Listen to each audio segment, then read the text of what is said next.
Blood on the sand. Harry Crow. Disclaimer, I make no money from my stories, the only payment received is FFN users taking the time to read my efforts. Since Harry Crow has now pushed through 4.5 million views, this makes me a wealthy man.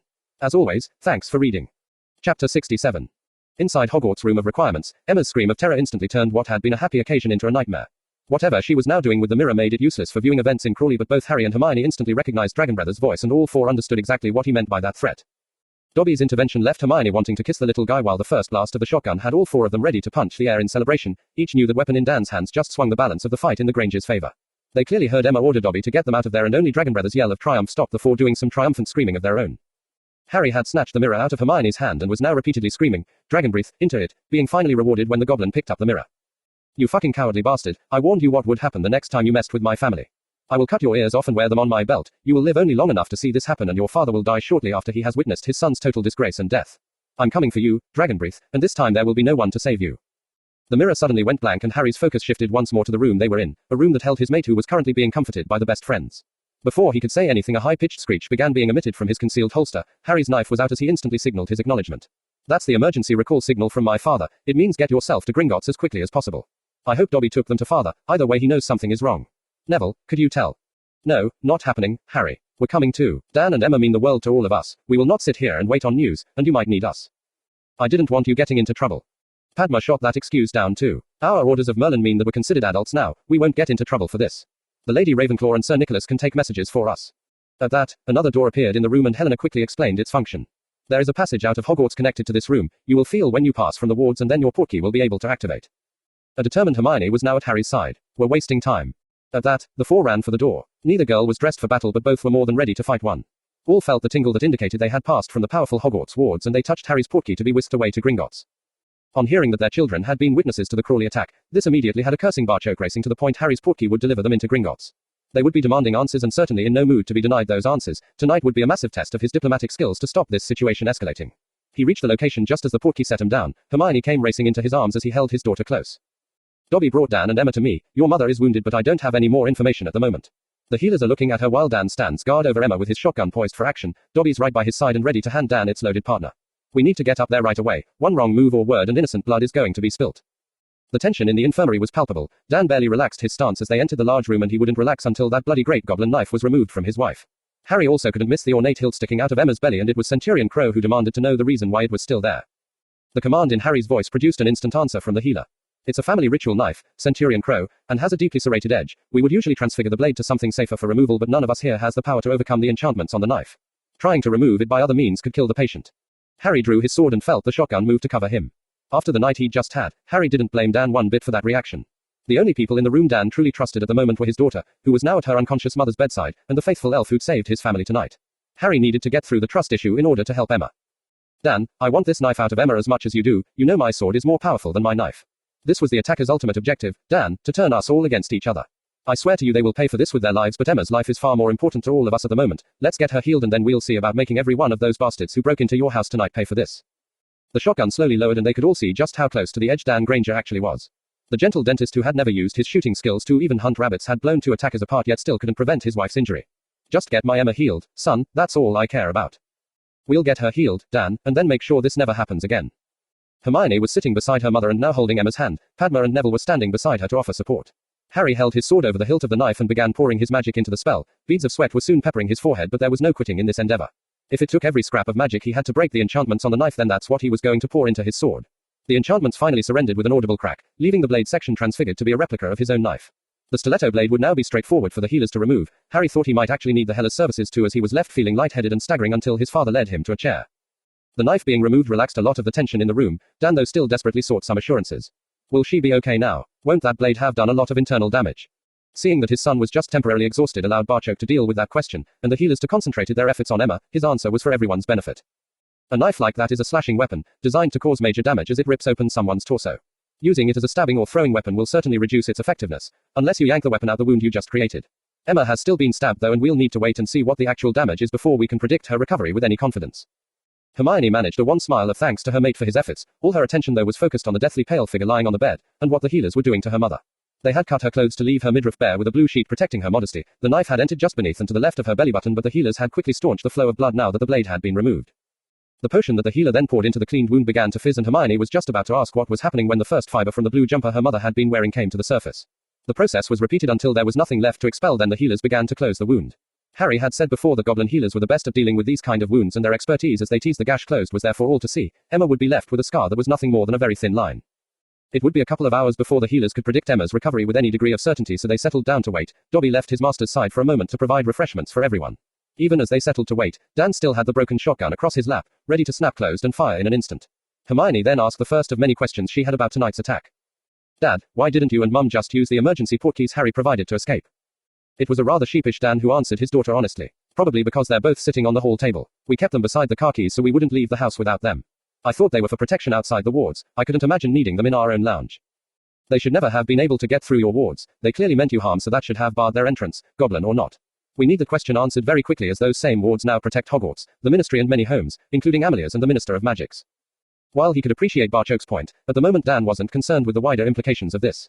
He just wanted a healer to come and tell him his wife would be okay. Their lives had changed dramatically over the last few years, and this had left Dan with the impression he could just about cope with anything now. Fate must have been laughing her ass off at that. Watching the woman he loved lying there fighting for her life dramatically emphasized how unprepared he was to deal with this. In all honesty, Dan thought if he lived to be 100 he still could never prepare himself to deal with the possibility of losing Emma. He had so many conflicting emotions rushing through him that when the door crashed open, Dan automatically began cocking and moving the shotgun. That was until the golden gauntlet clamped down on it. Dan, pointing your gun at the director would be a death sentence. I have no intention of explaining your absence to Mum later. Harry's words got through to the man, though Ragnick was so angry he had missed the entire byplay. He headed straight for Barchoke. Your squad of warriors were on him before they cleared the wards. We have all of them in cells, except for the two Miss Granger's father blasted to bits. That's some weapon, but also a discussion for another time. How they breached the wards is far more important. Bloodfang had a Loki Talisman. Barchoke exploded at the implications of Ragnarok's words. That profitless, genderless, short-eared, motherless, ass-kissing, ignorant, lump of future dragon shit. He was trying to start a war. This is treason. A Harry who was every bit as shocked as his father explained to the others just what was going on. A Loki Talisman is the most restricted item in the nation. Even possessing the knowledge of how one is made will see you and your family wiped out. It's a very powerful artifact that will literally bend wards around it, and whoever is touching it. Not only is it banned by the nation, it's banned by ministerial treaty too, specifically because it allows goblins to do what Bloodfang did tonight to any warded home. Think of it like a skeleton key, only it works on wards rather than locks. The mystery of how such a mediocre family amassed wealth and power is explained. They stole it. Harry then left Hermione's side and gave a centurion salute to Ragnick before surprising everyone present. Director, I know they are now sentenced to death, but I respectfully submit I have a prior claim. I swore to kill Dragontooth and his father. I don't know what magical consequences I would face if I stood back and let them be executed. Ellipsis. And why should I let these traitors enter the pit? They deserve no such honor. Again with respect, Director, I had no intention of paying them any. They will be sorted like the traitors they are, and in so doing my hope is that my family will never again be targeted by a member of our nation. Barchoke desperately wanted to talk his son out of this course of action, but could see from the determined set of his jaw it would be an exercise in futility. Only one person had any hope of changing his mind, but Hermione was still holding Emma's hand, as if doing so could keep her mother anchored to this plane of existence and prevent Emma from leaving him. She was paying scant regard to whatever else went on around her. Ragnick meanwhile was considering the matter from a political point of view, preventing a war over this matter being his top priority. A citizen of the nation possessing a device that allowed him to pass through wards was more than enough provocation to start a war between wizard and goblins. It had before. That the same device could also pass through goblin wards was what led to there being such severe penalties for having any involvement with one. A Loki Talisman was basically a master key for access to the bank too. That there hadn't been an incident involving one for at least half a millennium had led to complacency on their part. Here there was a golden opportunity to show the nation just what Centurion Crow was capable of, and also let the Ministry of Magic see just how serious they were taking this situation. He needed one more piece of information before making his decision and sent for the healer in charge. Ragnick wanted a report on the prognosis of the woman. The next few hours are critical, Director. If she makes it through the night I would be confident in predicting a full recovery. The patient is strong and healthy, which will certainly help her case. I can't be more specific than that. I'll have a better idea say around midnight.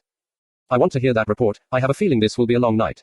Ragnick then turned to Barchoke and his son. I am leaning toward granting this request. I do not want to lose a centurion from the nation because he has legitimate concerns his family will not be safe. I also don't want this to become a revenge situation though. If your mate's mother doesn't make it through the night, then the dragons will feast on those murderers for breakfast. Either way, they will die tomorrow morning. You have some visitors and I will return later to hear how things are progressing. As Ragnick left, Sirius, Henrika and Amelia were escorted into the room. Sirius headed directly for Harry while his wife held Hermione in her arms. Amelia wanted information and reckoned her best bet for that was Barchoke. She had heard stories about these amulets that could pass through any wards but assumed they were nothing more than myths. She could instantly see how serious a situation this was from the goblin's demeanor. Amelia, the amulet will have already been destroyed and those who used it will not see another day of banking. Harry has challenged them to the pit and intends to make a statement that his family is off limits. Harry fighting in the pit. Is this wise? Killing someone is a hard thing to live with. Just look at Dan. I would have recommended a calming draft for him, but I know he wouldn't take it, at least until we know about Emma. I can't fault Harry's logic. He fought and killed their champion, yet they still attacked his family. He intends this time to be more of a deterrent. Being responsible for ending 5 lives before you turn 14 is a lot to bear though. It's certainly a burden I would rather spare him by providing the dragons with breakfast. Either way, would you witness the event for the ministry? If Harry is fighting, I'll be there. I would be perfectly happy though to accept your word if they get fed to dragons instead. That's not something I really want to see. Like Barchoke, Sirius could see his godson was determined to go through with this. Unlike Barchoke, he was going to talk to Harry and try to dissuade him from this course of action. Being eaten alive by a dragon is a fitting punishment. Harry, it's a punishment they certainly deserve. I agree, Sirius, but it's been done before so I'm not sure how much of a deterrent it will be. The dragon is only having breakfast. I intend to make this a lot more painful for them.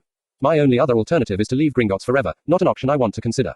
What would you do to protect Henrika, to allow your unborn children to grow up in safety?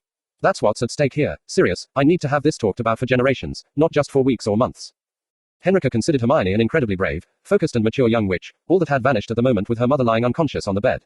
Hermione had reverted to a little girl who needed her mum and Henrika couldn't blame her one bit for that. The situation was even worse though as Hermione spoke. It's my fault she's lying there, I embarrassed the goblin who did this. Quote ellipsis. And that gave him the right to break into your home and stick a ruddy great knife into Emma. You know better than that, Hermione, you've shown it not only in my class but the way you live your life. These people hate, for whatever reason, and wanted power, that's why they attacked. Without you, would your family have a house elf? Without you, would they have access to this medical facility? If you're blaming yourself for the attack then you need to also take the credit for their escape and recovery. Quote ellipsis. But I did nothing. Quote ellipsis. Just like you played no part in them being attacked. We both know enough about goblins to recognize this is a political attack against Harry, Barchoke and the director, all three of them certainly do. She looked toward her mate, currently deep in discussion with his godfather. Harry's reaction will be brutal. I sometimes think he loves my mum more than he loves me. He'll react as only a goblin can. He wants to face all of them in the pit. There was a part of Hermione that was crying at what her mate would now have to face. Another part though thought Harry would give Dragonbreath and his father exactly what they deserved. Anyone who's ever spent time in any medical facility waiting on news knows just how excruciatingly slowly time passes. Conversations were started but no one had really anything to say. Hermione thanked Sirius for his wonderful present but refused to open any more until her mum was here with them. When the senior healer did return, it was to Harry that he imparted the news. Your mate's mother has survived through the critical period and I would now expect continual improvements throughout the night. It will be morning before I can guarantee a full recovery but that is the result I am now expecting. The transfiguring of the ritual knife was key to this positive result. Thank you for that, Centurion. Hermione now released floods of tears but these were of the relief variety. Harry held her close until she was over the worst of it before passing her over to Dan. He needed to harden his heart now and meet with the director. There were decisions to be made. Amelia found herself sitting in a group that contained Sirius, Henrika, Neville, Padma, Tonks and Alastair Moody, the goblins easily recognizing it would be advantageous to have Harry's tutor witness this. Tonks had arrived at Gringotts claiming she was still on protection duty and wasn't bloody leaving Harry's side. The head of the DMLE also thought the pit was well named. She couldn't imagine it being called anything else. Amelia found the terror one must feel on entering that arena to be beyond the scope of her imagination, knowing that the only way you were going to survive the experience was to kill everyone else in there with you was simply mind-blowing. Harry entered the chamber with Hermione on his arm. Barchoke and the biggest goblin she'd ever seen followed on behind. Hearing from Padma that this was Master Sharpshard settled her nerves just a smidgen. If Harry could defeat such a ferocious goblin then these others shouldn't pose too much of a problem. Her relief soon proved to be temporary though. The galleries that surrounded the pit were now jam-packed and they knew the proceedings were about to start when Ragnik entered. In typical goblin fashion he didn't keep anyone waiting.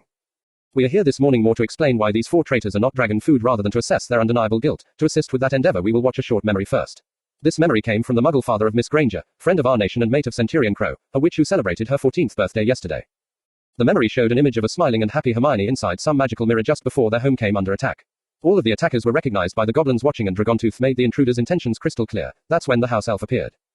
There was some derisive laughter at the attackers being thwarted by an elf but that all stopped the instant the boom of the shotgun was introduced, or rather they all saw the effect this weapon had on someone who would have been considered a dangerous goblin to cross. As if to prove this wasn't a fluke, the Muggle quickly dispatched a second warrior as the little elf was poised ready to hand over another identical weapon. Only the female ordering the elf to get them out of there prevented the Muggle slaughtering the entire group, and then Dragontooth threw the terrible knife. The elf brought them straight to Barchoke and the memory faded as the ambassador was ordering a squad of goblins to Crawley while shouting for healers to be brought at once for the seriously injured female. All 6 broke into that Muggle home with the sole intention of slaughtering Miss Granger's parents on her birthday. That they used a Loki Talisman during this cowardly and despicable act immediately signaled the deaths under our laws. This led to a lot of rumbling from the crowd but Ragnik closed this down fast. I know what you are all thinking. It was my first reaction too. Why should these traitorous cowards receive the honor of fighting in the pit? It is hard to refute Centurion Crow's challenge that he has a prior claim in this case. We all heard him swear to both Bloodfang and Dragontooth what would happen if they ever went near his mate again. Trying to murder his mate's parents on her birthday would certainly invoke that oath so I have decided to allow this. My main reason though was that Centurion Crow assured me he intended to pay them no honor and would leave all 4 of them wishing they had faced our dragons instead. That is something I think we all would want to see. The director knew his people. Something that would leave a goblin begging to be a dragon's breakfast was also certainly something they would want to witness, carried out on someone else of course. With some last-minute words of advice from Master Sharpshard ringing in his ears, Harry entered the pit. He was in full attack mode, shield on his forearm while clutching his knife with Godric's sword held ready in his other hand. His white tunic and the bright plume on his helmet were such a contrast to his surroundings that Harry appeared like a ray of sunshine in the dusty gloom of the pit, and that was before he activated his golden armor. Do you have a specific order you would like to face them, Centurion? Harry's reply had his family and friends present wringing their now sweating hands with worry. I would like to face them all at once, Director. This started some rumblings and Harry knew a lot of money would be changing hands in the galleries today. Spotting Whitefang in the audience, he nodded in his former mentor's direction, trusting the old goblin would be smart enough to get in quick while the offered odds were at their highest. With respect, Director, had my mate's mother not ordered their elf to get them out of the house, my mate's father would have dispatched all of them. Had he been allowed, he and his elf would like to have taken my place in the pit this morning and finish the job they started. The derogatory chuckles were back even stronger now. Meeting your end at the hands of a muggle and a house elf held nothing but shame to any warrior. How could I not face the remaining 4 at once when a muggle and a house elf took on all 6? Allow them whatever weapons they want and then I will face them. As final preparations were being made to get all 4 armed and into the pit, Harry was using the time to mentally prepare himself for what he was about to do.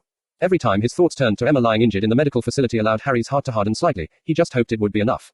If he balked at what he planned to do today, then he might as well pack his bags and go live on his island. As plan B's go, this was a pretty good one, but it was not how he wanted to live for the rest of his life. The quartet strode into the pit as if they had a reprieve. Compared to facing a dragon with your bare hands, this was way more preferable. They had no idea the golden foe was every bit as deadly. As Ragnik read out the charges against them, all 4 publicly accepted this alternative to being a fire-breathing monster's breakfast. As the combatants faced each other across the floor of the pit, Ragnik got proceedings underway. To the death, fight. The last syllable had barely left the director's lips when a powerful beam of light shot out Harry's sword. The largest goblin facing him was known as Bonecrusher. No one was sure if that was the name his parents had given him, and Bonecrusher was not the type of goblin you would ask that question of. Master Sharpshard had warned Harry that Bonecrusher was by far and away the most dangerous opponent he faced today. That was why the particular goblin would be the first to die. It was common knowledge that Crow was a wizard who could cast spells from a specially crafted knife. That he could also use his sword to perform magic was not. Bonecrusher had been studying his opponent from about 20 feet away, with no intention of getting much closer until he had some measure of this pup's capabilities. The spell from the sword was a complete surprise. The spell hit Bonecrusher at the shoulder and traveled as Crow flicked his sword. The cutting curse lopped off his arm, along with a chunk of shoulder, an instant before finding its real target. As the large body flopped down onto the sand, the head bloodily parted at the neck and rolled a few times before coming to rest. Dragontooth had just spent the worst night of his life inside a dungeon cell. He could hear his father ranting about how they would have to live with the shame of being bested by a muggle and a house elf. Dragontooth just wanted to live. On hearing they would now face Crow in the pit, his father had been ecstatic. Here was the way out he'd spent the night searching for. Dragontooth though again just wanted to survive, and was counting heavily on Bonecrusher to help turn that hope into reality. As that big head rolled across the sand and stopped at his boot, Dragontooth's hope drained away quicker than that same sand could soak up his now dead supposed savior's blood. Dragontooth knew he was going to die and Crow would make his death a horrible one. That was what he'd promised, and the Centurion seemed more than capable of keeping that promise. The once proud Dragontooth sank to his knees and sobbed. He was out of the fight and simply awaited his fate. Along with everyone watching this contest, Bloodfang understood the rules had changed. How could you possibly fight an opponent who can cut you to ribbons before you even get close enough to use your own weapon? Unlike his son though, Bloodfang was made of sterner stuff and tried to unsettle his opponent. So this is Ragnarok's great champion. Where is the honor in firing a spell at your opponent?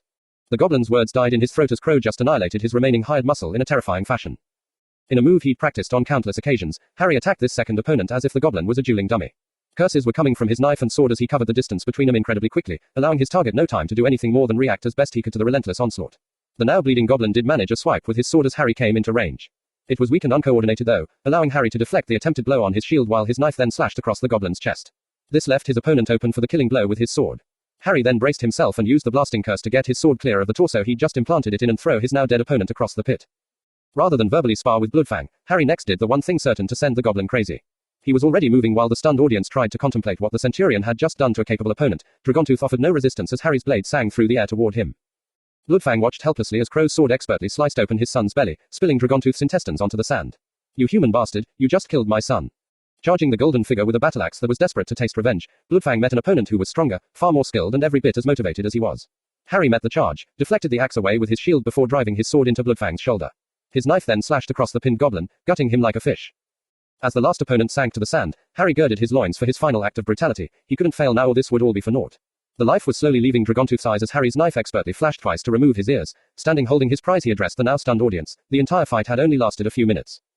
Most of you will have seen me fight in the pit before. On that occasion I fought an honorable though misguided warrior.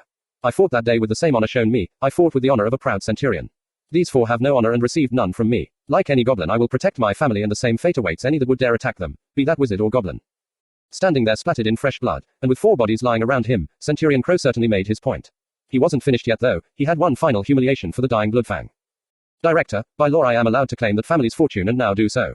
I do not want one canute for myself but wish to see everything converted into gold coin and placed in the square. Then every child is allowed to take away as much as they can carry on their own, with as many repeat visits as necessary allowed until it is all gone. Not content with killing and dishonoring his son, Bloodfang now faced death knowing that the fortune his family had spent generations carefully stealing would be snatched away by the hands of children. His last breath was spent hoping his ancestors weren't waiting on him when he died. Since Ragnick and Harry had already discussed this action earlier, the director agreed and announced a date 2 weeks from now to allow time for treasures and gems to be converted into gold coin. He also expected his subjects to use this time to contact relatives living abroad and have them return to London for a visit. As much free gold as their children could carry was one almighty incentive for organizing a family trip to Britain. This morning really couldn't have gone much better for Ragnick. A politically powerful enemy had bled their lifeblood into the sand, his sponsored Centurion had performed beyond all expectations, and Gringotts would soon be flooded by goblin visitors from around the world. That the traitors were dead and the offending artifact destroyed should also appease the ministry. A charitable donation to St. Mungo's would help as well. Now all he had to do was convince some of this influx of goblin visitors to stay in a changing Britain. Harry threw his grisly trophies away. Master Sharkshard's axe may hang on his wall, but he could never perceive of any circumstances where he would collect trophies like that. He walked toward Hermione, his father and Master Sharkshard, as all four then left the chamber with their heads held high. They had barely traveled halfway down the first corridor when Harry spoke. The command in his voice was obvious. Hermione, you go and see if Mum's awake yet. I'm going to need a long shower and a change of clothes before I can go anywhere near the medical facility. He marched away at the next junction, leaving Hermione perplexed. Then she made her mind up. Father, I need to go to him. Tell my dad that Harry's fine and we'll be there shortly.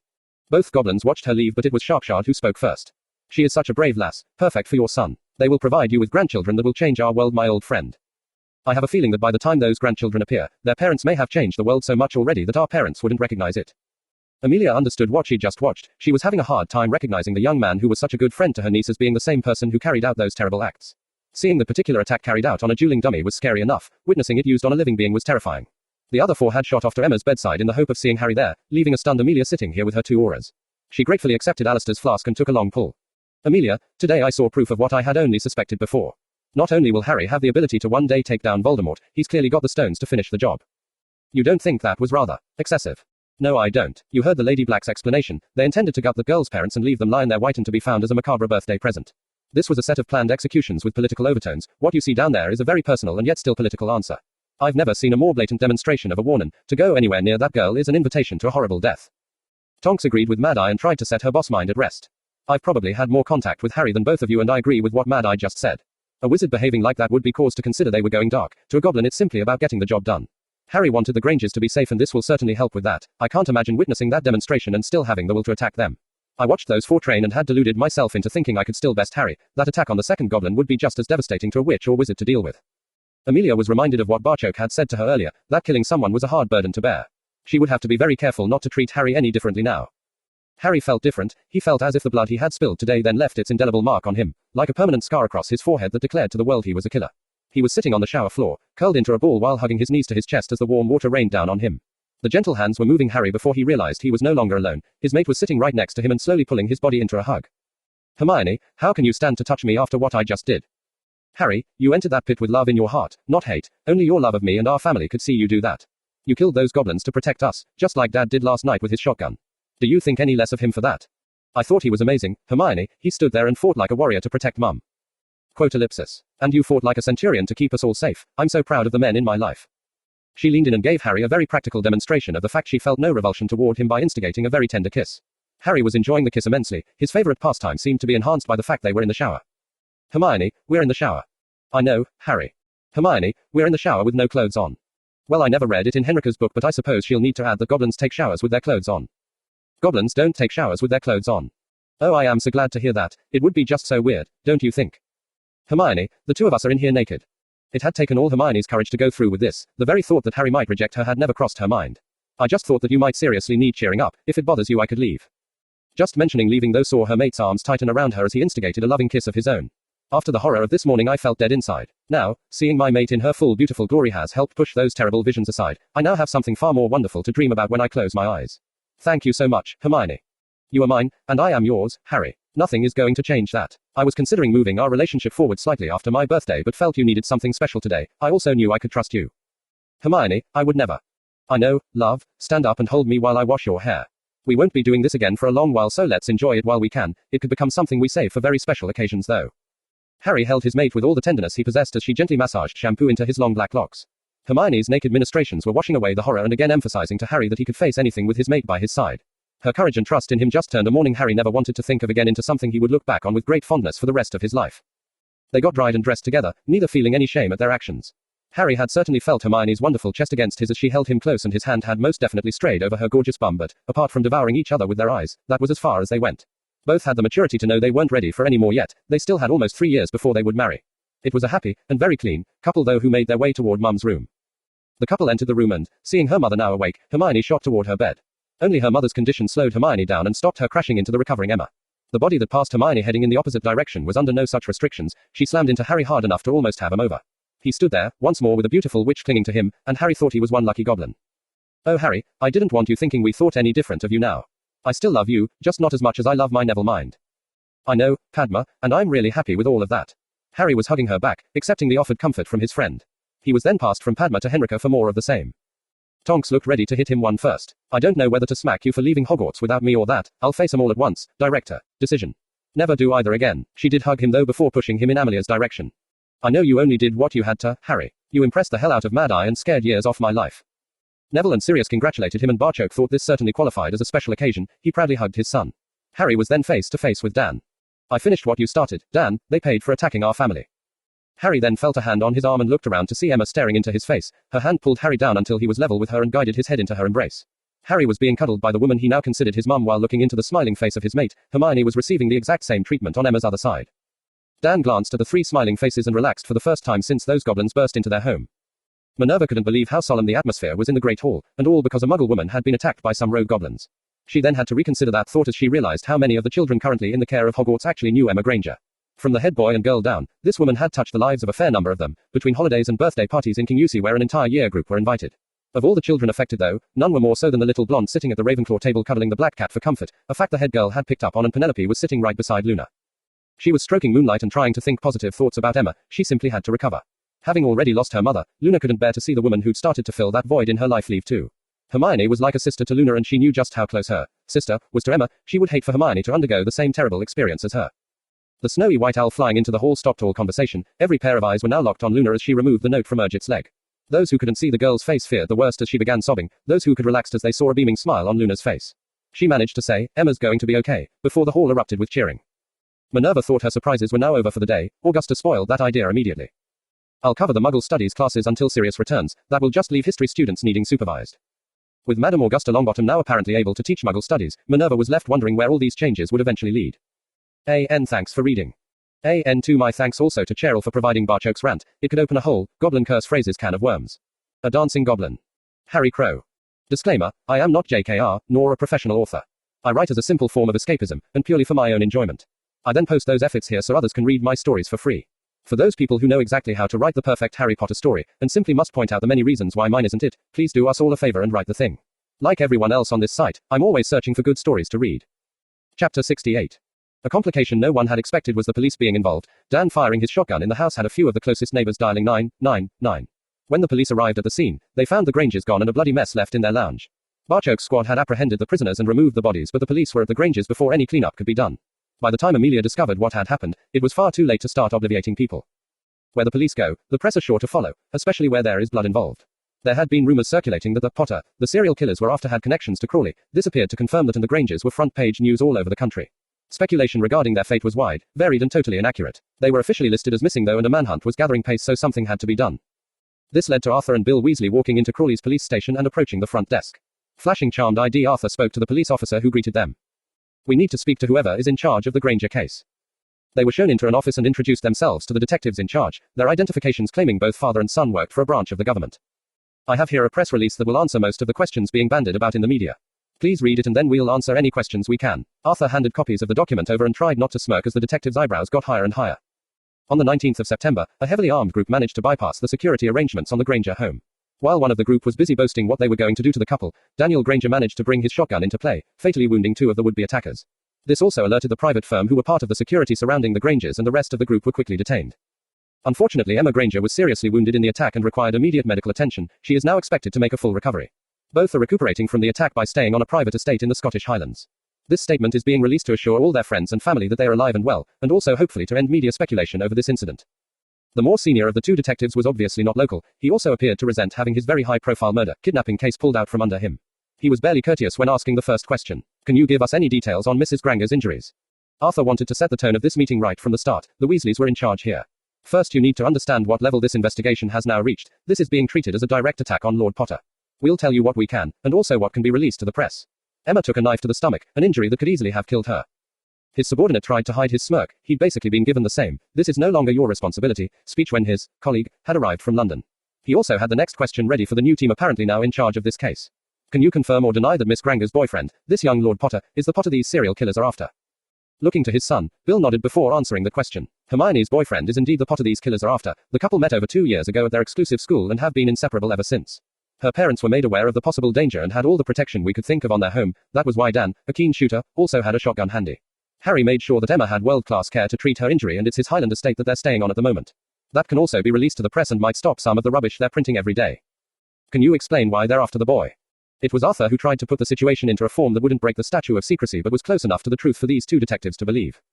Harry's parents worked for the government, a branch of anti-terrorism.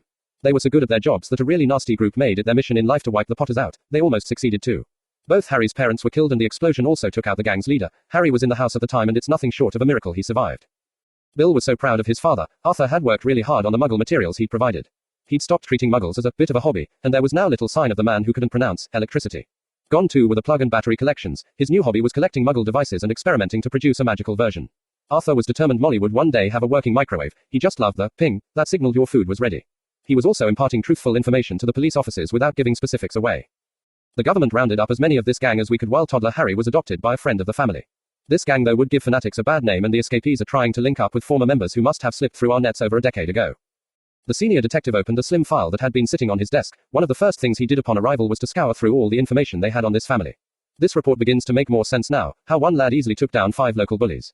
I understand Lord Potter was asked by the officers who took them home to the Grangers if he had any special training. Our records show he said no. Arthur hadn't a clue what the detective was talking about, but thankfully Bill had gone over the entire incident in great detail with all of them. Harry was asked if he practiced any kind of martial arts. He replied that, apart from keeping fit, fencing was the only sport he attempted. That is as true today as it was then. Due to his special circumstances though, Harry has received government-approved training on how to extract himself from difficult situations. Since he and his best friends are always together, they received approval to undertake the training too. Hermione was more upset with herself that she let that boy catch her off guard in that incident and accepted as her due the rollicking she got from her tutor for doing so. The younger local detective was suspicious of such a glib answer. You seem to know rather a lot about this. Probably because I was the tutor who gave her a rollicking. I know the Granger family well. I've holidayed with them and have younger siblings who attend the same school as Hermione and Harry. I spoke with Dan and Emma this morning before setting out for your station. Emma is actually going to try some solid food today. Bill didn't want to say he had breakfast with them, or an explanation of how he got from the Scottish Highlands to Crawley in such a short time would be required. Would it be possible for us to contact them? A rather emphatic shake of the head from Bill preceded his answer. Sorry, but no. Both are understandably rather shaken up at the moment, and Harry's being exceptionally protective of them. We all know how easily it could have been for things to go so differently the other night. Dan has barely let his shotgun out of his reach. A very calm Dan had his shotgun resting at his shoulder. Pull. He smiled as each blast of the shotgun saw a clay pigeon disintegrate. Pull. Another 2 clay pigeons met their end under his gun as once more his little loader swiftly and smoothly passed over a loaded weapon. Pull. One smashed to smithereens and the other merely clipped. It was still good shooting though. A certain goblin observer thought it was shocking and amazing at the same time. There was no way Ragnick wasn't going to further investigate guns after seeing how effective they were against goblins. Watching Dan shoot was a revelation. As with Harry's demonstration of his abilities in the pit, here again it was a case of their weapons being seriously outmatched in a fight. The sharpest sword in the world was as much use to a warrior as a dandelion if your enemy could cut you down well before your blade could even reach them. Barchoke rested his weapon as he'd been taught before giving the command to set the clay pigeons flying. Shooting with the director studying his every move was nerve-wracking. Rather than trying for both and hitting none, he concentrated on making sure only one of those discs would hit the ground whole. Ragnick actually cheered as he witnessed a goblin blast one of those discs apart. Barchoke made sure the weapon was unloaded before handing it over for the director to examine. The workmanship is superb. It must have taken days to get those barrels so true. Why did you remove the bits that fire though? The leader of the Goblin Nation then found himself being lectured by a human as Dan explained the safety protocols everyone had to learn before handling a loaded weapon. He also shattered Ragnarok's illusions by telling him most of the shotgun he held in his hands would have been produced by machine. Rather than raising any level of anxiety, the echo of the shotgun's blasts was actually reassuring to the other half of the Granger dentistry duo. Dan practicing on his beloved shooting course was a welcome slice of what now passed as normality for them. She was sitting in her favorite chair with a book in her hands, but Emma couldn't stop her thoughts from running over the last few days. Once it had been established beyond doubt she was out of danger, Sirius and Henrika took Neville and Padma back to Hogwarts. Hermione and Harry had refused to leave, and even now they had transferred to Kingussie, both were still here keeping a very careful eye on her. Emma suddenly sussed what had disturbed her quiet reading. It was far too quiet for a room that held both her children. She turned her head round to look for them and let go with an incredibly loud piercing scream. Dobby had Dan transported there in mere seconds, his shotgun searching for targets. All he saw was Harry and Hermione standing in front of Emma with their weapons drawn. Tonks coming barreling through the door almost started a war before Emma screamed again. Stop, weapons down before anyone gets hurt. Emma's screamed order proved to be timely. Sensing no threat, everyone complied just before Barchoke, Ragnick and a pair of the director's guards crashed into the room from the other direction than the one Tonks had burst through. I'm sorry for startling everyone, I just got a bit of a shock. Guess I'm not dealing with this as well as I thought I was. Dobby popped away with the shotgun as the Potter elves began supplying refreshments since the situation was under control. The two guards positioned themselves at the doors as a now embarrassed Emma provided an explanation. It suddenly dawned on me that it was too quiet in here with this pair in the room. I turned around and saw what I now know was Hermione, but she was covered in feathers. I simply got a shock. Sorry for scaring everyone. We were meditating on our animagus forms. Was Hermione really covered in feathers? Didn't you see her? Sorry mum, after you screamed I was too busy sweeping my side of the room for threats. I didn't need to look to know Hermione was doing the same behind me. Hermione now held out her arm and concentrated. Copper-colored feathers with distinct black markings started to spread along her outstretched limb. She was soon in the air as Harry had his arms around her waist and was swinging her around in celebration, his whoop of jubilation letting the uninitiated know this was a major achievement. Tonks was shaking her head in wonder. Let me guess, Neville and Padma have forms too. Harry still had Hermione hoisted in the air, his admiration of his mate clear for all to see. Hermione is a kestrel, I'm a swift, Neville is a tawny owl while Padma is some type of hawk. We'll need to wait until she perfects her form to get a more specific identification. I can't wait until we can all fly around the glen, might save Padma moaning about having to run as much. The thought of their children being able to change themselves into birds and having the ability to fly unaided just gave a whole new meaning to the term, flying the nest. For Dan and Emma, here was a graphic example of not only how quickly they were growing up but they were now trying to grow feathers too. Ragnik was once again witnessing proof of just how well his gamble on these 4 human children was paying off. Animagus was an ability that was foreign to goblins, but having 3 friends of the nation and a centurion who would possess this strange phenomenon would be another feather in his cap. He had considered these children extraordinary when he made the awards. Just how extraordinary they were turning out to be was surprising even him. It was no surprise to Emma that the extraordinary man she had married all those years ago eventually broke down and cried his heart out. Her Dan was a gentle soul and, while he wouldn't hesitate to protect his family, killing 2 people was always going to have an effect on him. She held her husband close as they snuggled in bed. Getting Dan to talk through the experience had led to this breakdown. He badly needed to let it out though. After getting himself together, and reluctantly admitting to his wife he actually felt better, they snuggled a while longer before Emma raised the next potential problem. I think Harry needs to do the same as you just have, instead of bottling it up and going on as if everything is fine. You reacted purely on instinct but, by all accounts, Harry practically slaughtered those goblins in front of a large audience. You'll get no argument from me that those 4 deserve their fate, I'm just not happy that our boy had to be the one administering it. I've had a quiet word with Barchoke and he agrees. He also thinks Hermione is the only one who stands any chance of getting through to him. I guessed as much. I also guessed that's why she was sneaking into his room every night. I didn't think you'd noticed. Why didn't you say anything? Only being able to hold you at night has kept me sane these last few days. I keep getting flashbacks and watching those 2 goblins die. If Harry feels half as bad as I do about this then he'll need Hermione to get him through this. I also think that's why they're in no hurry at all to return to Hogwarts. He doesn't really want to face all their friends knowing what he had to do. I know that's the way I feel about returning to Crawley. People who could never understand what we went through will want to congratulate me for picking up my shotgun. So, you trust those 2 together? Harry has now killed 5 times to protect the 2 most important women in the world to me. Make that 7 if you count a basilisk and a troll. If we can't trust him with Hermione then just class me as a horrible father. This earned Dan a kiss from his wife. I think you forgot to add that Hermione and I are 2 of the most important ladies in Harry's life too. We both know there is not the slightest danger of him hurting our daughter. We also know they can't go on like this much longer. Both of them and Tonks need to be in Hogwarts for the ball on Saturday evening. It would make a mockery of the event if 3 of the guests of honor were missing. Barchoke and I have an idea for Friday. I just need you to go along with it. Barchoke arrived in Kingusi on Friday morning accompanied by a surprising bonus. Hermione was out her chair while shrieking, Sapphire, in a tone that could crack glass. The little goblin was now a fully paid up member of the Hugs Are Good Society and, as Hermione eventually released her she flew into Harry's open arms. Her head barely reached his muscled chest but Sapphire held on tight as she finally answered some of the questions Hermione had immediately hit her with. Your mate here started a mad scramble to get back to London. My whole family's here to get ready for next week. Anyone waiting until the last minute is going to be disappointed. I've never seen Gringotts so busy, we could hardly get accommodation. You're more than welcome to stay here. She looked up into her tall friend's green eyes and knew he was being completely genuine. That he hadn't let her go yet was also a big clue too. Thanks, Harry, I might for a day or 2. Your father has also offered that I can stay in your apartment, save me having to share a room with the rest of my family. She then got really serious and changed the subject. Even in Cairo, your fight in the pit was all anyone could talk about. There are memory crystals changing hands at ridiculous amounts as everyone wants to see if the rumors are true. My father got his hands on a copy and it left him clearly shaken, so much so that I was able to sneak a look at it when he wasn't there. She could feel Harry trying to pull away at hearing that but Sapphire just tightened her grip on his waist. Harry, you did what you had to do. We both know Dragonbreath was going to meet a bad end. He didn't hesitate in trying to murder Emma so don't you go blaming yourself for what happened to him. Hermione now made it a 3-way hug, delighted with what their little friend was saying. I've been trying to tell him that all week, Sapphire, I was there and it makes no difference to me. He seems to think it will make a difference to our friends. Padma and Neville were there too and both have already told him that's not going to happen. Here was the opening Emma was looking for to introduce their idea. Since you won't be able to leave Hogwarts this year at Halloween, I thought now would be a good time to visit Harry's parents. Hermione explained the concept to a confused Sapphire, allowing Harry a few moments to think about it. Harry visits the cemetery where his parents are buried, usually on Halloween. This year though Halloween is a Hogsmeade weekend and the goblins are going to help protect the village, Centurion Crow here is going to be on duty. Barchoke then helped his son reach a decision. As the entire country now knows that fact, visiting on a different day also makes tactical sense. Sapphire and Hermione holding him lent Harry the courage to agree. The guilt he was currently carrying made visiting his parents the last place he wanted to go. Harry's reluctance at the cemetery was clear to all those who had visited here with him before. Hermione and Sapphire kept a tight hold of him as they stood beside the headstones. The fact that his son was standing there in silence forced Barchoke to take some action. James and Lily, our son is being rather quiet today because he had to do something that's left him feeling ashamed, unworthy even. We've all told him that he's still the same Harry we know and love, but he doesn't seem to believe us. You left me a fine boy to raise and I've done the best I can. If there is any fault here then it is mine to bear. Emma's hand then rested supportively on the elder goblin's shoulder as she too spoke. James and Lily, first hope you don't mind if I say our son too. Harry's started calling me mum and I couldn't be happier about that. I think his father has done a wonderful job as Harry is quite simply the finest young man I have ever met. If there's a fault here then it's mine. I was attacked and Harry not only helped save my life but ensured my attackers would never bother anyone again.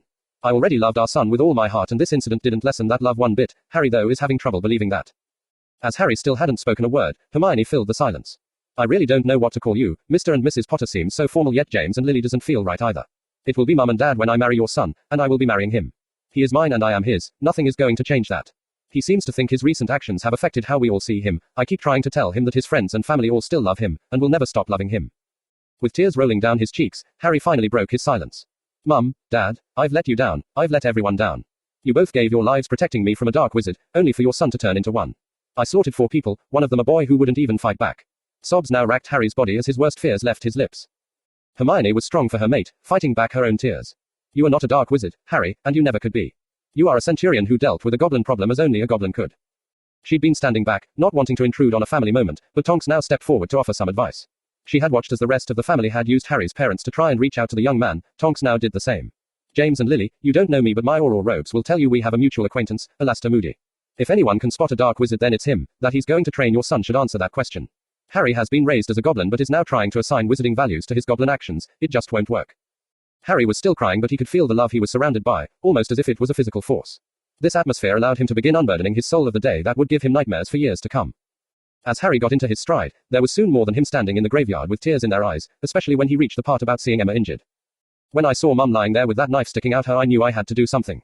I couldn't lose my mum again. How could I ever face my Hermione knowing that, because of me, both of us no longer had a mum? I had to protect them and acted as a goblin should. Why do I then feel as if I've ripped my own guts out too? His father had an answer for that. Taking a life should always leave you feeling like that. Son, it's never something that can be taken lightly. The people you killed had already been sentenced to die. I'm sorrier than I can say that you had to be the one to carry that sentence out. You did your duty, son, and the nation is a better place because of that. Sapphire spoke for the first time, her heart breaking from witnessing the pain her friend was suffering. The nation is a better place now, Harry, and your family is certainly safer because of what you were forced to do. Listen to those around you and don't hand your hard-won victory over to Dragonbreath. He and his father got exactly what they deserved. It was a lovely autumn day in Godric's Hollow and the well-maintained cemetery sparkled like an emerald, set squarely at the heart of the village. The more time they spent there with Harry talking to his parents, the more the sparkle returned to those emerald eyes Hermione loved so much. Harry felt lighter as they returned to King Yusi. He was also knackered and was heading off for a nap. Hermione had every intention of joining him but had something to do first. Father, can you get a dress made for Sapphire by tomorrow? Since she's in the country so Sapphire can be our guest at tomorrow's Merlin Ball. Are you sure Hogwarts is ready for this, my daughter? All our friends have met and love Sapphire, they'll all be there. Fred and George might act all respectable now but everyone knows they've just gotten a lot better at what they do since taking lessons from Master Pitsley. Nobody will want to cross that pair.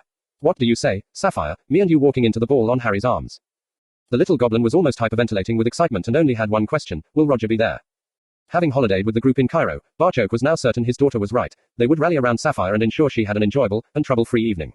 He would take her to Gringotts and have a dress made in the same style as those Hermione and Padma would be wearing. Having to return Sapphire to King Yusi might be the only reason he got out of the director's office without having to consume a keg of grog. Ragnick would surely call for the potent brew to celebrate a goblin being invited to the Hogwarts Merlin Ball. With Gringotts currently packed to capacity with all of the overseas visitors, this couldn't have happened at a more opportune time to allow their visitors to see the unbelievable changes happening in Britain for themselves. They all noticed the changes at breakfast. It was hard not to with Harry, Hermione and Tonks wearing their orders of Merlin and greeting each other formally at the table. Add in Sapphire being high as a kite with the excitement of attending her first ball tonight and breakfast in King Yusi that Saturday morning was unusual to say the least. The 3 parents were all smiling as their charges were making plans to spend a couple of hours giving Sapphire some dancing lessons. Dan and Emma lost their smiles as Hermione revealed more of their plans. After the ball we'll portkey home, that will allow the 4 of us. A growl from Tonks saw Hermione change that part. That will allow the 5 of us to attend church tomorrow. They could see the fear in Emma's eyes and it was Harry who broached the elephant in the room. Mum, you got me to face my fears yesterday and I feel so much better for doing it. You know any of my houses are available to you but your life is back in Crawley. Even if you want to permanently change that you still need to go back and sort everything out first. She found herself being tag teamed by both of them as Hermione pushed too. You'll have Harry and me with you, and Tonks guarding our backs. We go to church, a quick pop home before heading back to King Yusi for lunch. Dan now had his arm supportively around his wife's shoulders. We have to face this sometime, love, wouldn't it be much better to do it with these three there for support? Just look at those medals, you know we'll be in safe hands. She was every bit as reluctant as Harry had been yesterday, but again Emma knew this was something she needed to face. Dan was right, it would be much better with their family there for support. With that settled, the three teens left so Sapphire could get some dancing practice for her first ball. She had loved dinner and dancing on their Nile cruise, but the little goblin wanted to be more prepared for her first ball. Nothing could have prepared Sapphire for walking into the Great Hall of Hogwarts. It wasn't so much the splendor of the vast room, more that every pair of eyes in the hall focused on them the instant they entered. The little goblin was feeling self-conscious about wearing this dress, but had trusted Harry and Hermione when they said that's what most of the girls would be wearing. She stood as the Sixth Order of Merlin holders observed their formal greetings before the whole thing descended into hugs. Sapphire soon found herself being included by an excited Padma, and then Luna arrived to carry on that trend. Sapphire watched as Harry spoke to the woman in charge before leading everyone out of there to climb lots of stairs as Hogwarts once more provided a spectacular ballroom. Luna had been introducing her to so many friends of theirs that Sapphire's head was spinning. She found herself being led to a table where dinner would appear. She was sitting between Luna and Harry, with Padma, Neville and of course Hermione making up the rest of the company. They were surrounded though on all sides by tables full of their friends, and Sapphire couldn't help but smile as two younger girls approached Harry to remind him he had promised them a dance. It was like watching the last of the doubt leave her friend. One glance at Hermione was enough to tell that she thought so too. She knew what they had for dinner was lovely, but Sapphire couldn't remember what she ate. She was far too busy looking all around her as Luna kept up a running commentary and answered any questions she asked, and Sapphire had a lot of questions about everything and everyone. It was announced that the first dance was for the Order of Merlin holders, and there was loud cheering as 4 students, 3 professors and an Auror took to the dance floor. Hermione was in Harry's arms and they were surrounded by friends and family. She looked into her mate's eyes and saw peace there for the first time since her birthday. I hate saying I told you so, but did you really think your friends would treat you any different? You'll make Natalie and Pauline's evenings by dancing with them, and Sapphire is sitting there practically glowing. You've never hidden the fact you consider yourself a goblin. You told the entire hall that at your sorting. Sometimes we can all forget though, even you. Not as long as I have you to keep me right. It was also you who invited Sapphire here tonight, something I want to thank you for. What I'm trying to say is thanks for being there for me this week. I don't know what I would have done if you weren't. I'll always be there for you, Harry. I am yours and you are mine. We're going to have to wait a few more years though before we can snuggle up in bed every night. Although we weren't doing anything wrong, I really don't like sneaking about behind Mum and Dad's back. This earned her a kiss from her mate. I know, and again I can't thank you enough. Just you being there with me kept me sane. Tonks was enjoying being held in her date's arms. She wanted to know if there could be more though. Remus, I need to return to King Yusi with Harry tonight, but we'll be back in Hogwarts ready for classes on Monday. I think we need to sit down then and have a talk. She was really worried until Remus smiled at her, then Tonks knew it would be okay. Even if they went no further than the current friendship, she knew Remus Lupin was going to be a part of her life for years to come. The ball was a resounding success again. That there was an actual goblin amongst them barely raised an eyebrow. Word had quickly spread Sapphire was a very good friend of Harry's. That he danced with her next after his first dance with Hermione easily confirmed this. With some of the professors and even the head boy and girl clearly having met her before, Sapphire was afforded a warm welcome to Hogwarts and was on the dance floor for most of evening. Sirius asked Hermione to dance and was relieved to hear that Harry was now on the mend. He had killed in the last war, and, even though that person had been in full Death Eater regalia and taking part in a raid, Sirius had still felt like shit knowing he had caused someone's death. He also approved of what they were doing for her mum and dad, asking if they wanted some company at the church. Hermione was sorely tempted but eventually declined. It was going to be enough of a dog and pony show without turning up mob-handed. The thought of Melissa and Joanne turning green with envy when they saw Henrika almost had her saying yes. Those bound for King Yusi eventually had to bid their friends good night. Sapphire was proclaiming to everyone within earshot that it was the best night of her life. Hermione leaning over and whispering in her ear that this ball was an annual event, and of course she was invited next year, saw her dancing all the way to the edge of the wards. She had a whole year to work on her father to make sure she was in Britain at the same time next year. Her father was studying Sunday's edition of the Prophet and was struggling to believe what his eyes were telling him. His daughter's picture was on the front page. He'd half expected pictures proclaiming outrage at a goblin daring to attend Hogwarts' premiere event. Only Barchoke reiterating his promise that she would be perfectly safe saw him giving permission for his daughter to attend. No, instead of singling her out, this picture was much worse. He wasn't to know this was a repeat of the type of picture they had successfully ran after last year's ball. A mass of Hogwarts students gathered in front of an impressive fountain. There, left of center was Sapphire, happily standing amongst the collection of smiling young witches and wizards. He had to read well into the article before finding any mention of his daughter, and even then she was simply mentioned as a long-time friend of the Baron of King Yusi who happened to be currently holidaying in Britain. He held irrefutable proof in his hands that these witches and wizards had easily accepted his goblin daughter in their company, again something he simply didn't think was possible. Not for the first time lately, he was left to wonder if he'd made a mistake all those years ago. Emma was clinging onto Dan's arm and wondering if they'd made a mistake. Like Sapphire last night, they were experiencing the phenomenon of having every pair of eyes focused on them as they walked into church. The Reverend Richards actually announced during his sermon that he had been going to ask the congregation to pray for a couple of their members who had been attacked last week, only for his prayers to have already been answered when he saw them sitting in the usual seats. After the service ended, it was then that the group found themselves being approached by most of the congregation. Dan lost count of the number of times he told people that they were only visiting their home, they would be staying in the Scottish Highlands and dental agency staff would be covering their practice for the next few weeks at least. It was the Reverend Richards though who made the most perceptive comment as they were leaving the church. I was dismayed to discover that it was members of Harry's own family who pointed these terrorists at Crawley and your family. That was very irresponsible of them. Harry though who quickly put the minister straight. The Dursleys are no family of mine, Reverend, they signed that right away when they put me up for adoption. I said the same to Melissa and Joanne during the summer, and also expressed my concern that their revelations might attract these terrorists to Crawley. Dan clearly shared Harry's view of the Dursleys. They must have known what they were doing would place my family in the firing line. They either did it deliberately or just didn't care. Whatever their motives, I'm finding it hard to offer any forgiveness in the direction at the moment. As the Reverend Richards shook Dan's hand, he found himself agreeing with his parishioner who almost lost his wife a few days ago. I really can't blame any of you for that. As they walked back to the Grangers' house, Tonks had to bring up something that was bothering her. It wasn't Death Eaters who attacked Emma, whoever the Dursleys are, they had nothing to do with the other night. A mischievous smile stole across Harry's face. The Dursleys deliberately started spreading that information, trying to justify themselves for giving me away when I was a toddler. This was not done out of any spirit of public service. Everyone in town now knows it was them who directed the eyes of Britain onto Crawley, and just what the consequences of that could be. The Dursleys standing in Crawley probably couldn't get any lower, and they did it themselves. I hardly had to do anything. This drew a smile from Emma. She considered that the tormentors of her daughter receiving some tormenting of their own was poetic justice. Emma's smile at the Dursleys' situation meant this morning would be classed as a success. They had shown face and everyone now knew they were all right. All they had to do now was get back to Scotland before the police or press got wind they were in Crawley. They would have lunch in King Lucy before Hermione and Tonks needed to head back to Hogwarts. A.N. Thanks for reading. Quartets. Harry Crow. This story was making the news in Britain. J.K. Rowling is to make her screenwriting debut in a new Harry Potter-themed film series, Warner Brothers has announced. The first film of the series will be titled Fantastic Beasts and Where to Find Them. Always knew they wouldn't walk away from the HP universe, just too much money to be made. Had hoped for a kind of Star Wars set of prequels though. The Marauders in Hogwarts, James wooing Lily, Snape's descent into darkness, Harry's birth and finishing at Halloween in Godric's Hollow. Can still hope. Chapter 69. Petunia had rushed to the school as soon as she got the phone call. If her little Diddums was injured, then her little soldier would need his mummy. She was in tears after being shown into the first aid room to meet her beloved offspring. Oh my precious baby, what have they done to you? He was holding an ice pack over one eye to try and reduce the swelling while Dudley had obviously been bleeding from his lip and nose. There were also vivid scratches down his cheek that left Petunia asking if her son had been attacked by some sort of wild animal. The school's first aider had learned early on after taking on these duties not to get involved in this side of the equation. He was here to fix the injuries and leave dealing with irate parents to the school's guidance staff. Thankfully Miss Adams turned up mere moments later. Sorry to keep you waiting, Mrs. Dursley, I had to deal with some rather distressed girls first. Did they witness what happened to my Dudley? I would think that would be enough to distress anyone, let alone 4 young girls seeing what happened to their friend. Hasn't Dudley told you what happened? The silence told its own story, forcing the teacher to tell the tale. There were a number of students at the school unhappy that your family basically provided the information that led to the terrible attack on the Grangers. Rather than being contrite about the affair, Dudley voiced his opinion that the attack should have happened sooner, before the Grangers' teenage daughter returned to her private school. As you can perhaps imagine, that did not go down too well with Miss Granger's friends. You see the results before you. Are you saying that those 4 girls did this, just because of something my Dudley said? When the teacher nodded in answer, that was Petunia's signal to explode. Quote ellipsis. And just what are you and the school going to do about this? I think it's disgraceful that you allowed my Dudley to be attacked just because he expressed his opinion. When that opinion is absolutely abhorrent to everyone who hears it, then I think the girls' reactions were understandable, not excusable though. As soon as we're finished here, they will be sent home with a letter to their parents explaining what happened today. Where was this abhorrent reaction when my son and his friends were attacked by Granger and her gang outside the cinema? Tony Dillon was in hospital for weeks and his family left so traumatized they moved from the area.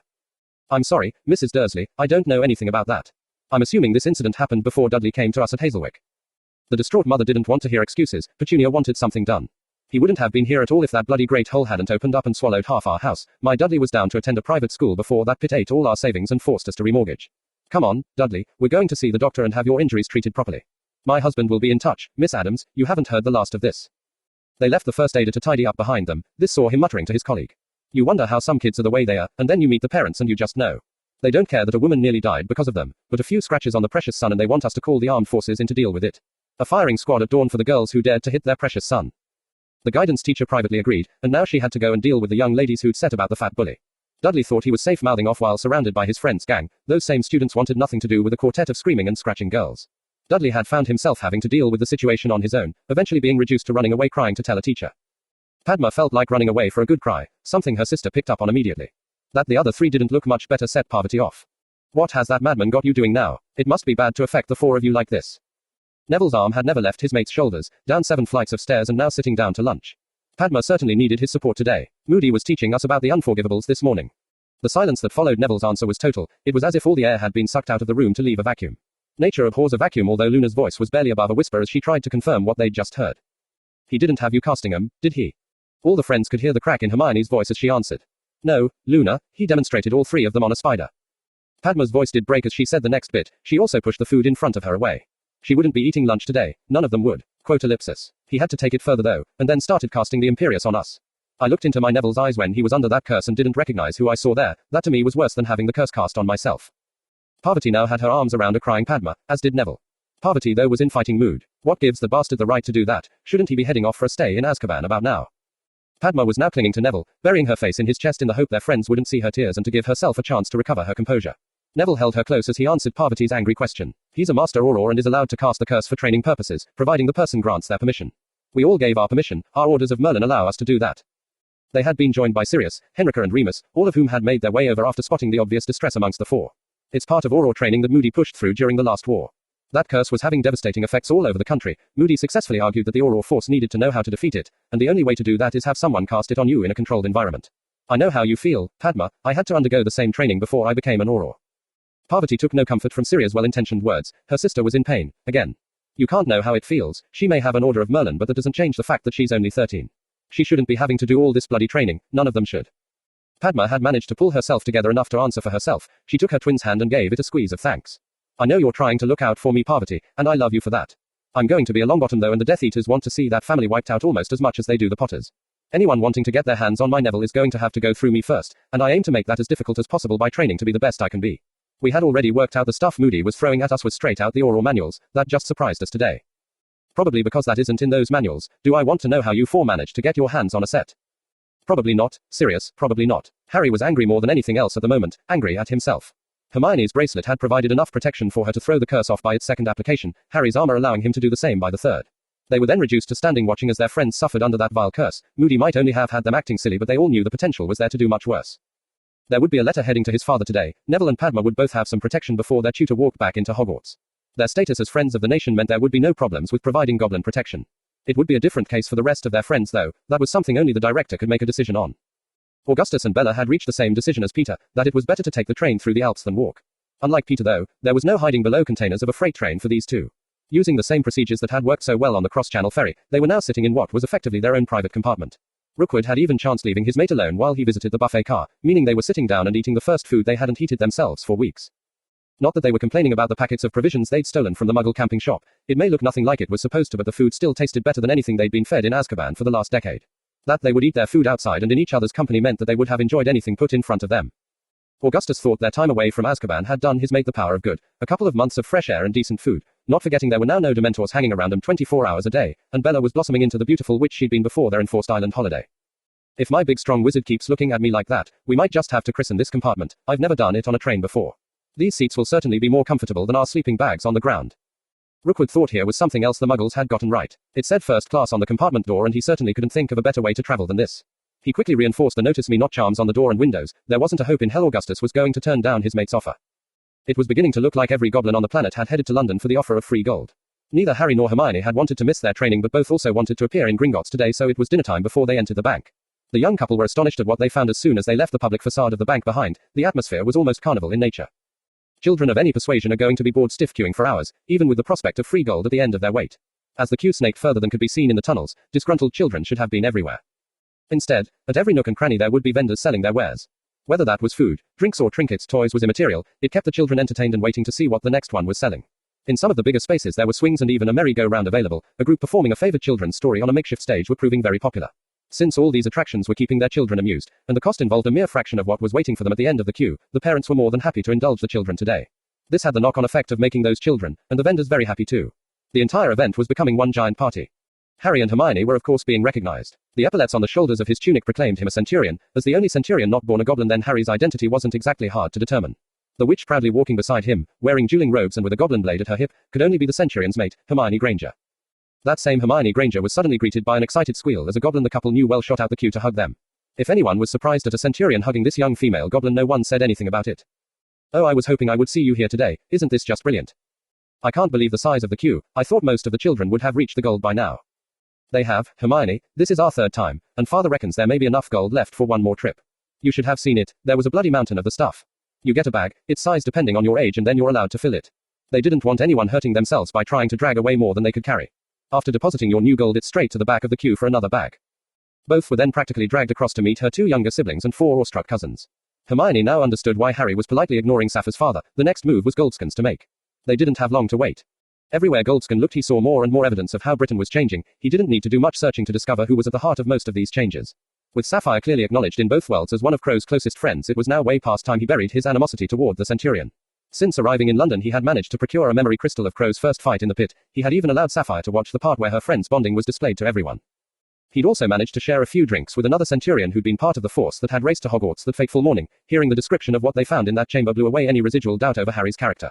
Learning too just how highly regarded Harry was considered amongst his fellow Centurions, all would have no qualms about entering a battle with the youngest member by their side, clinched the matter. Well met, Centurion. I would like to thank you for the care and hospitality you have shown my daughter.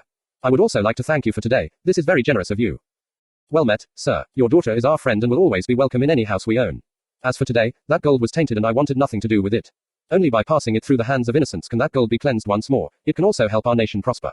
Today, visitors from all over the world can see for themselves what this country could be, ending forever whispered half-truths or downright lies that seem to become more prevalent the further away from London we travel. This will wipe out any remaining Bloodfang influence quicker than young hands can fill those sacks with gold. I know, sir. Why do you think I did it? Goldscan thought the Centurion's smile at that was pure goblin. He then watched as they both said goodbye to Sapphire and made their way along the corridor. The bows and salutes both received as they did so left him wondering if it wasn't time to return to Britain. His daughter being close to that couple certainly wouldn't do his family any harm. They passed through the ring of guards, there purely for crowd control. This fortune had been gifted to the nation's children and no self-respecting goblin would ever steal from them. Even the parents of toddlers, those deemed too young to perform the deed themselves, would only take the amount of gold that they could fit in their allocated bag. Making their way over to a goblin both immediately recognized, it was a smiling Barchoke who greeted his children. Father, how can there be so much gold left if the children have been filling bags all day? My daughter, had that been the Potter wealth they would have been filling bags for the next month. Hermione knew the Potters were wealthy but seeing gold piled up like that was simply mind-blowing. Her father offered an explanation to why there was so much. Harry decreed that all their wealth was to be converted into gold and given away. This meant everything they owned was sold so today could happen. Normally flooding the market like that would greatly reduce prices, that didn't happen here. Since everyone knew where the money was going they all insisted on paying a fair price. No goblin would want to steal from children. She watched as they carried their heavy bags of gold along to a row of tellers that would allow them to bank their new wealth, and returned straight back to the end of the queue. The entire event was run with military precision and Hermione realized she should have expected nothing less. Things had run extremely smoothly, pleasing Barchoke no end. What pleased him most though was that he would shortly sit down to dinner and spend an evening with his children. That to him was worth more than all the gold that had been dumped here today. The minister couldn't believe how much this bank draft was worth. It would not only add a new wing to St. Mungo's but pay for it to be equipped and staffed too. Amos though wanted to know more of the background behind this offer. Barchoke had expected nothing else. The ambassador and his assistant were meeting with Arthur, Amelia, Amos and Cornelius in the minister's office. The minister hadn't said a word since laying eyes on the bank draft Barchoke had presented him with. We have been running an investigation and it would appear Bloodfang's family were a lot smarter than we gave them credit for. That intelligence though must have faded through the generations. They had a scheme operating that saw their wealth increasing slowly but surely. It also explains why they were so focused on my son. The ambassador now held everyone's attention, not needing to say that anything being heard here today shouldn't leave the room. The family had an ancient Loki Talisman that they had obviously used for generations, used though in a way they had designed to be undetectable to us. When a wizarding family dies out, the contents of their vaults eventually falls to the ministry. With those records no longer being current, they don't require an account manager and are locked away until such time as they reach the agreed upon time limit of 100 years. Generations of Bloodfang's family have been systematically looting those dead vaults and altering the records, the talisman allowing them to bypass all the safeguards we had in place to prevent this.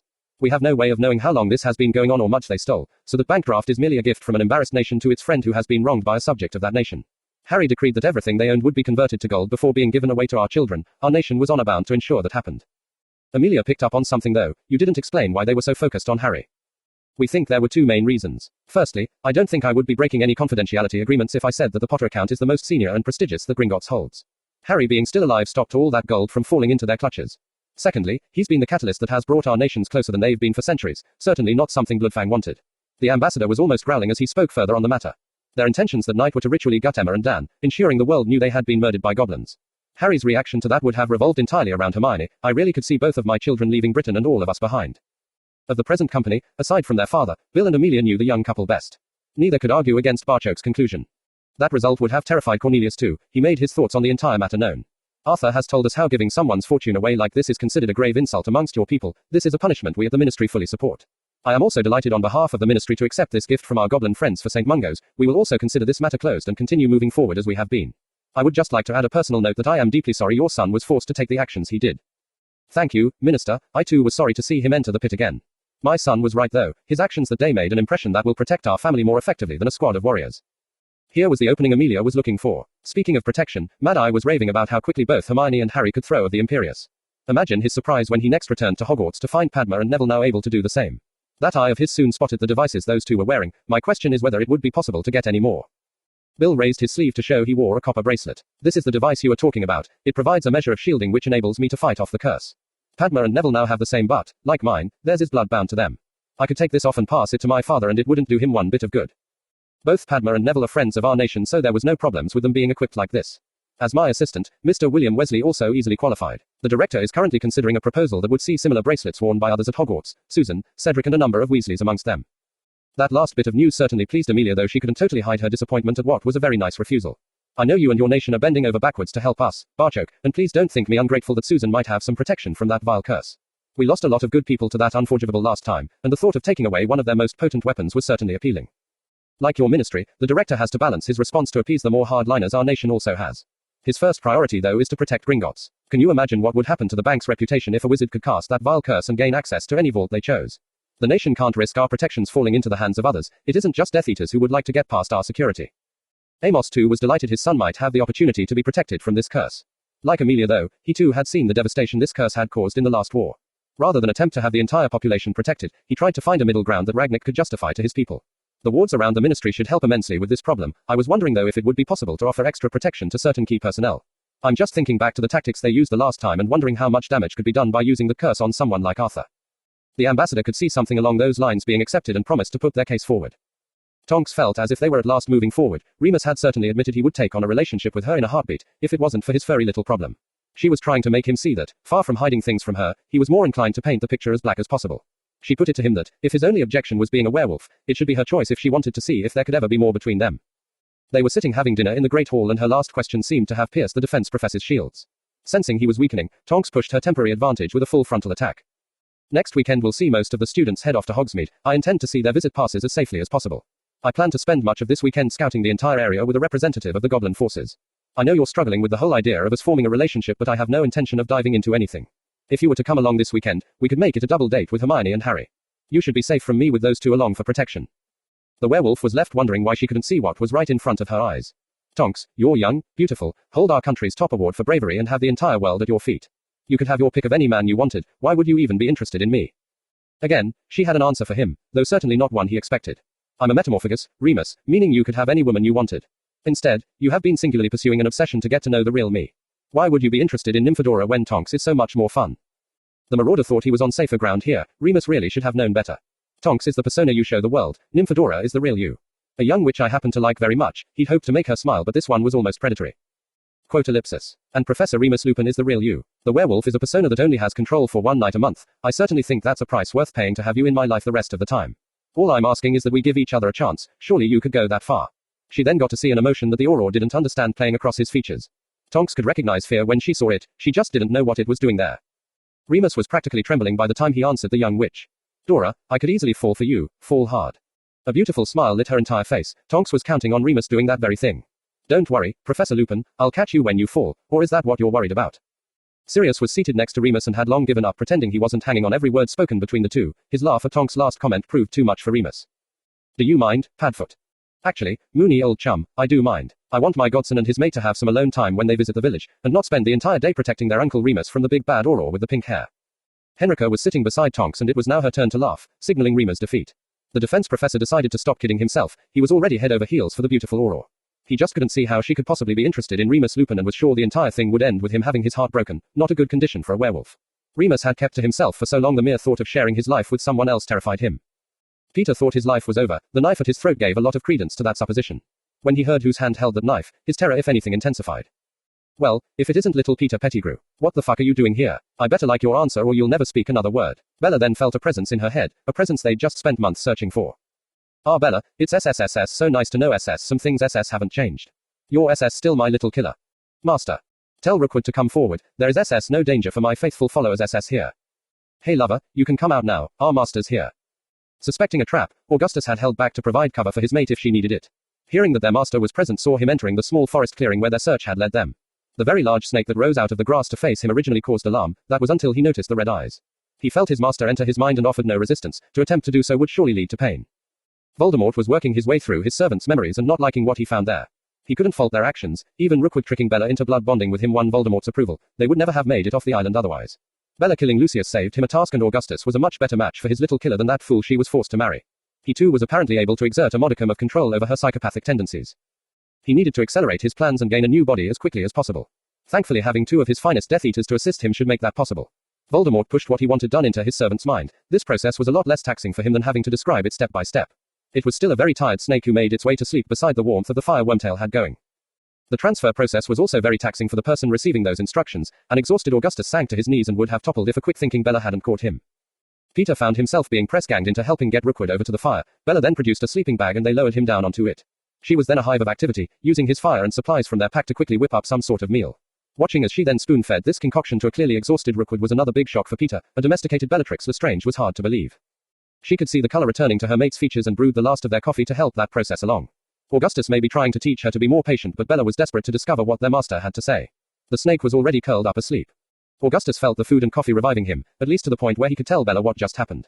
He handed her the cup still half full of coffee, earning him a kiss of thanks.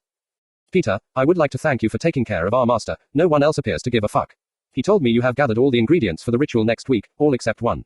Bella will deal with that and I will now brew the potion. I am a better brewer than you. Peter was nodding like a madman at that. Rather than being upset or jealous, he would have done practically anything to escape having to prepare that potion. Our master can now see he needs to make his return to Britain as quickly as possible, and that Halloween will only be but a step on this journey. We are to take him and Nagini to a cemetery outside a village called Little Hangleton where, on the night of the winter solstice, we will perform another ritual that will see our master back with us once more. Then he will summon his Death Eaters and see who answers his call, and who dares to oppose him. Bella still had loads of questions but could see she wouldn't be getting any more answers out of her mate tonight. He simply couldn't stay awake any longer. She placed her sleeping bag next to her mate's before realizing there was someone else she could get some answers from. Peter telling her that the missing ingredient needed for the ritual was a baby didn't bother her in the slightest. Bella would gladly give up a child of her own to see her master return. Peter was soon the only one still awake as Bella wrapped herself around Rookwood and slept. He was sitting there staring into the flames and wondering if his life had just taken an upturn or was on a downward spiral. Not having to steal a baby and prepare it for the ritual was certainly a plus in his book. Having to be around Bellatrix Lestrange 24 hours a day was a danger he could have done without. One wrong word, a wrong reaction or just being there at the wrong time could see him end up dead. Bella would think no more of ending his life than she would snuffing out a candle before she went to bed. That Rookwood appeared to have some sort of relationship with the crazy witch shocked Peter. He had always thought Rookwood was one of the most intelligent of the Death Eaters. It just proved that even the most intelligent of wizards could let their thinking be influenced by their head without a brain. No one could deny that the witch in question was gorgeous. That beauty though came with a thirst for blood and causing others pain that only their master could possibly match. A first date with Bella might be all you got. There was always a chance you wouldn't be around for a second. It was a delighted Tonks who set off with Remus for their first official date. Hermione was also hyper too, especially since Harry had kept today's visit to the village a secret. They had the usual lesson with Bill this morning and it wasn't until that was over Harry asked his mate if she wanted to have lunch in Hogsmeade. They would have lunch together and discuss the best way to use the auras and warriors that would be here next weekend. The four would then scout around the village and study the route down from the castle to see if they could spot any potential ambush spots. Remus found himself enjoying what was effectively a working lunch where all four offered suggestions as a rough plan began to take shape. Tonk's suggestion that they would probably have to do the same again tomorrow to refine the plan was met with three grins that even spending hours rooting through the village's back alleys and surrounding countryside couldn't wipe off. Tonks though had to veto Syria's suggestion of making sure Harry got some alone time with Hermione. She was still his minder and wasn't for letting him out of her sight. They had no way of knowing that the danger they were getting prepared to defend against was currently over 2,000 miles away. That danger though would soon be heading in the direction. Thanks for reading. The Approaching Darkness. Harry Crow. Disclaimer, I am not JKR, nor a professional author. I write as a simple form of escapism, and purely for my own enjoyment. I then post those efforts here so others can read my stories for free. For those people who know exactly how to write the perfect Harry Potter story, and simply must point out the many reasons why mine isn't it, please do us all a favor and write the thing. Like everyone else on this site, I'm always searching for good stories to read. Chapter 70. It felt strange not sitting down to breakfast with Harry, but that strangeness had started for Hermione the moment her mate wasn't there to offer the usual morning greeting. The excitement around the Ravenclaw table at a Hogsmeade weekend didn't quite reach Hermione. To her it just meant that Harry was on duty. She was still going to the village and would spend the day with lots of their friends. This time Hermione might even see inside some of the shops. Harry had asked her to replenish Hannah's chocolate stash that took such a pounding on the express. He'd also asked all three of them to wear the dueling robes in Hogsmeade. There was no point in taking chances. The residents of Hogsmeade were as pleased to see the patrols as they were the Hogwarts students, not caring if those patrols were goblin warriors or ministry auras. Tonks and Harry had tried to assess where any attack might come from and had patrols covering those specific areas. They also had clearly visible forces on standby inside the village and all these squads were constantly rotating. This was done to keep everyone alert and hopefully give the impression to anyone watching that the forces they had available were greater than they actually were. Tonks had taken Harry's point to heart. The idea here was to scare anyone away from making an attempt to attack the students. Hermione had been keeping an eye out for Harry as the gang toured Hogsmeade. It was rather a surprise then when she left Honeydukes and walked right into him. Would my lady like to join me for some lunch? I would love to. We only have half an hour so it will just be a quick bite. She then noticed the 10 grinning goblin warriors behind him and wondered just where they were going. Harry would certainly want to eat with them too. She was on his arm as the squad marched unerringly to the 3 broomsticks, entering and sitting at the largest table there. The speed at which the food appeared was surprising to Hermione, but the goblin ale being served gave the game away. You had this planned. An army marches on its stomach. Hermione, it would be a poor commander who didn't make provisions for his men to be fed. We're spread around all the establishments that provide food, allowing us to spread the wealth and also our cover of the village. Even my lunch date is bloody tactical. This saw the goblin warriors roar with laughter, Hermione shaking her head and mumbling about Goblin's sense of humor just cracked them up more. Word that Harry was having lunch in the Three Broomsticks soon spread and a lot of their friends popped in to say hi, those who could speak Goblin using that language to do so. This really impressed the warriors, but the prophet reporter couldn't believe his ears, or his eyes, a squad of heavily armed goblins sitting having lunch in the Three Broomsticks. Having lunch was hard enough to believe, for Pablood after Pablood to come forward and greet them in their own language was shocking. Longbottom and his betrothed were already friends of the nation, but Bones, Diggory, Abbott, Davies and a couple of Weasleys all clearly not only knew the language but were comfortable talking with the goblins too. When the Hogwarts head boy and girl entered and displayed the same behavior, the reporter was glad his photographer was capturing this, the editor would never believe it otherwise. Molly Weasley would have trouble believing George and Fred could feature on the front page of the Prophet without having auras coming knocking on the burrow door. As the squad was getting ready to return to duty, Harry had a quiet word with his mate. We will be escorting the last of the students up to the castle. If you wait until then we can walk to Hogwarts together. Hermione didn't want to kiss him while he was on duty, but she would certainly be waiting for that walk. Thanking everyone for their company during lunch, the squad headed off to relieve the next rotation for their break. The reporter watched them leave and knew that, barring any attack on Hogsmeade, he already had his front page story. The real story though was unfolding over 3,000 miles away. As Hermione strolled back to the castle with Harry, Peter was walking through the trees with a crying baby in his arms. Bella had stolen the male child earlier and he had been given the job of taking care of it until the ritual tomorrow. Peter would have loved to put the child to sleep, but any magic cast on the baby might interfere with the ritual, hence why he was currently walking through the trees trying to quiet the infant. Bella might be prohibited from casting any magic on the baby, but Peter had no such protections in place. He was also certain that it wouldn't be a sleeping charm Bella sent his way if the baby's crying irritated her. As he comforted the crying child, Peter was desperately trying not to think of what the immediate future held for the doomed infant. His master had imprinted the ritual on his mind, so Peter could now see exactly where the snake was going to bite the little boy and the points at which Rookwood would then make the cuts. The bleeding baby would quickly be immersed in the foul potion before their master would leave his familiar and take possession of the new construct just before the child died. Peter's thoughts drifted to another child he once held in his arms, so long ago, and what now seemed like another life. Even then, though his choice had already been made, a choice he was now having to live with.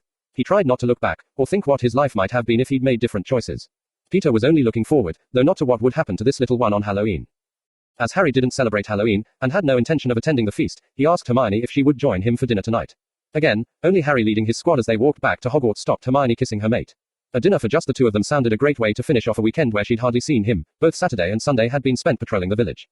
This would also let Padma and Neville enjoy the feast with Parvati. It had been a busy weekend, but Harry didn't think it could have gone much better. The Prophet was full of praise for the ministry and Gringotts after ensuring the children visiting Hogsmeade were kept safe. The front page of course featured the Baron of Kingussie having lunch with his goblin warriors and wizarding friends, along with quotes from all the proprietors who were delighted at the extra business the combined Auror and warrior forces had provided. A message had been passed on to Harry that the director was very pleased at how the entire situation had been handled. The goodwill the nation would reap from this was an unexpected bonus. Seeing goblins being accepted like this was slowly changing wizarding attitudes towards them, changes that were even being noticed on the floor of the bank. Tellers were reporting outbreaks of civility from their customers. If things continued on this track, civility would become the norm rather than the exception. They were enjoying their meal and just being able to chat about anything, their hopes and dreams of the future. Hermione then had a question about the holidays that would soon be upon them. Can we spend Christmas in Kingussie? I would think we will certainly spend some of the holidays there. It isn't really big enough to hold everyone though, and I don't know about a mark in Kingussie during December.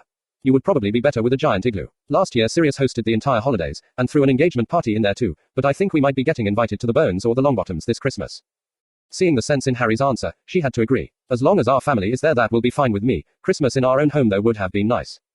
We've still got 7 weeks of Hogwarts to go before we get to that. Who knows what other surprises Master Auror Moody will have for us by then.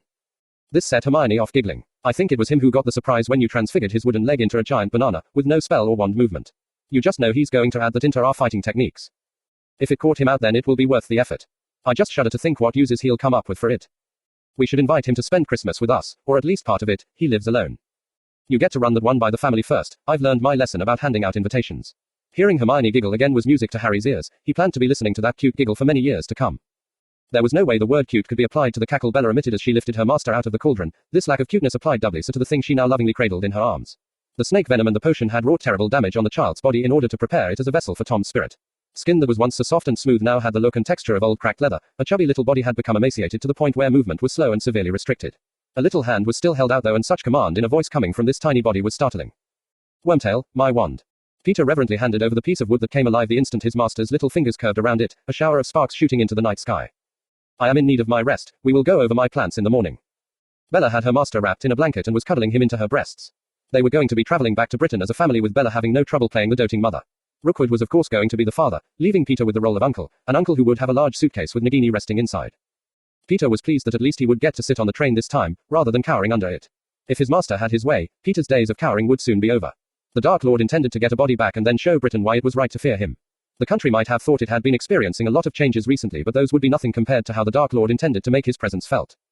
Harry felt his presence would make the guys more nervous, but Henrika convinced him otherwise, so, instead of just opening the room for the first-year marauders and leaving as usual, he stood beside the Lady Black and watched the club being run through its paces.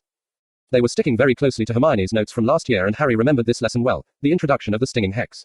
He watched as Fred and George put all joking aside and were very serious with their charges. That all four were now prefects and charged with helping the first years certainly helped them establish a great working relationship with their marauder students. That Draco and Pansy were working alongside the twins without the slightest hint of hesitation certainly told its own story of how far the changes inside Hogwarts had gone. Slytherins and Gryffindors working together would have been unthinkable even a few years ago. Harry and Henrika lent a hand assisting those who had been hexed out of the dueling area, constantly checking they were all right. Seeing some of them fighting back tears from the pain gave Harry an idea, and he disappeared for a while, returning with Luna and Colin just before the guys were getting ready to wind up the lesson.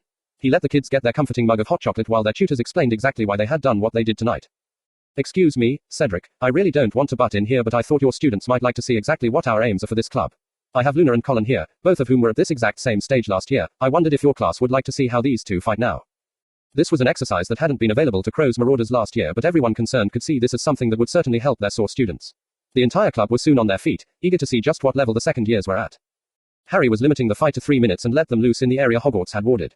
First years that had been feeling sorry for themselves a moment ago were now shouting encouragement as the two Crow's Marauders threw spells, dodged and shielded until Harry called time to much cheering. It was a happy yet determined bunch of first years who soon after that left the room, allowing Harry to apologize to the tutoring team. "Sorry about that, guys, but something just occurred to me as I was helping Natalie back to her group. Last year Crow's Marauders had the choice of Lockhart or us. I would like to think that wasn't a difficult decision. You lot are up against Remus, and I could see some of our first year wondering if this was worth it. A stinging hex is called that for a reason, it bloody stings. I wanted them to get a look at what was possible before they thought about chucking it in." Roger didn't think any apology was needed. "I was looking at them and could see us losing a few, but not after watching these two. You've really been pushing them this term." Colin had been delighted that he was one of the pair Harry picked, and his face was flushed from exertion and pride. Luna was just glad to help out. "Our shields are getting stronger all the time, but Harry still keeps telling us not to rely on them."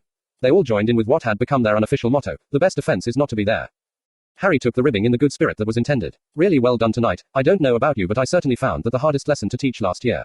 Next week they'll have a set of dueling robes on when they practice, but you still have to be careful they don't use that as an excuse to go charging into a fight, especially those bloody Gryffindors." Again Colin took the jibe in the spirit it was intended, but the twins were quick to defend their house, in their own inimitable style of course. "Hey, we teach our first year better than that." Quote ellipsis. "Yeah, first thing we taught them, don't get caught. Is that the same thing, Fred? It's the most important thing, can't have us Gryffindor prefects looking bad." Quote ellipsis. "And Alicia would go mental if we made her look bad." The twins' theatrical shudders weren't fooling anyone. Alicia and Angelina certainly had more chance of reining Fred and George's more outlandish behavior than McGonagall ever would. Rookwood was having a hard time trying to rein their master's impatience in. That Peter was too afraid to confirm or deny what Augustus was saying, and Bella simply couldn't wait to start some mayhem, certainly didn't help his case any. "Master, to go anywhere near Little Hangleton before the solstice invites disaster on all of us. This is a totally different ministry we're dealing with now. Between them and the goblins I'm certain that house will be monitored. Until we have your wand backing our endeavors, then any confrontations should be avoided when possible. Bella's the most powerful witch I've ever met, but Peter and I are at best average in a fight. Until we have you restored to a new body, then we're vulnerable. After the ceremony, I'll gladly storm the ministry itself at your side if that's your command." The Dark Lord was not used to having his orders questioned by his followers. Painfully enforcing his will would usually be his immediate response should that ever happen. He forced himself to stop and think though, understanding that Rookwood was well aware of what his fate could be, yet he still spoke out. This was also a Death Eater who masterminded an escape from Azkaban with the sole intention of helping his lord return to power. Rookwood's bond with Bella being nothing more than an opportunity that his plans generated, and the clever wizard then seized with both hands. There was also the fact that Rookwood wouldn't be considered one of his lord's inner circle, yet almost every one of those bastards granted that honor were far too busy looking out for themselves to ever search for the wizard they had called master. Rookwood's loyalty was beyond reproach, leaving only the conclusion that it was genuine concern that made him speak out of turn. By sheer magical power and her utter ruthlessness, Bella had more than earned her place as his right hand. Rookwood certainly didn't possess much power, but had an intellect that was probably only second to his own. That superior intellect was telling the Dark Lord to listen to this intelligent and loyal Death Eater. "You may have a point, Rookwood. I have waited over 10 years to return. I can easily be patient for another 6 weeks. Then I will announce my return to Thos Cowardly SS, who took my mark and then failed me. They will be the first to feel my wrath, but certainly not the last." Bella's face fell as her master conceded it was better to play it safe for now. Everything changed at his final comments though. Watching as her master tortured those cowards who had bought their way out of Azkaban, and then continued living in the comfortable mansions, would be almost as satisfying as torturing them herself. Rather than letting out the sigh of relief he certainly felt, Augustus actually pushed for more. "Master, until we can confirm otherwise, I think we have to treat everyone and everything as compromised. Even though Bella and I were very careful to leave no clues to our whereabouts, the ministry were all over the Carrows very quickly. They were so sure of our position, they even had reporters and photographers from the Prophet along. They missed us by a matter of hours and pure chance. They also had enough firepower along to level the Carrows farm." Peter felt on safer ground here. Sticking it to someone he hated was certainly sweet. That this person was already dead and wouldn't be coming after him also helped. The ministry already had Lucius Malfoy in a cell by the time the Prophet broke the storyline his crime, and that was only a matter of mere days after the incident with the basilisk happened. Bella couldn't help but needle the little man. She didn't like Peter. And that's when you decided to search for our master, before you were caught too. You had over 10 years to do that. Where the fuck were you? Peter was stuttering to try and answer Bella's question, knowing full well she was right. Admitting that though could be the end of him. You two took your time breaking out of Azkaban too. He almost bit his tongue off after realizing what he had just said. Bella might just cut it out for him after that. Rookwood wanted Peter along, if for nothing more than to look after Nagini. I was not aware our master had made Horcruxes until Malfoy ended up in a cell beside us. If Malfoy had one for safekeeping, it was certain Bella would have one too. If I could have gotten my hands on one of those, I knew I could aid our master's return. It took nearly 8 months to manufacture what I needed to get us out of there, and now we're here. Lord Voldemort used to enjoy pitting one Death Eater against another for his own amusement. Since he currently only had 3, that couldn't be allowed to happen. Bella would slaughter Peter in seconds anyway. Where was the entertainment in that? Peter S. still came. That ISS the important thing. You have given me much to think on, Rookwood. We will talk more as we head home. That was more than Augustus hoped for. His master would listen to him. It was also more than Peter had hoped for. Their master's backing would stay Bella's wand, for now. The sooner she had some other targets to take her ire out on, the happier he would be. It was only after realizing how happy they were that Emma knew it was time to talk to Dan. You've just come in from shooting while I've spent a lovely morning losing myself in a book I've been meaning to read for ages. Now we're being waited on hand and foot.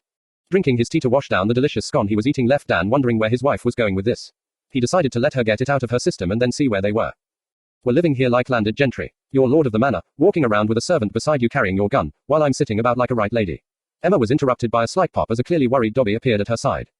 Has Dobby done something wrong, mistress? Dobby will work harder to fix whatever the problem is. Watching the little guy who they literally owed their lives to standing there wringing his hands with worry brought Emma up short. She needed to fix this at once. Dobby, never doubt for 1 second that Dan and I don't think you are simply the best elf in the whole world. I was talking with Dan about what we should do in the future and forgot one of our family was missing from the discussion. Please sit and join us, Dobby.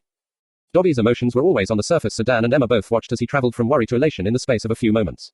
The invitation to sit though had him folding his legs and sitting on the floor. There was more work to do before he would be comfortable sitting on a chair beside them. What I was trying to lead up to is that our lives have been changing ever since we discovered Hermione was a witch. I feel we've now reached a crossroads, one where we have to decide what we do next. Our lives changed forever the night those goblins attacked us in our home. We need to figure out what we want to do with our lives, and even whether Crawley is still home. This had Dan sitting up and paying full attention. This could be a life-changing conversation. You don't want to return to Crawley. I loved our house there, our home. We have so many happy memories that were made there, but I just don't know if I would ever feel safe living in that house again.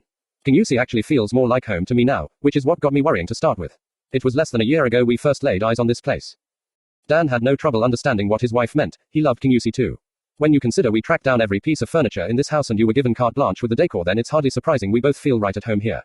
I still remember the morning we found the chair you're so fond of, and what a state it was in. That dealer must have thought he had a right couple of mugs, but you could see its potential. You've always been able to spot things like that. Now, will you tell me what's really on your mind? I don't know what I want to do with my life anymore, Dan. You know I've always been skeptical about people having so-called near-death experiences, but having a ruddy great knife sticking out of your belly has a way of making you look at your own life through different eyes. Dan was over and comforting his wife immediately. She obviously needed to get this off her chest. I always saw myself growing old beside you, surrounded by a few grandchildren. We almost had that snatched away from us. He may be sitting quietly on the floor, but Dobby was a good elf with a wonderful family. He anticipated their needs and floated a box of tissues over. Both were going to need them. Holding his wife close allowed Dan to air some of his own fears. I stood there, helpless, and the world meant nothing if you weren't there to share it with me. When you regained consciousness and held our children, then my world was back together. You can't ever leave me, Emma, you just can't. Both were now needing the tissues that Dobby had provided as Dan finally got what Emma was meaning. It's a bit like watching Frank and Alice try to find their place in the world again. That saw him receive a grateful kiss from his wife. That's exactly how I feel, almost as if I was reborn. At this moment I have no idea what I want to do with my new life. I honestly don't know if I could go back to being a dentist in Crawley though. Our world had been changing before that night, but now I feel like a different person. Does that make any sense?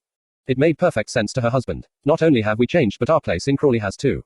We used to be known around town as a couple of dentists. Now we've been plastered all over the national newspapers as terrorist targets. We've seen the way Harry and Hermione are treated by the goblins and magicals. I can certainly do without that kind of fame. Let's be honest here, we hardly need to work for money. Why spend more years building up our practice just to make even more money when we eventually have to sell it?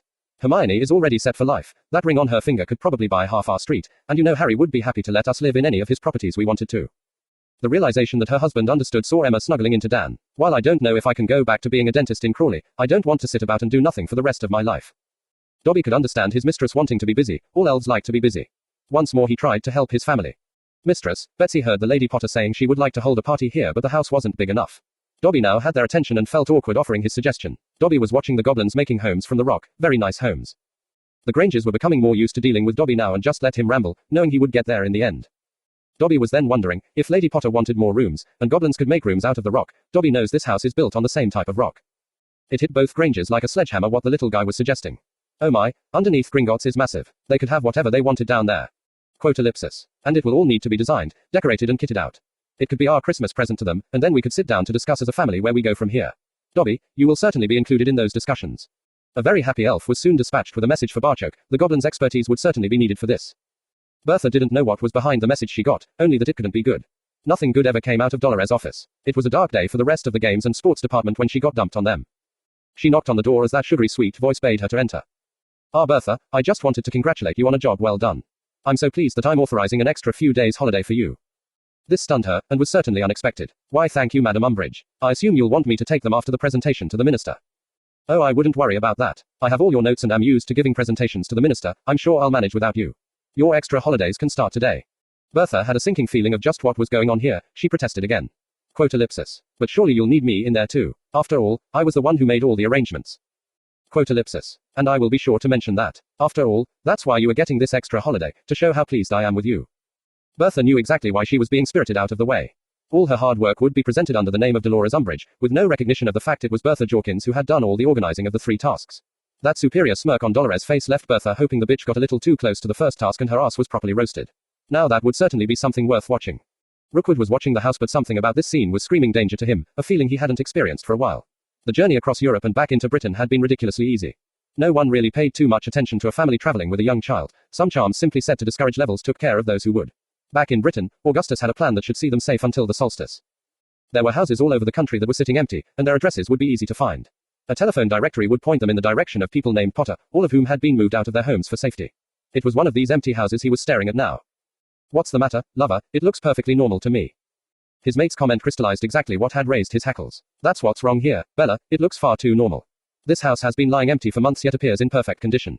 The garden is maintained and the windows are sparkling clean. That shouldn't be the case. It was their master who realized what was going on here. Whose elves are maintaining the property, they'll be maintaining all the properties. How is this possible? Thessa Muggle Holmes S. Bella actually had the most experience dealing with these creatures. If their lord and master bought these properties, and they were lying empty, the elves would automatically look after them. So Potter buys all the houses, the elves look after them and then he'll make a tidy profit when he eventually sells. Meanwhile, all the Muggle Potters are out of our reach and he gets nothing but praise for organizing this. The admiration was there for the rest of them to hear, Augustus' professional admiration at a plan well executed. How is it possible for a young boy to know all this? Peter had been monitoring the situation longer than the others, even living as a rat he had kept his eyes on the newspapers. He was raised by goblins, and calls one of them father. If there is a profit to be made, the goblins will squeeze it out. Oh, that father is now the goblins' ambassador to the ministry. This was greeted by silence before Bella pinned him with a glare, ignoring the fact she already knew most of this. Bella was spoiling for a fight, or even just a victim. Quote ellipsis. And you are just telling us this now. Sir, the goblins are using the Potter boy to influence the ministry, and the ministry are allowing them to. That is something we will exploit later. We need to do something now. If we try to stay in that house, those elves will soon report us to their master. We would have the entire ministry down on top of us within 24 hours. We'll have to look elsewhere for a safe haven to wait until the solstice. Her anger had not abated in the slightest. Bella strongly stated her opinion. I will wait those 2 weeks, living in a pigsty if I have to, but not a moment longer. I'm sick of these bastards being one step ahead of us and not being able to strike back. It's time we gave this country a reminder of just who holds the power. The Bloods will once more flock to our master's banner. If they don't, my wand will kill every single one of the blood traitors. Not even Voldemort objected to Bella's rant. When you had a highly efficient attack dog, it was more about pointing it at the right target than keeping it muzzled. They would all have to rough it out for 2 weeks, but, as Bella said, not a moment longer. Hermione's ever-present planner told her there was just under 2 weeks to the end of what had been a very busy term. It also told her that the day before they left Hogwarts was a Hogsmeade visit, so Harry would again be on duty. It didn't matter too much this time though. The following day they were stepping onto the express and heading for home. Harry would be hers for 2 whole weeks, and it would be just them doing their exercises every morning. She was delighted Padma and Neville now joined them each morning, but there was no denying she missed that it wasn't only her and Harry. That had been the one time of the day when she had her mate all to herself, and Hermione missed that more than she ever thought she would. With Mum and Dad not yet returning to work, she was really looking forward to this holiday. Nothing had yet been arranged amongst the extended family, although everyone was heading to their own homes when the express reached London. All knew though that Harry had an open house policy at Kingussie. They were all welcome there anytime. It was strange, but Hermione was beginning to think of Kingussie as home, rather than the house she grew up in. When she mentioned this to Harry, she had received an answer that had her thinking he would be a natural at politics. Home to me is wherever you are. It was said with such sincerity though that Hermione just had to kiss him, something that she seemed to grasp the slightest excuse to do, and Harry never once complained. Yes, it would be good to get him to herself and celebrate the season of peace and goodwill to all together. Thanks for reading. He's back. Harry Potter. This chapter fought me tooth and nail, purely down to outside forces that certainly weren't influenced by magic.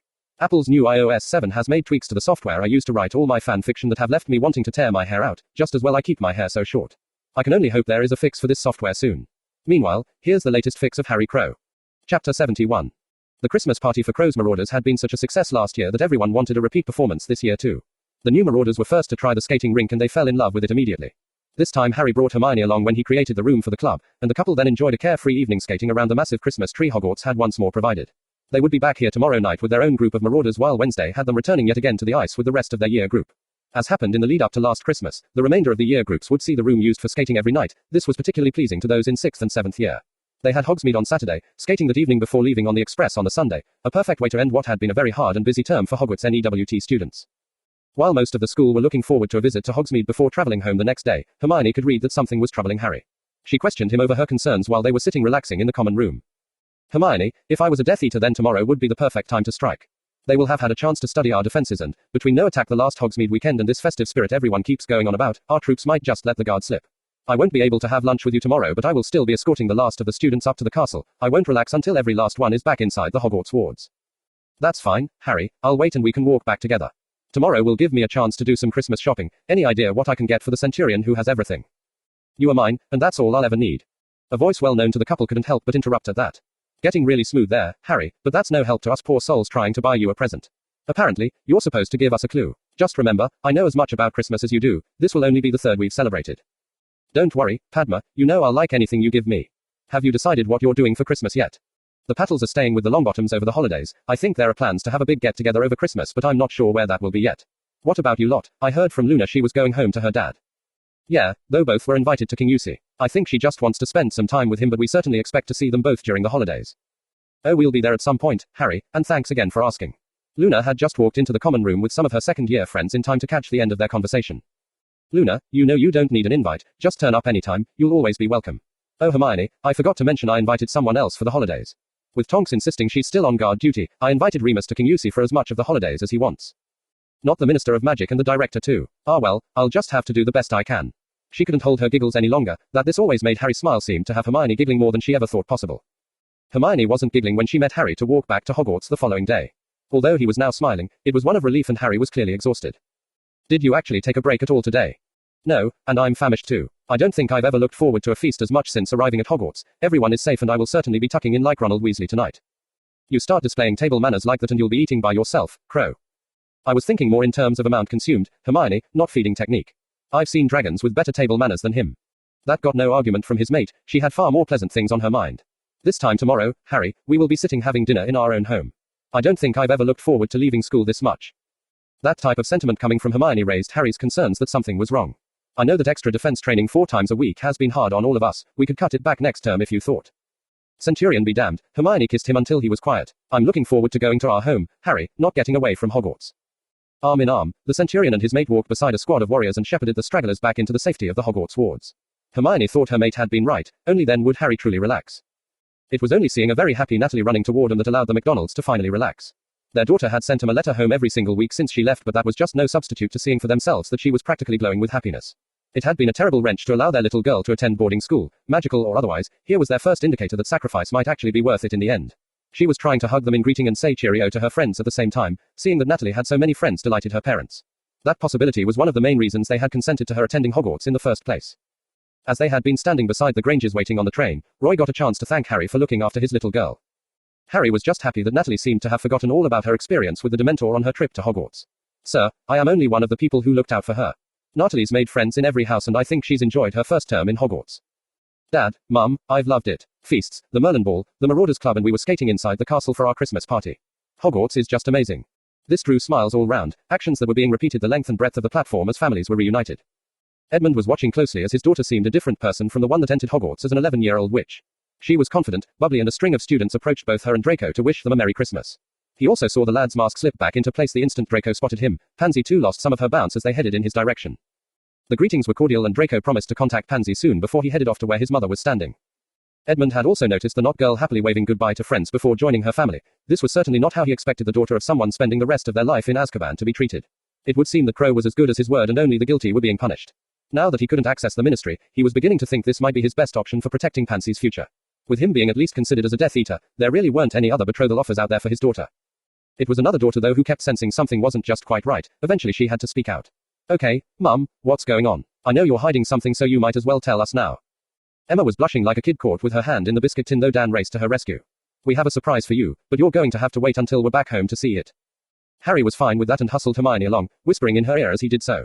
Did you notice he said home? I don't think he was talking about Crawley either. A portkey trip later saw the four of them plus Tonks arriving in Kingussie, and Hermione giving her usual greeting to their waiting father. Barchoke appeared to be another goblin who was falling under the Granger hugging spell too.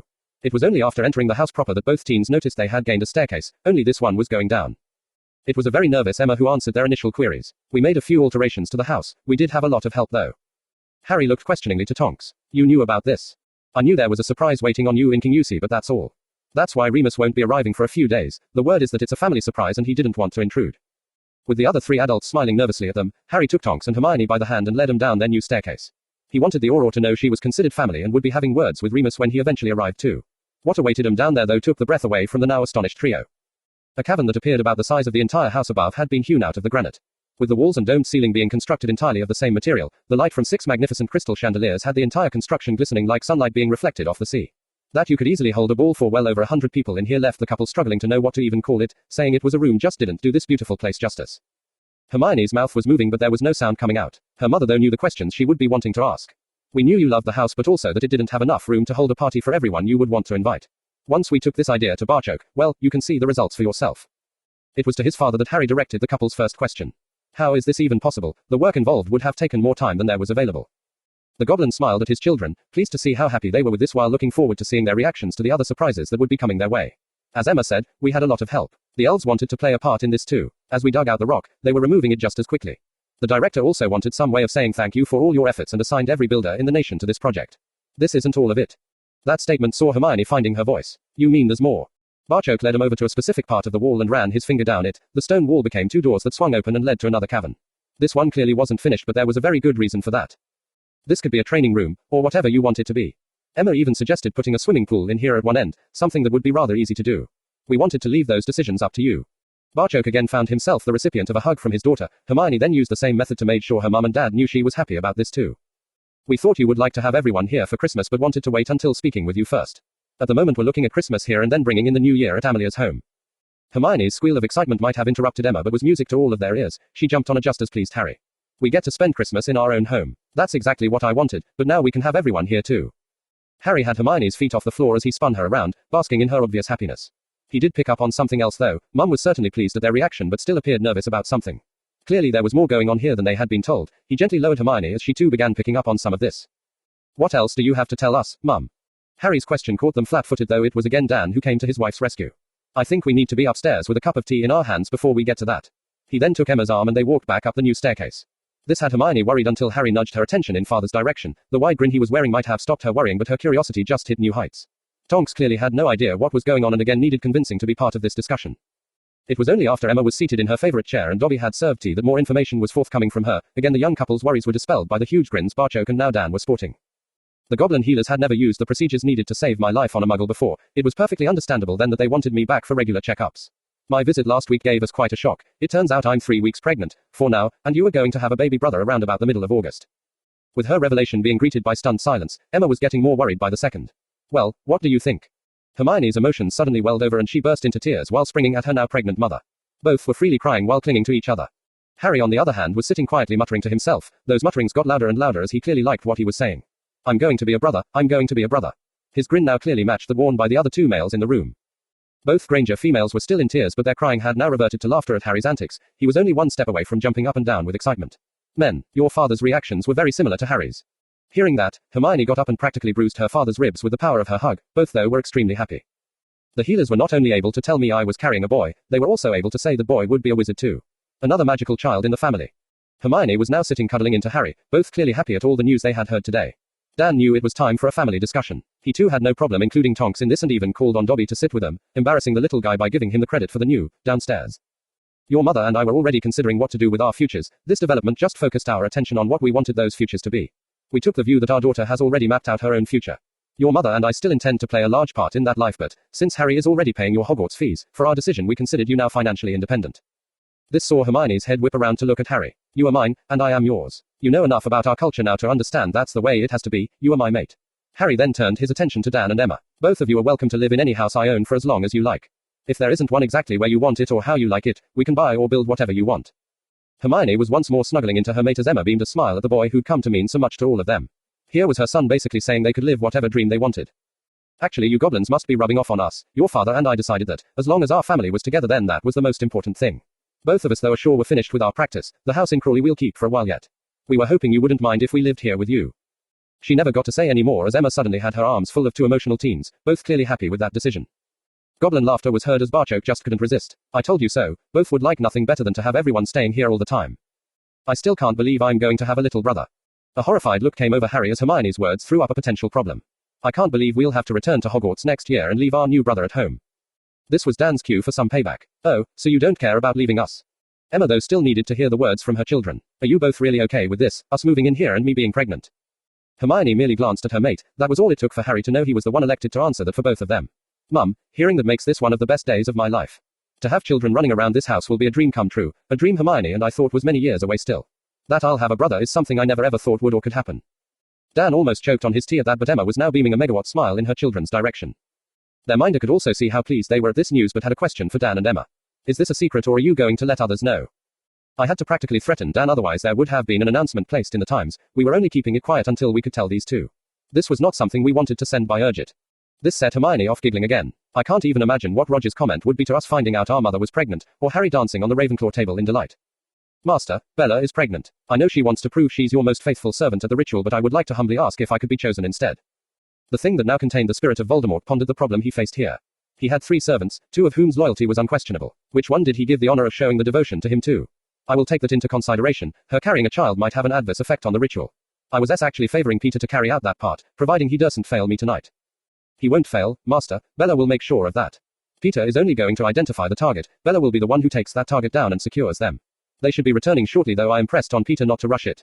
It is imperative he chooses someone who could be considered your enemy, otherwise the entire ritual could be in doubt. Anyone who works for that abomination they now call a ministry will do. They would certainly all be considered my enemies now. While relieved at this, Augustus knew that news wouldn't please his mate. Bella would have to be kept away from Peter, otherwise a certain rat might not actually see the solstice. That certain rat was currently scurrying around and cursing their luck in choosing the same day Hogwarts students returned home to try and snatch a victim. With all the parents staying at home with their children tonight, they were being left with very slim pickings in their search for a suitable victim. He then spotted a witch sitting in a secluded corner all by herself. She was slowly getting drunk and muttering about someone in her department screwing her over. It wasn't until she lifted her head that Peter recognized the witch. Bertha Jorkins just signed up to be an unwilling blood donor that would certainly save his master's life. The pub being mostly empty now worked in his favor. Wormtail scurried into the shadowy corner before transferring into Peter and then casting the imperious curse on Bertha. With the hood of his cloak up, Peter then whispered specific instructions to her. You will quietly come with me. If anyone asks, I'm an old friend who's taking you home. Bertha rose unsteadily to her feet, taking Peter's offered arm for support, and both barely attracted a second glance as they left. Peter led her up a back alley where Bella was waiting, the smell of fire whiskey coming from Bertha stopping his accomplice stunning the witch. It didn't stop Bella's acid tongue though. You were supposed to get us someone to be used in our master's ritual, not pick up a drunk date for the weekend. There's hardly anyone in there and Bertha works for the ministry. She was the best of a bad lot. Bella didn't buy that excuse, instead grabbed Bertha and side-operated her back to their camp. Peter was left to follow on. They had chosen the Forest of Dean and, after stealing another tent, set up camp there. Rookwood had the place warded so that Aurors could walk right next to their camp and still not see it. The second tent they had stolen was a much more elaborate model, complete with separate areas inside. Their master, his familiar and Peter shared that accommodation. Bella appeared with their victim, along with a scathing report on Peter's ineptitude. Peter then made his excuses that they really couldn't have picked a worse day to try and snatch someone. You have both done well, SSHE will be adequate. The Dark Lord then cast his own Imperius on the poor witch. His instructions to Bertha was simply to be Peter's slave. Never let it be said I don't reward thos faithful to me. SSHE is yours to us until the ceremony, then I will empty her mind for information. Something we badly need. Peter, us Shalensing charms I do not wish my rest disturbed. A grinning Peter led the witch away, placing Bertha in his part of the tent and zipping up the partition. The Dark Lord then turned his attention to a fuming Bella, knowing this needed to be handled delicately. Bella, my most faithful lieutenant, I have a job that only you can do for me. Her bad mood vanished instantly, expecting now to be chosen to donate her flesh to her master. She was soon disappointed. Quote ellipsis. Your pregnancy prevents you taking your rightful place in my rebirth ritual but offers instead a wonderful opportunity.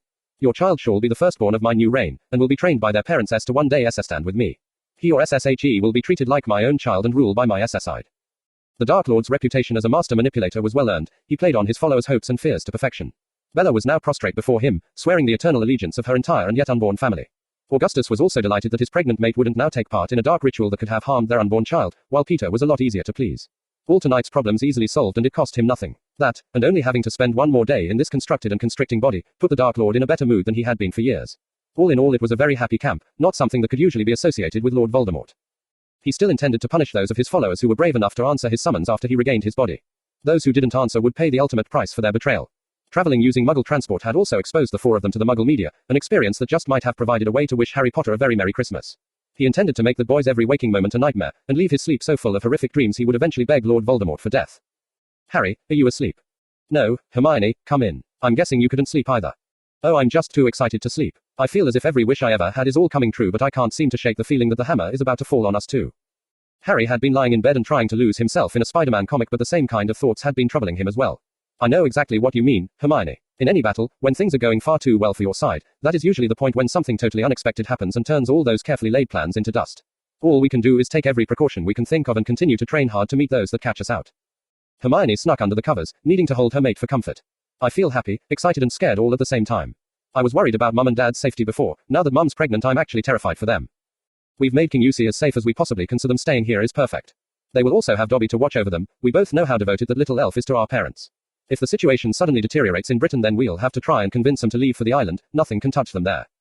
That suggestion certainly appealed to Hermione, so much so that she snuggled into Harry and kissed him for coming up with it. With Mum pregnant, we should have no problem convincing Dad to take her somewhere totally safe.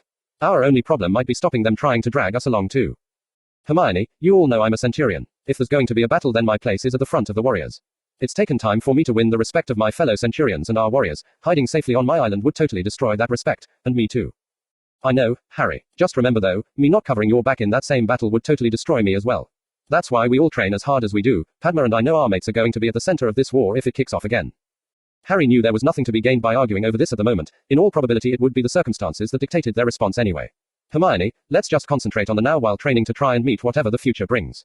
We're going to have a wonderful Christmas with our family, a family that's going to grow. We have a real reason to celebrate this year. I think we should give it our best shot.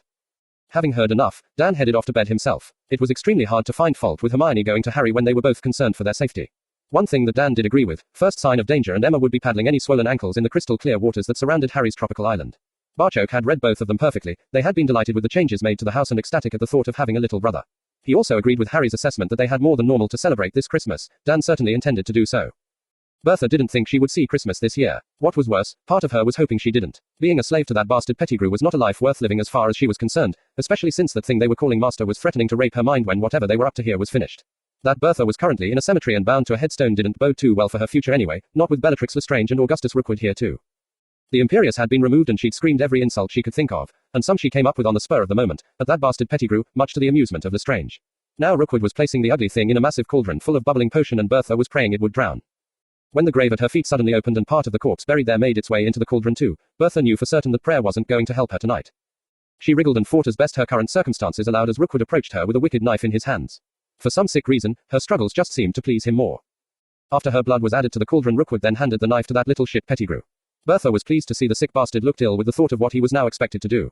Watching him cut his hand off and let it drop in the cauldron had an effect on Bertha she wouldn't have believed possible a few days ago. She was delighted to see the little bastard in severe pain but couldn't help but wish it was another piece of his anatomy that he'd cut off and flung in there.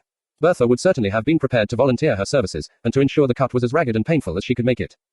Those pleasant thoughts were rudely interrupted by the cauldron exploding and Bertha thought for a moment they'd made a mistake. She certainly couldn't think of any potion where the addition of Pettigrew's grubby hand would have a positive result.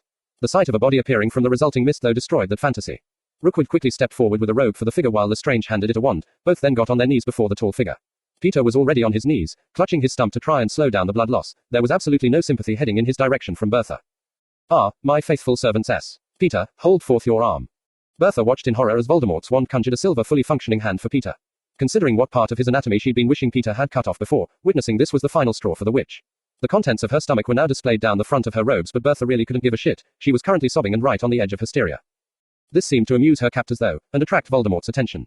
He walked toward her and cold fingers were soon caressing Bertha's cheek. Ah, Miss Jorkins S. I should really thank you for assisting in my return, I won't though. Instead, I'm going to enter that mind of yours S and strip out every piece of information that might be useful.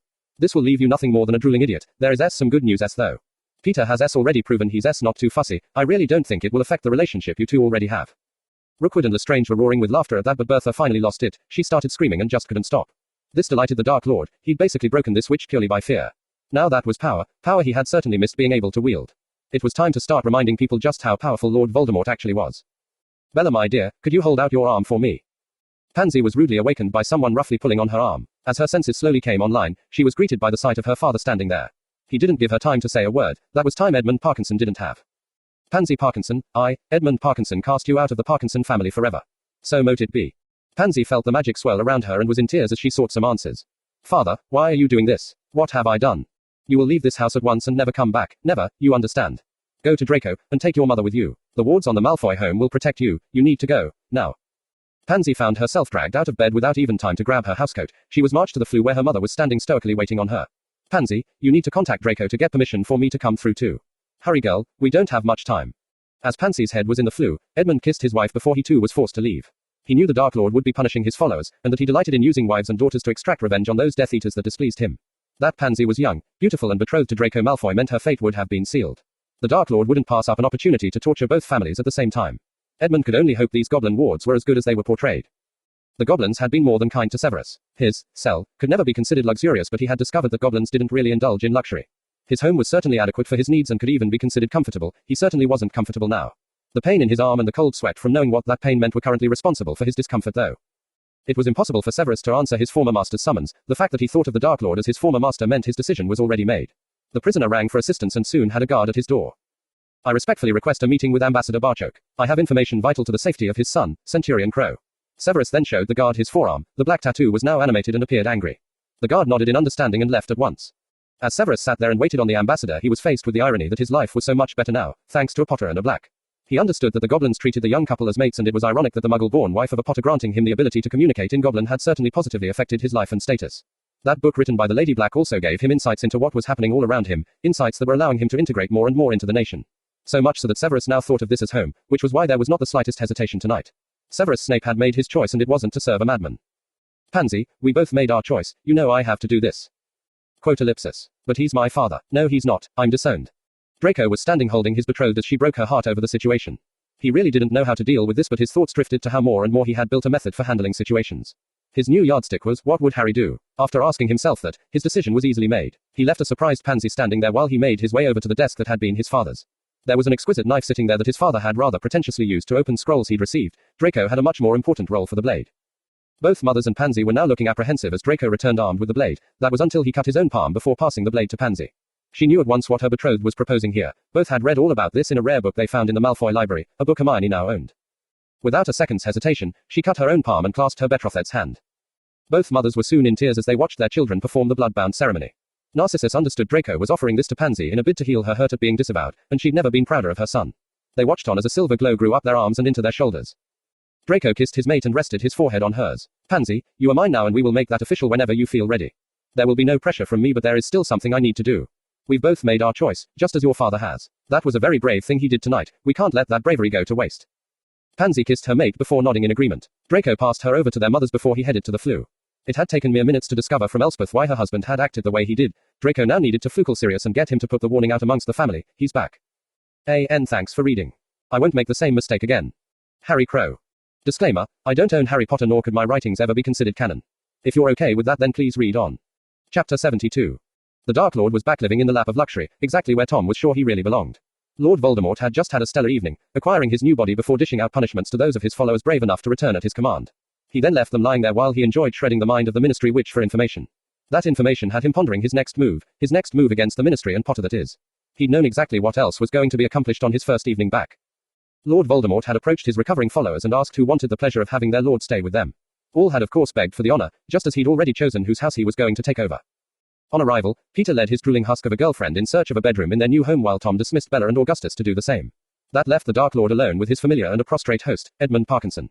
He could see the wizard shaking as he lay at his feet and wondered whether it was caused by the after effects of the Cruciatus or fear. He would like to think a little of both. Tell me again, Parkinson, why your wife and daughter are not here to greet their lord.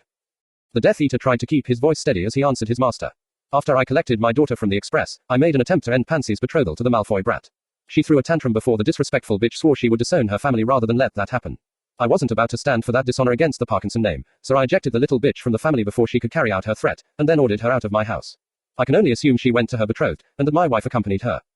But Draco is no longer her betrothed. You ejecting her from the family would end that agreement. Forgive me, master, but they have convinced each other that they're in love. Draco would take her in, even though she now has no name. I'm afraid Draco isn't half the man his father was. His familiar was coiled over his shoulders and he was affectionately stroking Nagini's head when Tom let his anger show.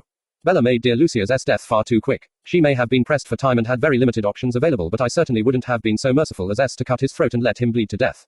The Dark Lord was now certain Parkinson's shaking was down to fear. He softened his voice to coax the answers he wanted out of his servant.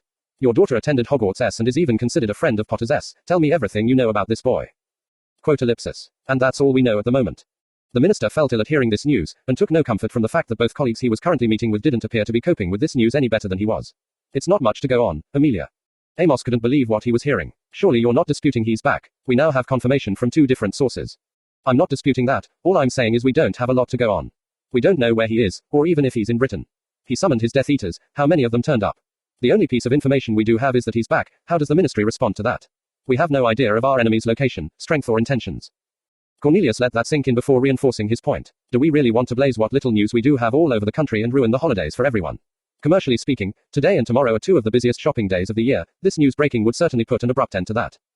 Are you suggesting we ignore this? Of course not, Amos. What we need is a measured response, a response that allows us to increase security without sending the country into a paralyzing panic. The minister was looking to his head of the DMLE for help. Amelia duly obliged. I think I see what you mean, Cornelius. We have so little information, and using that might tip our hand that we have any information at all. I agree that, at this point, informing the public he's back would be counterproductive. I also agree with Amos that we need to do something. We still have 2 escaped Death Eaters on the loose, a perfect excuse to increase security and provide a timely reminder to everyone to be vigilant over the holiday period. Without more information, I really don't know what else we can do. This left Amos stuttering with indignation. What about those suspected Death Eaters who left the ministry? Can't we round them up? Quote ellipsis. And charge them with what? Amos, we let them walk out the ministry, promising no stain on their character. Am I now supposed to send my auras to arrest them, saying, by the way, we were lying when we said that? Amelia then softened her attitude. Amos was not an enemy here. We don't know how many of them answered Voldemort's summons. I think those who didn't will be the returning Dark Lord's first priority. There is also the practicalities to consider in rounding them up. I simply don't have the manpower to hit all of the targets at once, and an operation that size will surely leak, sending any doubters straight into the arms of Voldemort. The minister was left shaking his head. It's the Carrows all over again. There's a section of our community that knows he's back, but not one of them trusts the ministry enough to come to us for help. Augusta Longbottom was right. We need to change that. He found his 2 colleagues agreeing, though Amelia took it further. Once Voldemort makes a move, the gloves can come off. That fact changes the entire complexion of the problem. We need to decide though how to deal with those who don't want to rejoin Voldemort. The Chief Warlock was beginning to understand the dilemma they faced here. I think Harry showed us the way. It's all about how we treat the families involved. Knowing my Tabitha and Cedric are safe behind those wards certainly gives me great peace of mind. My Cedric teaches the Knock girl at their extra defense class in Hogwarts. He says she's a lovely young witch. What fate would have awaited that child if Harry hadn't stepped in? If we can protect their families from Voldemort's retribution, then we might yet see some of the doubters approaching us. Those sentiments certainly found approval from Cornelius and Amelia. She though wanted to add another layer to Amos' proposed solution. Protecting families is fine, but we also need to show what happens to those who willingly chose to follow this madman.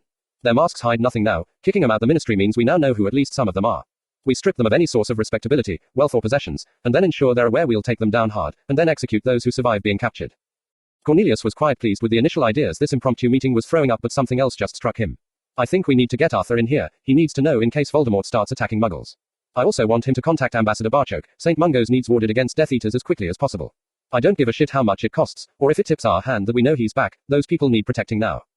A cold shiver ran down Amelia's back at the mere thought of Death Eaters attacking the hospital. The goblins don't have Christmas holidays, so they might be able to do it quickly. Do you want me to arrange for the staff to be screened as we did inside the ministry? This received a positive response from the minister, while Amos was sure the other problem would be solved too. Once we start finding Death Eater vaults, there will be plenty gold in the coffers to pay for protecting St. Mungo's. I'll get Arthur up to speed while Amelia is screening the hospital staff. It should be a safe bet just saying the new wards will be going up over the holiday period. The minister then looked to his 2 most senior advisors and asked the question that was at the forefront of his thoughts. We all remember the last time. Are we ready now to end this? Knowing the question was really aimed at her, Amelia gave the most honest answer she could. The ministry is certainly better prepared. While I had hoped for longer, knowing he's back allows us to step up our preparations. If we can act quickly and stop him gathering support, then the odds will tip heavily in our favor. His Death Eaters murdered a lot more victims than he did. They're also nowhere near as powerful. Taking that threat away should leave us dealing with a small group. I refuse to believe 20 or so wizards and witches that we will make outcasts could ever take over the country. Quote ellipsis. And what about Harry? Again, Amelia knew she could answer the minister's question honestly, and that the information wouldn't go any further. Like us, Harry could have used a few more years. That Moody seems almost ready to adopt the 4 of them should give you some idea of their abilities. I think the ministry needs to concentrate on the Death Eaters, depriving Voldemort of support and buying Harry time to train. He and his friends are already working 4 days a week with Moody and Bill Weasley. They would really need to leave Hogwarts to train anymore, not something I would recommend. She then gave her reasons for cautioning against that action. The idea of the ministry training 4 teenage assassins to go after Voldemort is not something that sits comfortably with me. At the moment, all we are doing is augmenting their already established training pattern, at the request of Harry's father. Of course I would bet my ministry pension that this exact same meeting is currently taking place in King Usi. They might reach a decision there that changes my opinion and our options. Amelia's ministry pension was in no danger. The exact same meeting was taking place in King Yusi. It was only their priorities that were different, very different. Listen everyone, I'm pregnant, not ill. I will not be treated like some invalid and be shipped off somewhere to safety, not unless my entire family comes too. Mum, I'm a centurion. I can't run away and hide. If you're saying King Yusi isn't safe, then we all need to hit that island today. If it is safe, then Dan and I shouldn't have a problem staying here while you are both at Hogwarts. Sirius and Remus were trying not to laugh, but it was Tonks who couldn't hide her grin. She has you there, Harry. Either King Yusi is safe or it isn't. You can't have it both ways. Not helping here, Tonks. King Yusi is safe, but not as safe as the island. Nothing and no one can touch them there. I've already lost one set of parents to this mad bastard. I'm not gonna let him take another, along with my unborn brother. All could now see how badly they had misread the situation. Here was something that clearly terrified Harry.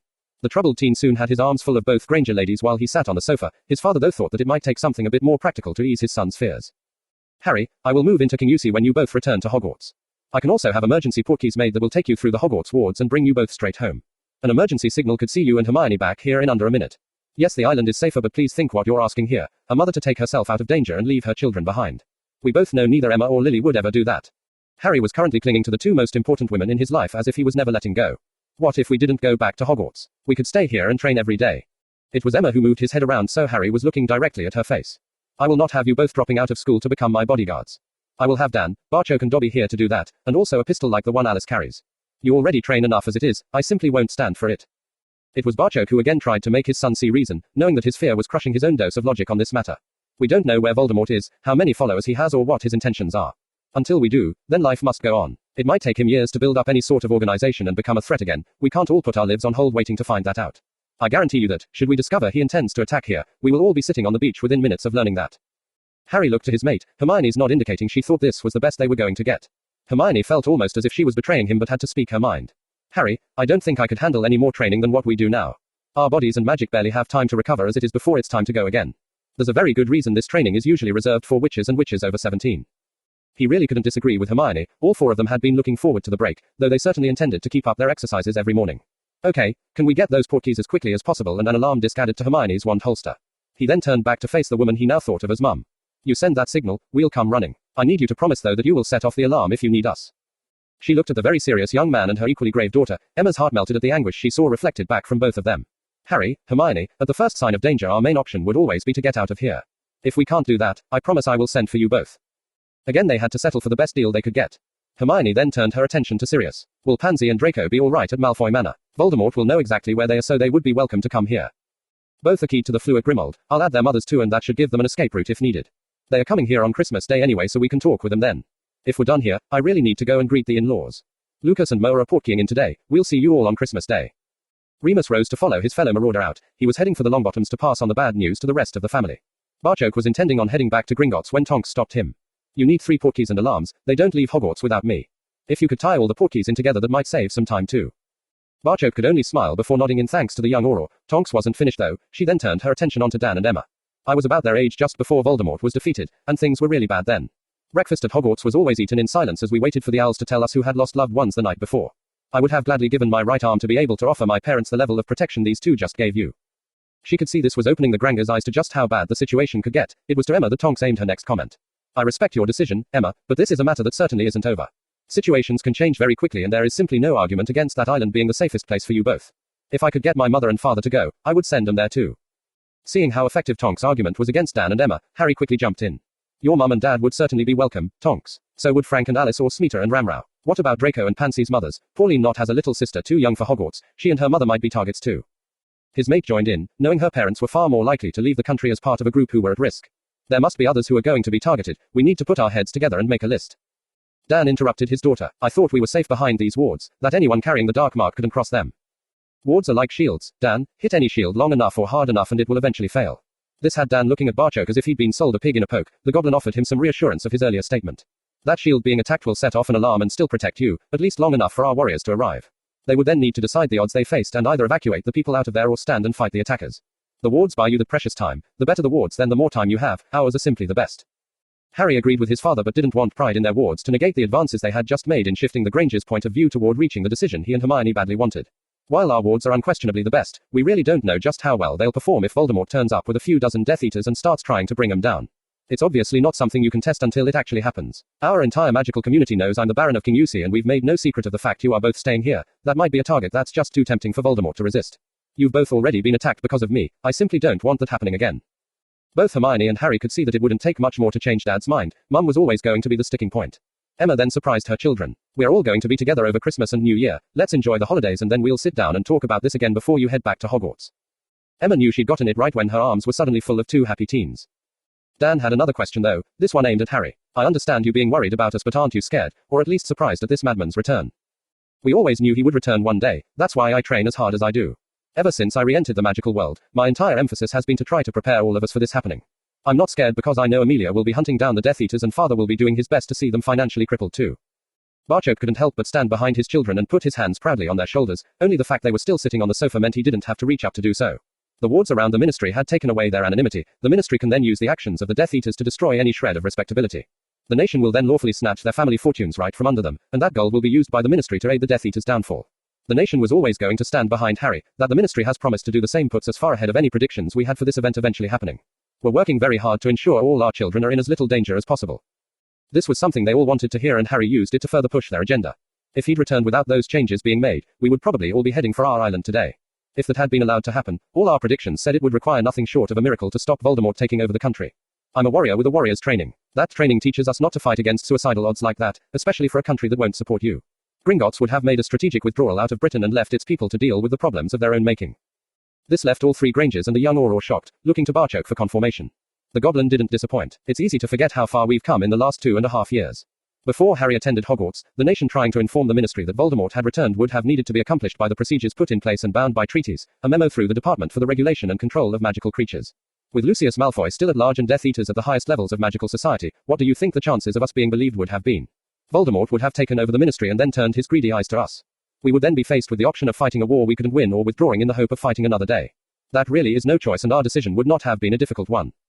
Tonks had no trouble imagining events playing out as Barchoke had described, nor could she cast any doubt on his conclusions. Britain would have fallen to the darkness. Dan's exposure to the magical world also provided him with the knowledge to see the possible outcome Barchoke had just given him as a distinct possibility. He also could see no way in which that happening wouldn't spill over into the totally unprepared Muggle world. It would be the Potter killers magnified by a factor of hundreds, and with no young man to race to their rescue with alternative accommodation, it would be a bleak situation. Emma wasn't interested in looking at the bigger picture. She didn't know if her pregnancy was already affecting her hormones, but all the mother could think of was how that would have affected her now growing family. Harry and Hermione found themselves being held tighter by a mother who was now thinking there were worse ways of spending your time than staying on a tropical island. Sirius currently had his hands full with a very happy Moa Hobson, and thinking there were worse ways of starting your day. Oh Sirius, I'm so happy for you both. Thanks Moa, we're pretty pleased about it ourselves. We may have to put off our big announcement though. I just discovered what Dan and Emma wanted to tell those two. I wouldn't want to steal their spotlight. His wife was delighted for the couple and they quickly decided to wait until New Year's Eve to make their announcement. Like Emma, Henrika wanted her family to know the news first. Waiting another week to tell all their friends she and Sirius were going to have a daughter wouldn't exactly be a hardship. Her mother might have a problem with that though. She was already suggesting names for her granddaughter. Lucas was walking around with a grin almost as wide as Sirius, considering they were going to get some Christmas shopping done today. Then that really was quite an achievement. Getting St. Mungo's warded on Christmas Day was certainly an achievement. Amelia had faced very few problems when screening the hospital staff. She supposed a Heller's oath to aid those in need would probably prohibit them joining an organization where they rape, maim and murder for fun. No, Amelia's biggest problem had been what she herself should do over the festive holidays. She knew Susan was really looking forward to spending Christmas in King Yusi with her friends, but even more so to having them all at her home to celebrate the arrival of the new year. While cancelling the event wouldn't raise too many eyebrows, news of the party hadn't exactly been spread all over the ministry. She did know Susan would be bitterly disappointed. Amelia had taken the decision just to act as if everything was normal, even though Susan was well aware a certain madman had returned. The head of the DMLE had trouble remembering being an age where what dress she was going to wear to her New Year party was more important than a returning Dark Lord. Amelia also knew that attitude wouldn't last. War had a way of touching everyone's life, and that's what they would face if they allowed Voldemort time to build up his support. She almost needed supporting herself as they were led into the new ballroom at the Baron of Kingusi's home. It was simply stunning. Both Amelia and Susan made their way over to the magnificent Christmas tree in the corner of the room. Sirius had invoked Kris Kringle again this year and everyone had quickly confirmed they would participate. The presents would be handed out after dinner, giving their meal time to digest before the dancing began. Amelia almost choked when she spotted Moody at the party, and watched in disbelief as he slipped a present under the tree. She was mentally calculating just how many spells he would cast on the present he received before deciding it was safe to unwrap. It was good to see all their friends again and Amelia was now sure she'd made the right decision. Watching as Susan practically glowed with excitement and happiness certainly ensured her Christmas would be a happy one. They would face whatever came their way, but events like this was what they were fighting for. There wasn't much sign of merriment in the Dursley home. This Christmas wasn't exactly proving to be a happy one. To be honest, apart from the better programs on the telly, it was just like any other day of the year for the Dursleys. The amount of Christmas cards the entire family received this year didn't reach double figures. The Dursley family's social standing in Crawley had reached an all-time low. It almost felt as if, instead of their Christmas decorations, there was a red cross painted on the front of their house to warn others of the danger of catching the plague. Even the double-glazing salesman and the Jehovah's Witnesses wouldn't knock on the door now. It was therefore an even greater shock when their locked front door suddenly opened and 3 strangers walked straight into their home. Petunia may have never set eyes on any of them before, but she couldn't mistake the clothing they were wearing. Freaks, get out of my home. The woman who was with the 2 men moved with the speed of a striking snake. She drew a knife and slashed Petunia's cheek, putting a sudden and permanent end to her tirade. Muggle bitch, how dare you even speak to my master? Get down on your knees, now. Petunia had shot to her feet the second she had spotted the intruders in her home. That someone would actually slash her face in their own living room saw her sinking to her knees in shock. It took several attempts before Vernon could actually prise himself out of his armchair, only for his limbs to then lock as he fell forward onto the floor with a force that almost shook the house. Dudley saw none of this. His entire being was concentrated on the terrifying bald guy with those horrific red eyes. The obese teen wasn't much of a believer in God. He attended church purely because his parents bribed him with sweets and lunch at a restaurant of his choosing. Dudley fervently believed in the devil though. He really had no other option since he was currently looking right at him. He couldn't explain it, but Dudley instinctively knew death had just come calling to their house. It wasn't a conscious decision nor a spell that had him sitting there and doing absolutely nothing. Dudley was simply unable to move a muscle, frozen by fear. Thank you, Bella, for that lesson on how these filthy muggles should act when in the presence of their betters. It would seem their nephew doesn't care for them much either, not even the most basic wards on their home. Tell me, how does it feel to know he spent millions helping strangers while leaving you here to fend for yourselves? Augustus had placed a silencing charm on a body-bound Vernon, so it was left to a bleeding Petunia to answer. Dudley certainly had no intention of speaking and drawing attention to himself. We have no nephew, that boy is no family to us. I wish he'd died along with his parents. A lightning-fast strike from Bella saw Petunia's other cheek slashed. You will keep a respectful tongue in your head. Talk to my master like that again and I will cut it out. Petunia was sinking deeper into shock. Part of her knew they wouldn't survive this while another part wept at her blood spilling onto the lounge carpet. It was ruined and they had no spare cash to buy a new one. I want you to tell me everything you know about your nephew. She was about to protest again that she had no nephew, but the knife in the crazy bitch's hand changed her mind. We've only met him once. He attacked our Dudley in town and we went round there to sort him out. They attacked my Vernon. Petunia suddenly thought she had a way out of this. Give them another target. The Grangers, it's the Grangers you want to talk to. They know all about him, he even stays there. She quickly supplied the address, but giving that information didn't provide the reaction she was hoping for. The whole country knows that these muggles are now living with the Baron of Kingusi in his Highland estate. What can you tell me about that? Petunia was left shaking her head. I've never heard of him. The knife now slashed across her nose as Bella's temper spiraled out of control. Her first bout of morning sickness had honed her usual quick temper until it had an edge as sharp as her blade. Stupid muggle bitch, your nephew holds that title. Master, perhaps a different sort of persuasion might give us better results. Their entire purpose for being here tonight was to send a message to Potter, the death of his only living relatives. That they could witness their terror while doing so was just a little Christmas present, a present they intended to enjoy. They were also using methods that Rookwood had pioneered since their escape from Azkaban, keeping their use of magic to a minimum and no dark curses for the ministry to detect. A nod from his master was all Augustus needed to begin using cutting curses on the fat muggle. He left the silencing charm in place as Petunia's precious husband was soon like her rug, beyond saving. She had pleaded and begged, earning another couple of slashes but no reprieve for Vernon. Petunia was swearing to every deity she could think of that she knew no more when Voldemort picked up on something she had babbled. You swear on the life of your son. We'll just have to test that now, won't we? That sparked Petunia into life. She threw herself across Dudley. Not Dudley, please no. Don't kill him, take me, kill me instead. Leave my baby alone. I made the mistake with your sister, I won't make the same mistake again. Petunia found herself ripped from her son and stuck to the wall, her position affording her the perfect view as this animal slowly cut her beloved son to pieces with his wand. Dudley's tortured screams driving the helpless mother insane. Voldemort knew the charms they had placed on the house before entering would ensure only those in the house heard the boy's screams. It was now time to finish what they came to do.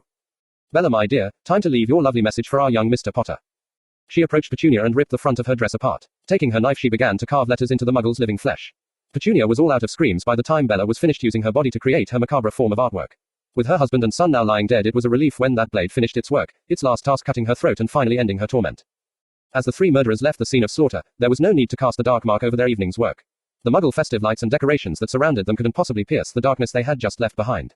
Bella's message certainly wasn't, Merry Christmas, but it ensured everyone would know exactly who was responsible for the 3 mutilated bodies they were leaving in the house behind them. Albus certainly knew who was responsible for the murder of the Dursleys. He didn't even need the Potter will die message that had been carved into Petunia's chest to help him reach that conclusion.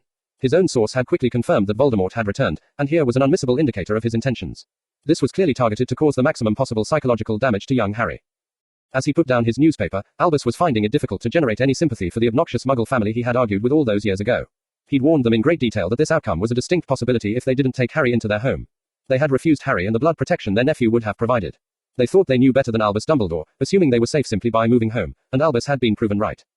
The Dursleys would never learn it was a mistake not to follow the advice of Albus Dumbledore, but others could now reap the benefits of his wisdom from this situation. With Tom's return, the entire country would quickly see the error of their ways and the name Albus Dumbledore would shortly be on their lips. Those very same lips would soon be begging for him to return and once more lead the country in the battle against Voldemort. His plans called for them to suffer a little longer. It wasn't time for him to make his triumphant return to Britain and Hogwarts. Soon, but not quite yet. Thanks for reading and hope to see you back here next weekend. An unconventional hero. Harry Crow. This chapter takes Harry Crow over the 500,000 words milestone, not something I had envisaged when I first got the idea in my head. Chapter 73 will also see my story pass another significant milestone, reaching over 5 million hits. All I can say is thanks for reading. I would also like to say a special thanks to the lady who has checked every single one of those 500,000 words for me, Alex33. Chapter 73. Harry slipped out of Hermione's room to find a worried Dan and Emma waiting on him. How is she? People Hermione knew have been butchered in their own Crawley home on Christmas Day. She's taking it hard. Even though she may not have liked the Dursleys, she still went to school with Dudley for 5 years, and you wouldn't wish his fate on anyone. And how are you coping? Dan, they weren't my family. I was prepared to give Dudley a chance, but the one time we met he refused my offer of a handshake and attacked me. You were both there when I met his parents. They were even worse than their son. To be honest, the murder of little B. Potter affected me more. The Dursleys played a part in their own downfall. Poor B just happened to have the last name of Potter. It was a confused Emma who asked Harry to explain that. The Dursleys outed that I was the Potter these killers were after, endangering you and everyone in Crawley. It also painted a large target on them, something they obviously didn't think about when they were spreading their news all over town. I'm just so glad that none of my family were anywhere near Crawley yesterday. This saw Harry pulled into a hug as Emma kissed him on the cheek. So are we, Harry, so are we. Stay with Hermione tonight, she needs her mate to hold her. You can also tell her that this has Dan and me seriously reconsidering your island option. Yesterday struck a little too close to home for comfort. This news certainly cheered Harry up. It doesn't have to be limited to the island, you know there are Potter properties all over the world. You should be safe anywhere outside Britain, why not travel the world and enjoy yourselves? It will also help us decide where we go on holiday this summer. I would say Florida was a definite no this year, you won't fit on most of the rides by then. Why you cheeky scamp, get in there and cheer Hermione up, before we change our minds. That Emma was smiling told Harry she was only joking. He wished them both good night before slipping back into Hermione's room. Dan was left standing there shaking his head. I can't believe I just gave my little princess boyfriend permission to sleep with her. Don't get me started, Dan, you know Harry's much more than a boyfriend. You also know sleeping is all they'll be doing. They'll be selling ice cream in hell before Harry would push Hermione into something she wasn't ready for. She tried not to laugh as he muttered, it's not Harry I'm worried about, as they headed for their own room. Hermione was feeling miserable. She had often wished harm on Dudley Dursley and his gang when she was growing up, but being cut to pieces by a Dark Lord went way beyond anything a young bullied Hermione had envisaged as revenge on her tormentors. Okay, there was that one time when she wanted a grand piano to drop from the sky and flatten all of them, but she was only 6, and watching a lot of Tom and Jerry cartoons at the time. Her morbid thoughts were blasted apart by someone sliding into bed beside her. The arms wrapping around Hermione told her exactly who that someone was. Harry, you do that and I won't want you to leave. Then we'll get caught and be in so much trouble. We won't get into any trouble at all. I have permission from your mum and dad to be here for you tonight. Really? Really? Really? And there's even more good news. They're both considering moving out of Britain when we return to Hogwarts. Rather than just sitting safely on our island, I've asked Emma if they wanted to travel around any houses we haven't yet visited and see what she thinks would be suitable for our summer holidays. His mate was in awe of that. You gave Mum a research project. Oh Harry, that's sheer genius. We could work out a checklist and she could score certain aspects of each location. As Hermione rattled on, Harry was feeling quite smug with himself. Not only would he get her parents out of the country, he'd taken Hermione's mind right off any thought of blood and slaughter. Harry didn't think he was a genius, it was more a case of sometimes you just got lucky. He intended to spend the night holding that luck in his arms. You couldn't get much luckier than that. Rita was praying her luck would hold. Searching for Rookwood and Lestrange had been bad enough, now she was actively looking for the Dark Lord himself. This time though they had a specific lead to work with, that made her even more terrified as the beetle searched for a route into Parkinson Manor. The beetle crawled through a tiny gap into what she soon discovered was a bedroom, only to find it currently occupied. The wizard appeared familiar, but Rita certainly knew the witch. Bertha had been a good source of information for what was really happening inside the ministry. Get enough drink into her down the pub and Bertha would tell you anything you wanted to know. It didn't look as if Bertha would be providing any more juicy ministry gossip for Rita. It didn't look as if Bertha could remember her own name anymore. There was a glazed look in her eyes that wasn't alcohol-induced. Rita thought the lights may be on, but it didn't look like anyone was home where Bertha was concerned. The identity of the wizard Bertha was currently with then sprang into Rita's mind, and she knew this mission would already see her coffers filling with gold. Lord Black and his godson would pay a small fortune to the person who handed them Peter Pettigrew's location. She carefully flew down and crawled under the bedroom door, figuring on a quick look around before getting back out and heading past the wards. Rita was actually hoping she wouldn't see anyone else as the beetle began searching for another exit. What she found instead would stay with her for the rest of her life. There was a body hanging from the entrance hall chandelier by its ankles. A pool of blood had collected and coagulated on the marble floor beneath the carcass. Some of that blood had already dried and stained the floor, leading the former reporter to think the body might have been hanging there for a few days. Rita had thought Bertha got a raw deal. That was until she saw this. It looked as if someone had taken their time and skinned this person raw a piece at a time. Whoever this was, they must have died in agony. When the body then moved and emitted a groan of pain, Rita found herself parting with her breakfast. It was only when the animagus noticed that she had shifted back into her witch form that Rita realized just how much trouble she was in. That was certainly emphasized when sound of her throwing up attracted a visitor. Bellatrix Lestrange stood in a doorway with a bloody knife in her hand. I don't know how you got in here, I guarantee you'll soon tell me. She had no intention of telling this crazy bitch anything. Instead, Rita was shouting at the top of her voice. Emergency, now, now, now. Rita watched in horror as the knife sped through the air toward her, the loud crack ringing in her ears signaling her goblin emergency portkey had done its job and crashed through the wards. She arrived in Barchoke's office with the sound of Gringotts' alarms now ringing in her ears. Rita didn't care about that. She was far too busy running her hands up and down her body. She expected there would be lots of pain involved if there was currently a knife sticking into her, but only after her hands had confirmed there really wasn't could Rita finally relax. Rita relaxed right into a dead faint. There was no relaxing at the Malfoy home. Draco was worried that Sirius had practically summoned them to Grimmauld Place. That Sirius had also included both of their mothers in that summons certainly didn't ease that worry. Leading them through to a lounge where they found Amelia to be waiting on them just took that worry to another level. Their serious faces meant there was no way this was going to be good news. At least Amelia didn't keep them waiting long to hear it. Elspeth, Pansy, there's no easy way to say this, Edmund is dead. Most of the time Amelia loved her job, this part of it though really sucked. It took both ladies a few minutes to regain enough control to ask what had happened to their father-husband. Voldemort was actually hiding in your home. The Ministry arrived with over 70 auras but had just missed him. We found Edmund in the entrance hall. He'd been tortured and then murdered. Again Amelia was forced to wait until both witches had a grip of themselves before she could continue. We have no way of knowing how many witches and wizards answered or refused Voldemort's summons. It would appear his intention was to use Edmund as an example to the rest of his Death Eaters. The Ministry doesn't want his death to be in vain and would like to do the same. This confused everyone until Amelia spelled it out for them. We want to portray Edmund Parkinson for exactly what he was, a brave man who made a mistake over a decade ago. Rather than compound that mistake, he took measures to ensure his family was safe and paid the ultimate price. The Ministry thinks there are more people like Edmund out there. We don't want to see any more families faced with this situation. We intend to offer them and their families ministerial protection. Pansy and Elspeth will be staying at Malfoy Manor. Amelia had found herself being interrupted by a very forceful Draco. We have goblin wards on our home and an escape route mapped out in case of emergencies. Sorry Madam Bones, but I don't trust their safety to anyone else. Deciding to be brutally honest, Amelia laid her cards on the table. That is exactly the problem the Ministry is faced with, and one of the reasons why Edmund is now dead. If he had come to us, we could have protected the entire Parkinson family. Without that trust, more people are going to needlessly die, whether they join Voldemort or not. Narcissa had kept quiet up until now, but she could see it was time to take a stand. Draco had already made his position in this conflict clear and she was going to follow her son's lead. That the Dark Lord would already want both remaining Malfoys to be painfully murdered really left her with no other option, their fortune still being tied up preventing them leaving the country for safety. Madam Bones, I agree with Draco in that both Pansy and Elspeth will be staying with us. I also understand the issue of trust that you are trying to deal with and believe the Malfoys can be of help. If you discover families who no longer want to follow the Dark Lord, we would happily offer those families shelter and refuge at Malfoy Manor. Since no Death Eater can cross our wards, the Ministry would only have to provide protection for those family members carrying the Dark Mark. Here was an extremely generous offer that Amelia very quickly accepted. They had been trawling through properties the Ministry owned with an eye toward having them warded and designated a safe house. This was a ready-made solution. That anyone caught in those circumstances would be a pablood was already a given, which was probably the reason Narcissa Malfoy made the offer. The Malfoy name still carried some weight amongst these particular witches and wizards though, knowing their families would be safe behind the wards and walls of Malfoy Manor might just be the difference to those Death Eaters currently undecided on what to do next. Elspeth had understood there was a good chance she wouldn't be seeing Edmund again when they parted that night. Hearing her worst fears had been confirmed, knocked the witch for 6. She was slowly recovering though. There was the Parkinson name and her daughter still to protect. Excuse me, Madam Bones. Are you saying that the Parkinsons are going to be under Ministry protection? Does this mean there won't be ministerial fines levied against our family?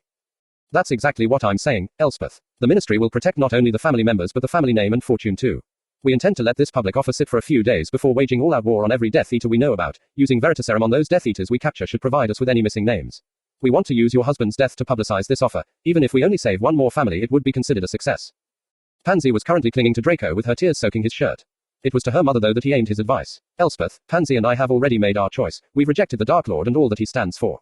We don't want things to go back to the way they were. The wizarding community should be moving forward, not back. Voldemort will take great pleasure in killing me, my mate, my mother, you, Amelia, Sirius and anyone else who stands in his way. We won't be the ones doing the fighting, but you must see we're stronger opposing him if we all stand together. Pansy's sobs actually increased, causing Draco to ask her what the matter was. My father cast me out of the family. I know he only did it for my own protection. I was thinking that, when this was all over, I would be able to be a Parkinson again. Now that can never happen. There was one person there who understood what Pansy was going through. Sirius tried to comfort the girl. I was only a few years older than you when I ran away from home. My mother and father disinherited me, making my younger brother the heir to the Black family. He was murdered by Voldemort before he even got the chance to turn 18, yet my mother still supported the mad bastard. You will be a Malfoy in a few years and that throws up lots of options. While your mother can't bring you back into the Parkinson family, she can do that for any grandchildren she recognizes. Your second-born can take the Parkinson name, ensuring that family doesn't die out. Pansy looked from Sirius to her mother. Elspeth's nod saw her attention switch to Draco. When his mate looked at him with so much need in her heart, Draco was always going to say yes. Pansy was still in tears though as she grieved for her father. Draco held her and spoke so all of them could hear. Your father died knowing he had saved the two most important people in the world to him. We can now give him a chance to fight back against his murders. I know I don't have a say in this, but I think you should both say yes. I think that's what he would have wanted you to do, protect the Parkinson name and stick it to Voldemort at the same time. Pansy's eyes shifted once more to her mother. A tearful Elspeth again nodded her agreement. It was a much relieved Amelia who enlightened them on what would happen next. The story of Edmund's murder will appear in the Prophet, along with who we suspect carried it out. The ministry will then appeal for people to come forward and we will offer them protection. How are they going to contact you? A confused Draco had interrupted Amelia again. No one bearing the mark can enter the ministry. Rather than being annoyed, Amelia was quite pleased at how quickly the young wizard had picked up on that. They can't enter the ministry but they can enter Gringotts. All they have to do is approach a teller and ask to see a ministry representative. The goblins are providing us with private rooms and will have extra security on the bank floor. We will have teams of auras patrolling Diagon Alley and a squad stationed outside the bank. Anyone wanting to ask for help will be able to do so in safety. This level of organization and competence from the ministry stunned both mothers. Pansy though had expected nothing less. Told you things were different now. Voldemort will pay for what he did to my father. If we wouldn't be so far behind, I would ask Harry if Draco and I could join them in their training. It was with hope in her heart that Amelia left the grieving family to head back to the ministry. Those people in that house should be some of Voldemort's strongest supporters. That they were now ready to stand and fight against him meant that this time they might just be able to finish him and his Death Eaters off once and for all. This was their first piece of good news since the solstice. Cornelius could be doing with hearing some good news. He was currently being faced with a failed scheme of his own. Ludo Bagman always gave Cornelius the impression that a few of those bludgers the former Beta was supposed to hit had slipped through his guard and smacked him on the head. Ludo was a fly-by-the-seat-of-his-pants type of wizard whose only skills appeared to be the ability to once a year assist with organizing the upcoming Quidditch season. These were hardly sought-after qualities and certainly not abilities worthy of a head of department salary, but Ludo had been appointed to that post before Cornelius became minister and had proven really difficult to get rid of. Dolores Umbridge on the other hand was a witch who never did anything without a plan. She was the ministry's ultimate schemer and Cornelius had thought he'd pulled off a masterstroke by forcing the two of them to work together. He was sure they would drive each other crazy and expected a resignation to be appearing on his desk within a month of her appointment. The minister would have been happy whichever one of them resigned but instead was presented with the Quidditch World Cup final being held in England over the summer and then the prospects of the Triwizard Tournament being revived in Hogwarts a few months later. The final might have held more interest if any of the home countries made it through but Wales were already out. Scotland would soon follow while England again appeared destined to snatch defeat from the jaws of victory, once more living up to their tag of perennial underachievers. There was still hope that the Irish just might ride their luck all the way to the final though, that at least would give the expected crowds something to cheer about. It was mainly the second of those events that saw Cornelius facing these two today. If the Triwizard had been compromised in any way then the ministry needed to know now. You will both have seen from today's Prophet that our Death Eater problem hasn't gone away. While the article only speculates on the fact that Voldemort may have returned I can tell you both that the ministry is certain he has. He gave that news a moment to sink in before continuing with the real reason for having these two in front of him. This next part is not for repeating outside this room. Voldemort appears to have captured Bertha Jorkins. While we are doing everything in our power to get Bertha back, it goes without saying the poor soul would have been tortured to tell anything and everything she knew. That brings us to why I have you sitting here today. How much does Bertha know about the preparations for the Quidditch World Cup final and the Triwizard Tournament? We need to know if those events have been compromised and whether changes need to be made. Ludo tended to sign whatever Dolores put in front of him so had no idea how to answer that question. He looked to his deputy in the hope that she did. H's deputy currently had a slight dilemma on her hands. She had of course taken all the credit for Bertha's work on the Triwizard and the last thing she wanted to do here was admit to that. There would also be the problem of, should everything have to be changed, who Dolores was going to be able to get to do all the work then needed to reorganize the tournament. Her decision then was an easy one for Dolores to make. Because of the nature of the event, details of the cup final are all pretty public. I honestly don't see any point in moving the proposed stadium to another location that we'll soon have to publicize anyway. Cornelius could certainly see the sense behind that argument. His own thoughts had moved along the same lines. He nodded to Dolores to continue. It would be this part where Dolores would have to lie through her teeth. That the only person who could possibly contradict her was apparently currently a prisoner of Lord Voldemort meant it was a lie Dolores was sure wouldn't come back to hurt her. As for the Triwizard Tournament, Bertha certainly knew there was going to be a tournament held and what schools would be competing. Her knowledge beyond that would be minimal, mainly hearsay and anything she might have picked up around the office, no specifics of the tournament.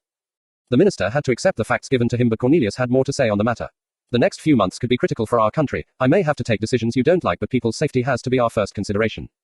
The very idea that the Quidditch World Cup could possibly be cancelled for safety reasons shocked Ludo into action. He intended to make a lot of money off this event by running a book. Why don't we bring the goblins on board when the wards are being erected?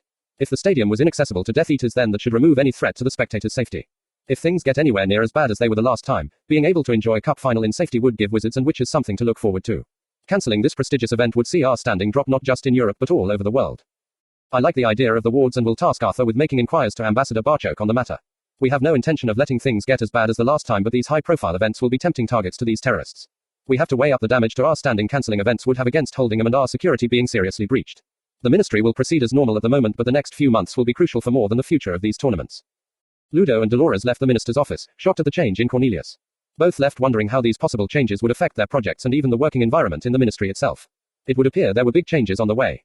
The big changes had already arrived in Kingussie, totally altering the environment. There was now a good 6 inches of snow lying across the glen, with much deeper deposits in places where the wind had caused drifts to build up. Harry and Hermione had been forced to exercise in their new training facility. The bittingly cold gusts of the last few days had made running outside impractical, if not impossible. It was certainly impossible to run in this much snow. That didn't mean they couldn't get out of the house and go for a good walk though. Tonks was of course accompanying them. With Remus spending last night in the Shrieking Shack, it would be this afternoon before he surfaced from his bedroom in Kingusi. Sirius was arriving this afternoon too. Having spent the night as Padfoot to keep Remus company, Barchoke had sent word he had news for both of them. The trio were enjoying plowing their way through the fresh snow, leaving footprints where none had been before. After the tempest of the last few days, the weather had settled down to cold but clear, with barely a whisper of wind to spoil their walk. They all heard the children laughing long before they saw them. Just before their route took them to the new goblin dwellings, they were soon greeted by the sight of some very happy goblin youngsters who were clearly loving shooting down a snow-covered hill on sledges. That looks like a lot of fun. They're obviously enjoying themselves. Hermione, how often do you think it snows inside Gringotts? Harry's question had both witches looking at him, while Harry's gaze never left the laughing youngsters who were now excitedly waving to them. This is what the nation has been denied for centuries. Simple things that you both take for granted are only now being enjoyed by our citizens, and then only a precious few of them. That is why we fight so hard. Isn't that scene there worth fighting for? His mate of course agreed, but this wasn't the time for that discussion. She had something else in mind that should save Harry's mood from crashing. He had done so much to further goblin relations, but then felt terrible it wasn't even more. Hermione didn't want him brooding and was sure she had a way around that. So, Centurion Crow, are you saying you've never been on a sledge before? I think then it should be up to Tonks and I to teach you. After joining the group and exchanging greetings with the children and their parents, they went to the top of the hill where Tonks transformed some rocks into a sledge. Hermione soon had Harry plonked on the front of it. He was about to complain when Hermione snuggled up behind him and wrapped herself around his body. Harry was just thinking sledging could be a good thing when Tonks pushed him off. Hermione had the guide rope held in her hands in front of Harry and steered while they shot down the hill, both laughing all the way to the bottom. The sight of Centurion Crow, his mate and an Auror continually shooting down the hill saw one of the goblin parents tentatively climb onto a sledge with their toddler in front. The youngsters' happy screams soon had more parents doing the same. After spending the rest of the morning sledging, the trio found themselves with multiple invitations to visit homes and get something warm inside them. The problem of which invitation to choose was soon solved for them by the simple act of a little girl grabbing Hermione's hand and dragging her new friend in the direction of her house. This raised lots of laughter amongst the goblins present, especially since the Centurion was left with no other option but to shrug his shoulders and follow after his mate. The person whose house they were now heading toward quickly solved any possibility of the rest of the children feeling left out by inviting him along too. The other mothers were dashing into their own houses, all then arrived at the home the trio had been led to with trays of snacks. The goblin hospitality consisted of a roaring fire, mugs of hot ale and enough snacks to feed the entire Weasley family for a fortnight. Both Hermione and Tonks had read Henrika's book multiple times. They knew it would be considered impolite not to eat something from every platter that was offered to them. They had certainly burned off some energy dragging their sledges up the hill, but neither witch would be eating much for dinner tonight. The home was snug and warm, Spartan though to wizarding and muggle tastes. What couldn't have been warmer was how welcome they were made. Hermione and Tonks being able to speak to their hosts in their own language certainly earned them respect. It was the children though that held Hermione's attention. She was reminded of another young girl, Danielle Dugan, and her reaction to father. They were treated as welcome guests by the adults, but the young children treated the trio more like they were their friends who had just spent a wonderful time with them sledging down a hill. She was reminded again that children aren't born with bigotries against people who are different. Hermione had now witnessed this from both sides of the divide. That she was sitting with a little goblin girl on her knee made that point impossible to refute. It was a happy but weary set of travelers that eventually arrived back home. That weariness dropped away though when they heard the shouting. That they instantly recognized all the voices doing the shouting didn't lower their anxiety any. They headed straight for the room that the sound of the confrontation was clearly coming from. You can't expect me just to sit back and do nothing. That little bastard cost me over a decade in Azkaban. There was no compromise in Barchoke though. He fired right back at Sirius. I think you'll find that it was you chasing after Pettigrew that cost you that decade, not something any of us want to see repeated. Remus was normally someone who could be relied upon to try and bring some measure of calmness to a situation like this, having undergone his transformation last night that was never going to happen here today. That's easy for you to sit there and say, we trusted this man like a brother and he betrayed us. All I keep hearing about from you is family, family, family. What's the goblin response when that family gets betrayed by one of its own members? Remus ended up in Barchoke's face. His last question was practically growled at the goblin. They hadn't seen the trio enter, but their presence was soon announced. This situation was not something Harry was ever going to stand for. His anger was clear and his answer was as loud as Remus' shouted question. We goblins look after any family that needs it. Revenge comes a poor second to caring for one of your own. I know what Sirius did was stupid. Even Sirius knows what he did was stupid. He's paid for that mistake though in an Azkaban cell. Where were you, Remus? Where were you when members of your so-called family needed you? If you counted Pettigrew as a brother, then I'm assuming my father would have been considered the same. That makes me your nephew, a nephew you abandoned. Harry's words took all the fight out of Remus. He didn't argue because there wasn't an argument he could put forward for his actions, or lack of them. He'd basically crawled into a hole and hid from the world. Harry was relentless though, making his views on the matter clearly known to everyone. Let's get one thing straight here. If we're playing the blame game over this, then there is certainly enough to go around. My parents deserve some, for putting their trust in an obscure charm and the wrong person. Had they moved to the Potter Island, both would certainly have survived past that Halloween. Since both he and Hermione were trying to ensure the Grangers took this action, it was difficult to refute Harry's claim. He wasn't anywhere near finished though. Sirius, Hagrid, Dumbledore, McGonagall, Lupin, Pettigrew, Voldemort, there's more than enough blame for everyone to get a share. His gaze had been locked on Remus and Sirius throughout his rant. It then turned lovingly to Barchoke. The one person that no portion of blame can attach itself to is my father. He took me in when, family, wouldn't and has raised me ever since. Switching back to the two marauders, he rounded off his tirade. If either of you want to abandon what you have to go chasing after Pettigrew, then go ahead. Just don't go taking your tempers out on my father, because that is something I'll never allow, especially not in my house. Neither of you would be sitting here now if it wasn't for him. Harry's voice being added to the shouting match drew the rest of the house guests to see just what was happening. They saw what those in the room had already surmised. Centurion Crow was standing ready to do battle if necessary to protect his father. It was that same father though who diffused the situation before it could develop any further. Oh dear, Hermione, we really have our work cut out if we're ever going to make a diplomat out of our Harry. I don't know, father, sometimes Harry's direct approach is exactly what's needed. These marauders can be a pretty thick-headed bunch. Thankfully we're teaching Crow's marauders that their mind is their most important weapon in any fight. If these two stopped and thought about what they were arguing over, then I'm sure they would realize that nobody wants Pettigrew's head on a stick more than Harry. That doesn't mean Harry's going to go chasing after the rat. He knows I'd never let him hear the end of it. Sirius won't be chasing after anyone. He has a wife now, and a daughter on the way. Henrika's news changed the entire emphasis of the room, with everyone now focusing on congratulating the Blacks. Not quite everyone though. Remus quietly approached Harry to apologize for his outburst against his father and also for not being there when he was needed. With his temper now gone, it was Harry who was soon doing the apologizing. I'm really sorry for laying into you, Remus. That happening with the Dursleys on Christmas Day has had my mind thinking what would have happened if Vernon hadn't taken me to Gringotts. The very thought of being raised by them fills me with dread. If not for my father, I would probably still be walking about with a Horcrux in my head. The Dursleys wouldn't know how to spell that, far less how to deal with it. I know that night must have been hard for you too, but for me it was almost catastrophic. My father saved me and helped make me who and what I am. I could never stand there and watch someone scream at him. I'm as impulsive as Sirius in that respect. Okay, I heard my name mentioned and you two are far too serious here. Sorry for earlier, Harry, you were right, and Henrika soon pointed that out to me. After both had congratulated Sirius on his news, he then had a question to ask. There were 4 people we considered as godparents and you two were in that group. What we decided was to ask Tonks and Harry this time, with Hermione and Remus up next time. You two okay with that? The smile Harry was now wearing lit the room while Remus was already joking about how long he'd be made to wait. Sirius now had his arms around both their shoulders. While he was still slightly taller than Harry, the lad certainly had him trounced for breath. With their heads close together, he then asked the question he needed to know the answer to. I'm really sorry about earlier. Are we 3 still good? Sirius, as I explained to Remus, I saw my father being shouted at and overreacted. We're good, and Pettigrew will get his. I really don't care who does it, just as long as someone does. If Voldemort got hit by a bus, I wouldn't be disappointed it wasn't me driving. I'd just be delighted he was gone. Hermione taught me that we need to listen to our brilliant girls more often. I now have my mate, 2 lots of parents with a brother and a goddaughter on the way. This is not the time to go charging into battle like a Gryffindor. Sirius was incredibly proud of his godson. That didn't mean he wasn't going to tease him though. You certainly inherited your mother's eyes, but you also got something else, her temper. Lily would have all of us scampering out of her way when she lost it, a very sweet but still scary witch. They were then approached by their 3 witches, all of whom had been listening to every word. Girls, what are we going to do with them? That question was quickly answered by Tonks. Don't take this the wrong way, Henrika, but you've already done everything there is to do. You married the Pratt and then got pregnant. Hey, I didn't know anything about these stupid marauders. I'm Swedish, not British. Oh, that's nothing. My mate's a goblin through and through. That's a fact we all have a tendency to forget, until something like this happens and his inner goblin shines through. There isn't a word in the goblin language for protective, because they don't need one, it's built into their way of life. Hermione came forward and, taking Harry's face in her hands, gently kissed him. She knew her mate was worried about what was happening all around them. Now it was her turn to be there for him. She gently teased him some more. I think you need to add, adoptive centurion uncle, to about a dozen young goblins now living in the Glen to your list. I can just imagine them turning up at our door during the summer holidays and asking if Harry's coming out to play. They also seemed very taken with the Aunt Hermione, though I can't blame them for that. Quote ellipsis. And my mate now has more people he considers family, and has to protect. I am the Baron of Kingusi and they are living on my land, Hermione, that makes it my duty to protect them. Quote ellipsis. And you will, Harry. Just remember, you don't have to do it alone. That is why we train so hard, to protect those we love. The couple were now oblivious to those around them, their entire focus on each other. Even the 2 marauders thought the moment was too sweet to interrupt, that and they knew Henrika and Tonks would make them pay for it later. Barchoke didn't think he was the only one who picked up on Hermione's last comment. Dan too understood she trained as hard because she wanted to stand beside her mate in any fight. It was 2 mothers standing watching in the background who were left to sum the situation up. Moa was delighted the news of her daughter's pregnancy was now public, and of their choice of godparents. Protectiveness is a good trait for a godfather to have. This received Emma's agreement. It's a good trait for a husband, brother and son to have too.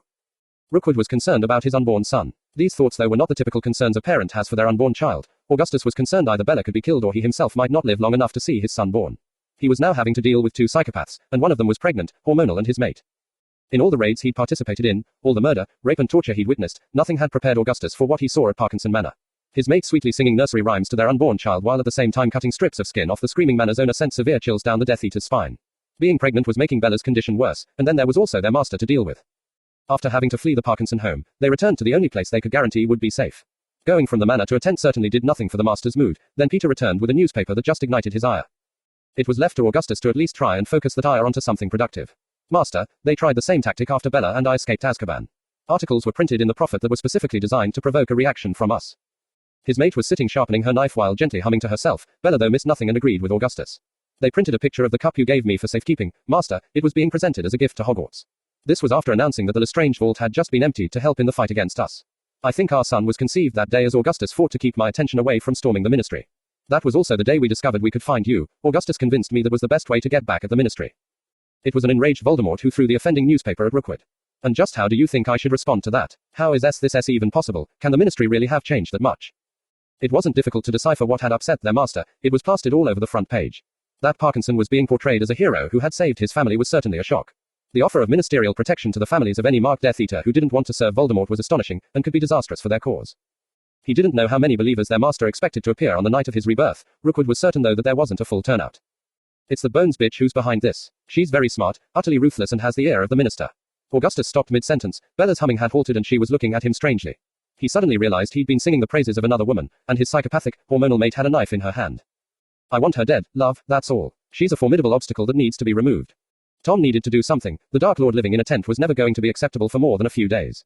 Lord Voldemort also needed to react in a way that stopped his followers hemorrhaging to the ministry and struck fear into the hearts of those who opposed him. He announced his decision. The Bones family have stood against me for the last time. They shall be the first victims of my return. In one sense, Augustus could see the logic in that move. He could also see that the Bones family would be well protected, both with guards and wards. This took him back full circle to concern for their unborn son. There was no chance Bella wouldn't participate in this attack. The gleam of anticipating a fight was already clearly displayed in her beautiful eyes. Thanks for reading. Bodies on the Grass.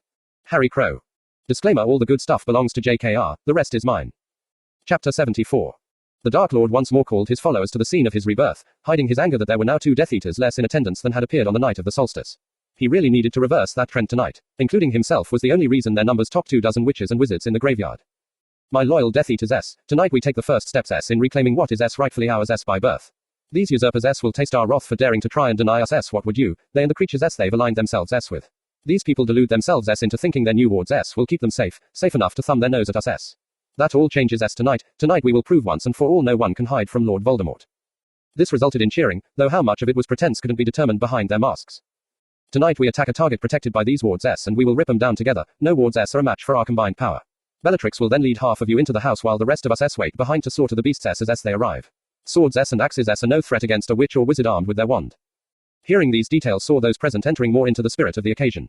Initially, all had reservations. None were sure if their master had intended to storm the ministry itself tonight. Looking around had their confidence growing. There should easily be enough of them present to storm someone's home, and their master would be amongst them. This was more like it, more like what they were used to from the good old days of the last conflict. Attacking a home with numbers overwhelming in their favor and killing everyone, after having a little fun. This action tonight should destroy people's faith in these wards and, combined with slaughtering any goblins who had the nerve to turn up and try to interfere, should also go a long way to destroying this so-called alliance. The goblin ambassador would soon find himself out of a job and barred from even entering the ministry. Bella quickly picked her assault team before the entire group portkeyed away to begin the Second Wizarding War. After being greeted by Susan, they headed into the ballroom and spotted more of their friends waiting there. The party from King Yusi and Grimald had actually grown by 1 tonight. Father had asked if Rita Skeeter could be included too. Rita had been in a bad way after what she witnessed in Parkinson Manor, and also her narrow escape from suffering the same fate as Edmund. The ambassador reminding their host just how big a part Rita had played in the war against the Death Eaters, and helping chase Dumbledore out of Britain too, quickly saw her name being added to the guest list. Rita though didn't follow the group over to offer Pansy their condolences. She really couldn't face the girl after witnessing what had befallen her father. The former reporter headed straight for the bar. Harry was delighted to see Pauline not along with Draco and Pansy, learning that her family was only one of those who had now moved into Malfoy Manor. He was also touched by both Padma and Luna hugging him and offering condolences for what happened in Crawley. Thanks girls, but Padma, you knew the Dursleys as well as I did. You were with me the only time I met them, and we both know how those occasions turned out. It's actually affected Hermione more, since she was in the same primary class as Dudley for years. This saw the girls switch their hugs to his mate as everyone began catching up on what had happened since they'd seen each other at Christmas. There were also friends they hadn't seen since the Express dropped them off in King's Cross. Daphne and Blaze were there too, with Terry and Morag completing their Marauder trainers team. Hannah was of course present, having helped Susan organize her first party. Rather than have everyone sitting down to a formal meal, the girls had adopted the method Sirius had used last year for this event with a buffet set for people to help themselves. Little Astoria Greengrass was excitedly doing just that while not believing her luck at being invited to another great New Year party. Looking around the ballroom, Harry also spotted both their extra defense tutors standing having a conversation with a couple of auras. Moody was still drinking from his hip flask though. Harry waved to Cedric as he arrived with his parents. This had all the makings of a great party, something they all needed after the news of Voldemort's return. A loud gong reverberating through the large house soon changed that. Amelia had been perfectly happy to sit back and allow her niece to play hostess. Susan was becoming an outstanding young witch, growing in confidence thanks mainly to the company she now kept. The alarm changed everything. It was time for the head of the DMLE to take charge. An elf appeared at her side, passing information before popping away. That sound you just heard signals our wards are under attack. I've just been informed we have a group of over 20 Death Eaters trying to gate-crash our party. I think we should get ready to give them a warm welcome. His jacket was already coming off as Harry asked the first question. Amelia, where are they? They're to the west, using the woods as cover while they try to bring down the wards. Harry, what are you doing?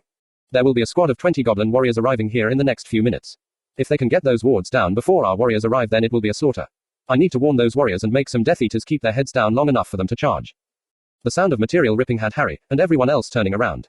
Hermione had a knife from the buffet and was performing alterations to her dress never considered by the goblin tailors who designed and made it. He knew exactly what his mate was up to but still needed to ask Amelia's previous question for confirmation. Hermione, what are you doing? I can't fight in a dress made for dancing. I can go just as quickly and as sneakily as you. You haven't perfected that yet, far less tried it at night. I will be where I'm supposed to be, on my mate's arm. Knowing the explosion was coming, and not having the time to deal with it, Harry went for a preemptive strike. Dan, when those wards come down the Death Eaters will be able to apparate into the house. Call Dobby for your guns and keep Emma safe. I'll do the same for Hermione. Dan understood at once what Harry meant. Hermione would be in as much danger inside the house as out. He also trusted Harry to keep her safe. Dan called for Dobby. Not without me, Crow. Tonks, we'll be under an invisibility cloak and running as fast as my armor will take us. If you can be invisible too, then you're welcome to tag along. We have to be unseen though. If our warriors appear at the other side of the manor, we'll simply be keeping our heads down and seeing what we can do to help. Harry now had pockets to hold his dad's invisibility cloak sewn into every jacket or robe he owned.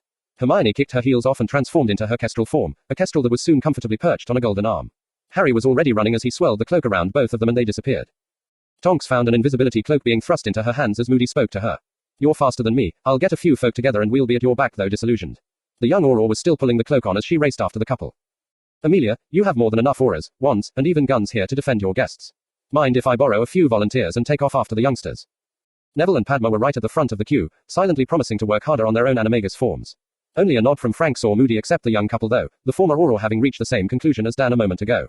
With Sirius, Remus, Bill and Barchoke on board too, Elasto really didn't want to take any more. He cast the charm on the youngsters while Bill did the same for his boss. Remus then cast the spell on a big black dog that shimmered into invisibility as it shot out the ballroom. Amelia meanwhile was organizing the defenses. She intended that anyone breaking into her home would have to be carried out of it. The Dark Lord was trying not to show the strain. These wards must rival Hogwarts for power. It was taking far too much of his own power to overload these blasted wards. All of them were experiencing the same severe drain on their magic. When the wards eventually failed, it was a sudden and catastrophic failure. The boom was not only heard but felt, leaving small pieces of magical energy slowly fizzing and floating to the ground, rather like the falling leaves in autumn. The ending of the drain on their magic left all of the attackers needing a moment to catch their breath. It was in this moment a group of battle-ready goblins chose to appear. Harry found he could make great time running through the grounds. All the magic being cast at the wards was causing them to sparkle as if they were a physical entity. It easily provided enough light for him to be sure-footed, even in an all-out run. His right arm was across his chest, his hand on the hilt of his sword to stop it swinging as he ran. This was also the arm that had a kestrel perched on it. Hermione was tight against his chest and staying as still as possible to help Harry preserve his balance. Both were glad the Bones residence was in Norfolk and not the Scottish Highlands. This move would have been impossible to attempt with snow on the ground. They reached a small banking with some bushes for cover about 30 yards from the attacking Death Eater's position. Here they would wait and see what developed. With only 4 not wearing masks, Lestrange was easily spotted. Pictures of Rookwood had also been splashed everywhere, meaning they quickly recognized him too. They surmised that the other two would be Riddle and Pettigrew. Since one was a wee, fat balding man who appeared to have all the charisma of Tapioca, they focused their attention on the tall figure who was pouring magic into the wards. The kestrel slowly became Hermione. She had her back tight to Harry's chest and the cloak still covered both of them. The couple had shrunken goblin shields attached to their scabbards. These were removed and twisted to their fighting size while their weapons were made ready for battle. Harry was whispering instructions in her ear. Whatever happens, I want you to stay here. This should give you some shelter and still allow you to provide covering fire. Quote ellipsis. And where will you be? That will depend on where the warriors appear. I might be right here beside you. Both heard someone approaching. The direction and the fact they were invisible meant that it would almost certainly be support for them. Hearing someone grumbling under their breath as they stumbled provided the needed clue. Tonks. The whispering of her name caused the Auror to stop. She couldn't see them but had headed for the place that provided the most cover. Harry, where are you? Hermione's hand slipping out of their cloak for a second gave Tonks a location to focus on. She never got to say anything more before the wards spectacularly crashed. The magic falling from the sky would soon make their cloaks a liability. The squad of goblin warriors appearing in just about the worst place possible made that fact irrelevant. Harry had already picked his target. The cloak was whipped off as the sword of Gryffindor was brought into the battle. He put everything he had into the spell and let go. Warriors to me, warriors to me. The Golden Centurion was out of the depression and racing to intercept the warriors' path as they all charged the Death Eaters. Hermione and Tonks though had shot up to follow Harry. All three were now pouring their most powerful spells into the group of shocked Death Eaters. Bella watched in disbelief as the Golden Wizard appeared from nowhere. A spell left his sword and whizzed past her. Her weakened master barely had time to raise a shield before the powerful spell hit. The shield never really had a chance and the Dark Lord was blasted tumbling through the air to land somewhere deeper into the woods. They were coming under heavy fire and then the volume of spells suddenly increased. Bella instantly made her decision. Wormtail, lead the attack on the house. I'm going to see how our master is. Peter was not a brave wizard. The arrival of more wizards though had him thinking that attacking the inside of the house might be the safer option. Spotting Sirius and then Remus as part of the new group of attackers certainly made his mind up. Group 1, let's move, now. The rest of the group had obviously reached the same conclusion as Peter and quickly dissipated away too. Rookwood realized they'd just made a huge tactical error. With their master down and Bella determined to check on him, they had just lost the two most powerful fighters from this battle. To then split their remaining force in half while they were being attacked wasn't just crazy, it was suicidal. These Death Eaters were neither trained warriors nor powerful witches and wizards, they probably spent most of their lives having everything done for them by servants.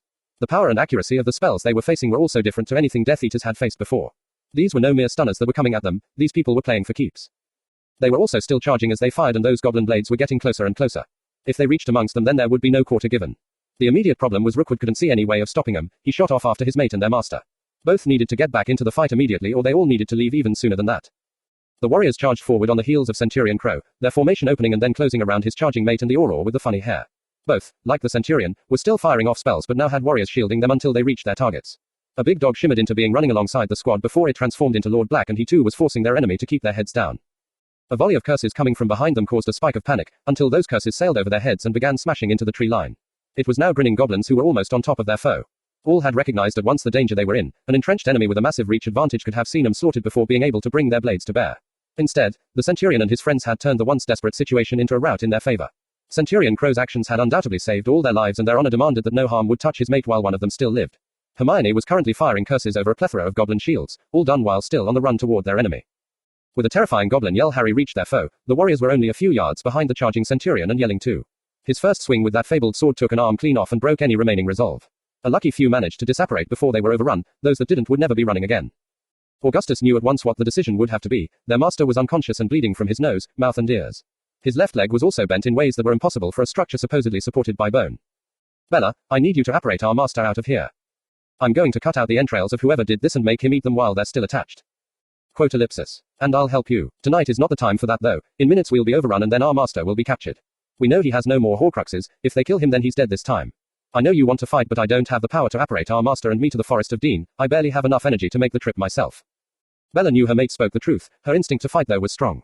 That golden thing with the sword, that was Potter. I think so. If there was one thing Bella could recognize it was a killer, they had thought they were dealing with a boy and were oh so wrong. He had led the attack on their position and fought like a demon. She also knew Augustus would fight to the death to protect her and their master but they were outnumbered and outmatched, she would not have Potter kill her master. Bella firmly took their master's arm and then they were gone. Augustus heard the screams behind him and knew it was past time to get out of here. His last thought was that if Peter got caught then their safe place would be gone too, they would need to move in a hurry. The battle was swiftly over and Harry called on the warriors to secure a perimeter when he was attacked. He certainly didn't need any help though, something the warriors recognized by cheering and banging on their shields. Hermione had her arms, legs and lips locked on her Centurion as another page was added to the legend they were becoming, the nation had taken the warrior princess to their hearts. Harry was currently trying to have a heart-to-heart with his mate, he was still supporting her weight and their foreheads were now resting against each other. I distinctly remember telling you to stay where you were and to provide covering fire from there. Instead, you charged this position like a maniac. Quote ellipsis. I was following my maniac of a mate. I saw that first green curse head toward you and was moving before I knew it. I can now say for certain our shields will protect us from a killing curse. We knew it would destroy the shield but the force still nearly broke my arm. I saw 3 of them heading straight for you at the same time. Yeah, managed to dodge 2 but had to take the 3rd on my shield, not something I want to do again. Then the reinforcements arrived. Their hug was reinforced as Neville and a tearful Padma slammed into the couple. You two scared the bloody life out of us, we came as quick as we could. We're a team, remember. Sorry Padma, I didn't even want to take Hermione but she left me with no choice. When did you complete your transformation? You kept that quiet. Yesterday, Neville, I just never got a chance tonight to tell you both. I guess the secret is out now anyway. That's only the 3rd time I've managed it, which is why I was on Harry's arm rather than flying. The weather in Kingussie has been too bad for flying the last few days anyway. Harry spotted his godfather checking the bodies and broke the bad news. Sirius, I heard Lestrange yelling for Wormtail to lead the attack on the house. They'll get him Sirius.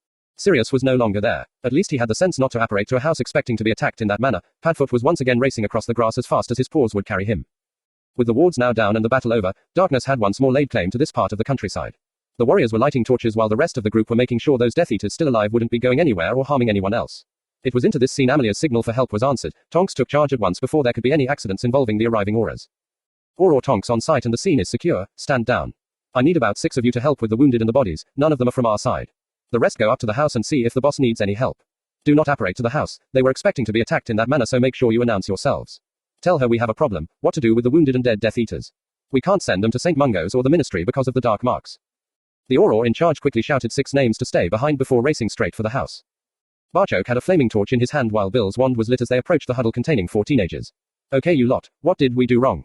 I ruined a perfectly good dress that was a Christmas present. I never even got a chance to dance in it. From Hermione's flippant opening answer to their tutor's normal question, it soon got a lot more serious. I took a killing curse on my shield instead of diving to the ground. If the attack had stalled, we would have lost. I took a calculated gamble and got lucky. Neville was next with an honest answer. I found it a lot harder to run, dodge and accurately return fire in a real fight rather than our simulations. We were firing the heaviest curses we knew, but some of the stuff coming back at us I thought Moody was making up. What would possess someone to fire off an entrail expelling curse? His mate though had thought of a worse problem. None of us asked our parents for permission, there wasn't time. We just ran out of there and now we'll be in so much shit. Barchoke easily recognized the signs. In battle, adrenaline will keep you going and ignoring annoying things like cuts, bruises or even wounds. After the battle you are so euphoric at surviving that you can forget your actions and even forget your surroundings. As all that bleeds from your system though, and reality striking can be a right bastard. The reality was these four were standing at the edge of a wood, surrounded by death and destruction. The cries in the night were not those of owls or foxes, rather the cries for help from the injured. That these four accounted for some of that death and destruction was unquestionable, something that was beginning to hit home to the teenagers. I think we better get them back to the house. Sirius will have told everyone they're okay by now, but I know some ladies who will want to see that for themselves. Barchoke then found himself being enveloped in his daughter's arms. She refused to let go and Harry was then at his other side, his arm around his father's shoulders.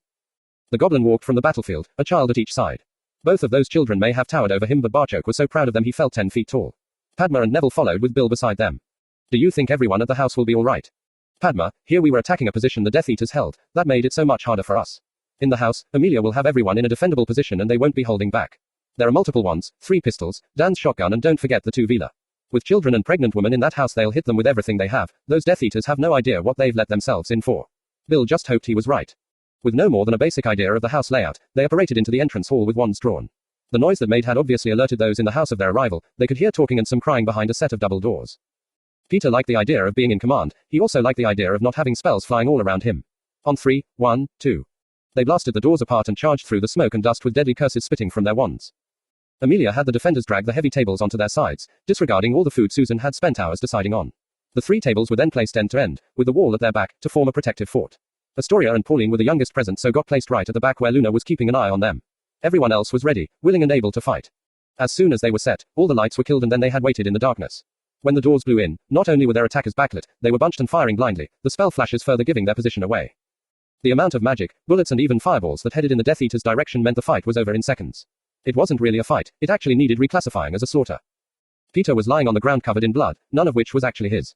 They had charged into a torrent of magic and the wizard in front of him had been hurled back, throwing Peter to the ground.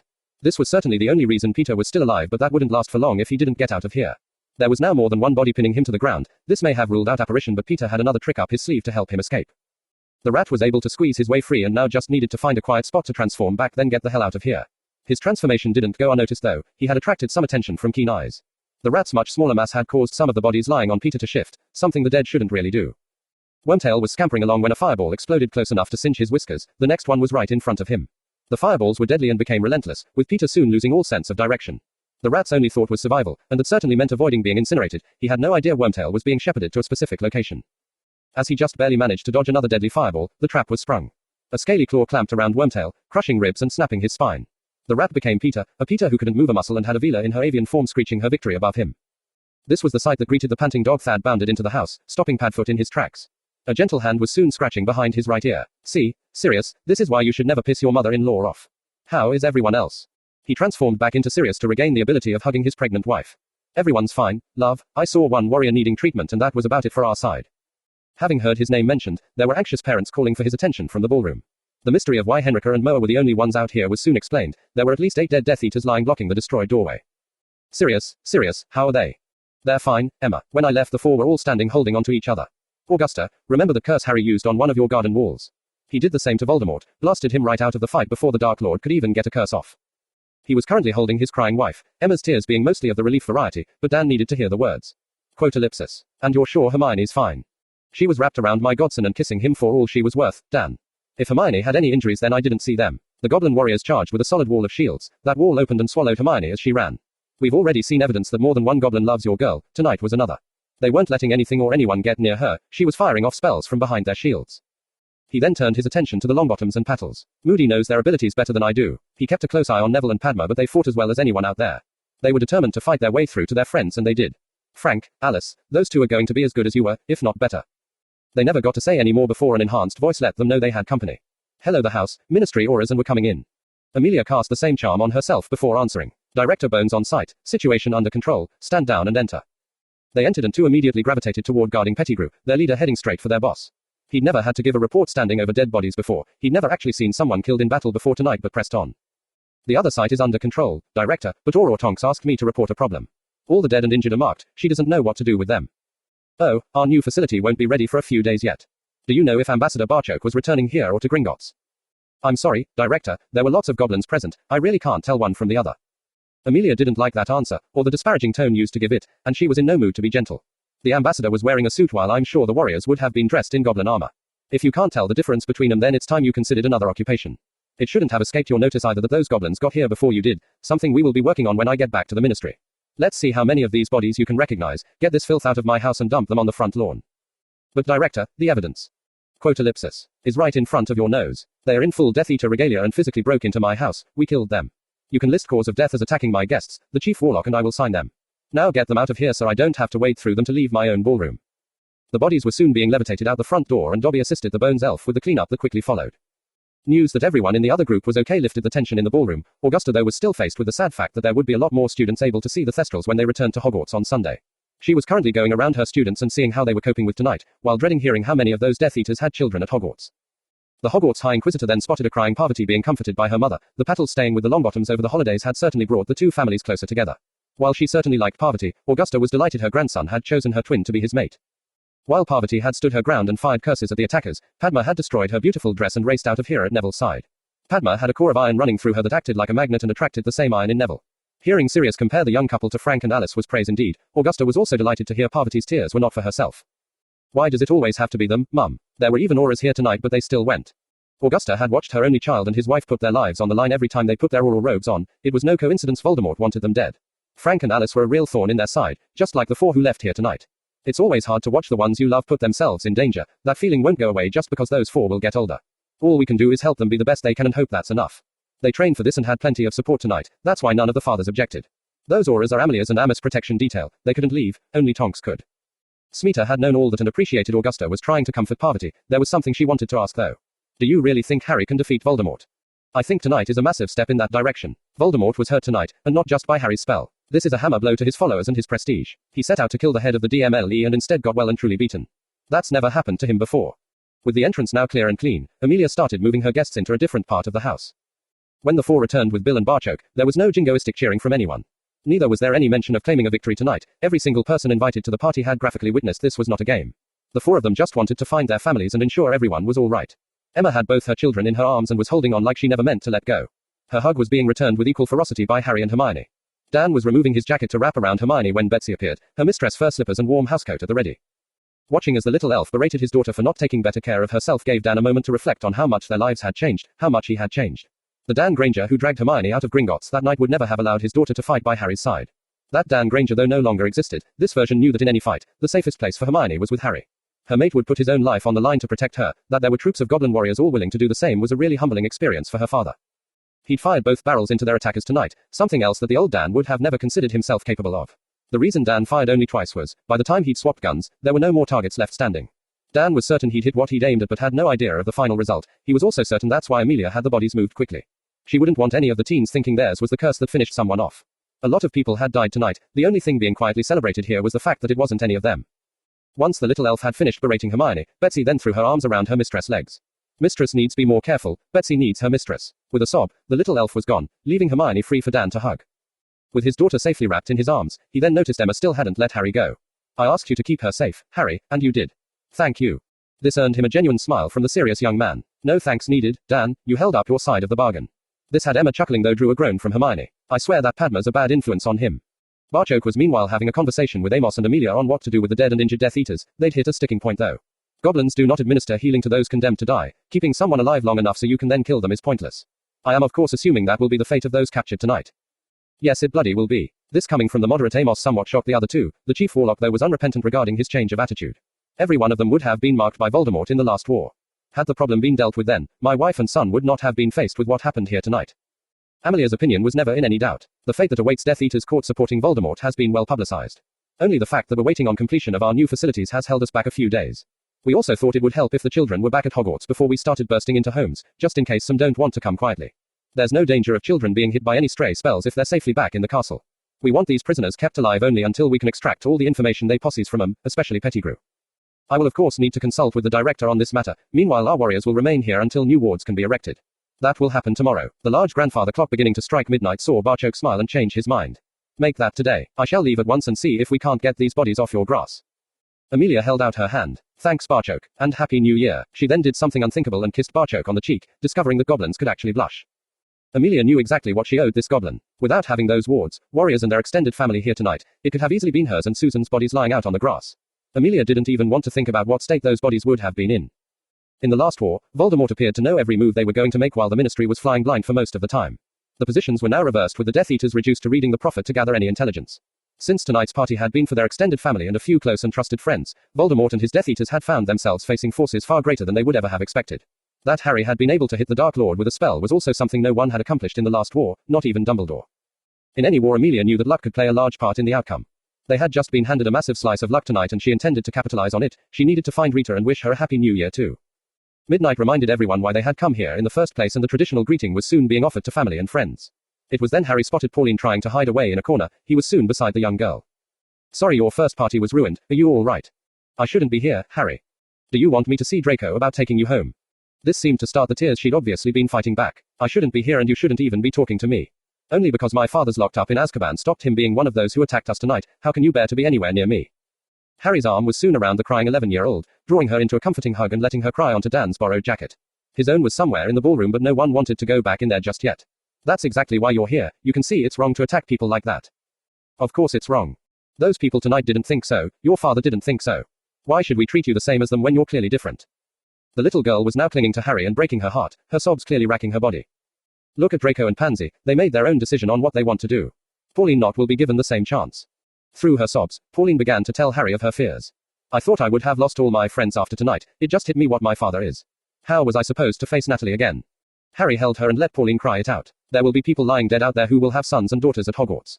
Those sons and daughters will be hurting but we have to be the brave ones, we have to be the ones holding out the hand of friendship. We have to keep holding out that hand, no matter how many times it gets slapped away. Accepting that friendship means, like you, they are safe in here with us. The alternative is for them to be the ones left lying on the grass somewhere. Pauline's tears had all but stopped, she was so entranced by Harry's words. If you, Draco and Pansy can see that, then I'm going to ask for your help to let others see what you do. Can you do that for me? I don't want there to be any more bodies lying on the grass. The young girl looked into those pleading green eyes and was lost. The self-revulsion from earlier that had been eating away at her soul was banished for good. Harry had not only given Pauline back her self-respect, he'd also provided a focus for her to actually help him. Pauline not only accepted, she silently swore never to let him down. Pansy stepping in and leading Pauline away to freshen up let the now embarrassed pair see that most of the room had been listening to their conversation. Hermione stepped forward, the sword still at her side so at odds with her furry slippers and housecoat as to be comical. She was also wearing a large smile as she jokingly shook her head at her mate. Harry Crow, what am I going to do with you? She may not have been expecting an answer but received one from Padma. See Barchok about building an extension onto Crow's Nest in King Yusi, your mate seems determined to fill it with family. This was certainly greeted with chuckles but, as Hermione now sat beside her mate, most were still touched by his words. Amelia and Amos thought he'd summed up what the ministry needed to do beautifully while Harry's words had a profound effect on Rita. The now freelance reporter had earlier hitched a ride with Barchok and witnessed the entire battle. Amelia had also offered to give her an account of what happened inside the house. Now that Rita actually thought about it, she embodied everything Harry had just said. When she'd worked against them, Rita had soon been out of a job and shunned by everyone. She may not have been bodily lying on the grass but her career was certainly as dead as those who currently were. Working for Barchok had brought her not only riches but respect too, respect enough for Director Bones to seek her out and offer an interview. Tonight had the potential to change their world, and Rita Skeeter would be the one to tell that story. Rita might not have joined up for all the right reasons but she was a convert now, and certainly glad to be along for the ride. Anyone who could do things like that to Edmund and Bertha deserved everything that was coming their way. Rita witnessed the first proof tonight that justice might actually be served on the Dark Lord. Thanks for reading and hope to see you back here next week. Open hand or clenched fist. Harry Crow. Disclaimer, I write purely for my own enjoyment and make no money from my efforts, neither do I own Harry Potter. Chapter 75. Their new calendars might have informed the wizards and witches of Britain they had woken that morning to the first day of 1994, a more important publication cast doubt on that fact. The entire front page of the Daily Prophet might not have said so as such, but a new millennium had just been entered, irrespective of trivial things like the actual date. Their morning paper may have been delivered slightly later yet, since this edition actually made history, there would be no complaints about its tardiness. There, on the front page of the daily newspaper, was irrefutable proof that Voldemort had returned. The only reason that people weren't running screaming from their homes, after being presented with a picture of the clearly not dead Dark Lord, was they were rendered mesmerized by what happened next. A curse left the boy who lived and blasted the supposedly invincible Lord Voldemort clear out of the picture. With that one act, the boy who lived was literally golden. The Prophet's readers just had confirmation of their worst fears, only for their savior to prove he was once more up to the job of taking care of the Dark Lord problem. From this moment on, the boy who lived could call himself Marvin the Martian, and people would be queuing to add an emblem of the Red Planet to their robes in a show of their support for their hero. The second picture on the front page may not have moved, but it was every bit as iconic: dead Death Eaters lying on the grass at Bones Manor. The headline proclaiming, Battle of Bones Manor, told everyone where these events had happened. The pictures alone were enough to inform them what the outcome of that battle was.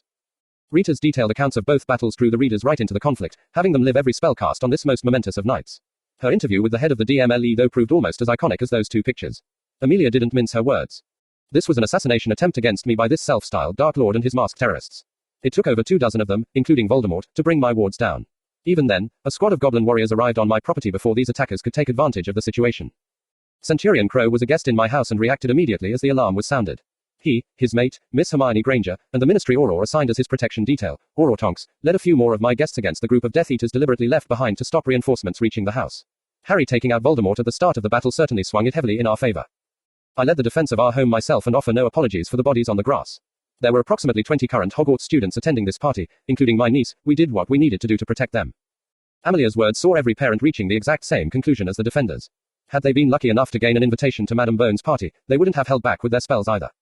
It was the next part though that sent shivers down spines. Whether those were shivers of fear or even pride depended on if the witch or wizard reading had been branded by Voldemort. The Ministry has held forward the hand of friendship and forgiveness to people who made a serious mistake over a decade ago. That same hand though can easily be clenched into a fist, ready to protect our friends and smite our enemies. Those who attacked my home clearly declared themselves enemies and paid the ultimate price. It was more than their blood that ran out onto the grass. Their families will face a heavy fine from the Ministry for these treasonous acts. 16 families are waking up to the news one of their members was killed. We have 4 wounded, all of whom will be tried for treason using truth serum, and a maximum of 5 who escaped. There can be no forgiveness for any of those 5, and the full weight of the Ministry will be brought to bear in the hunt for Voldemort, Lestrange, Rookwood and the as yet unknown other 2 masked Death Eaters.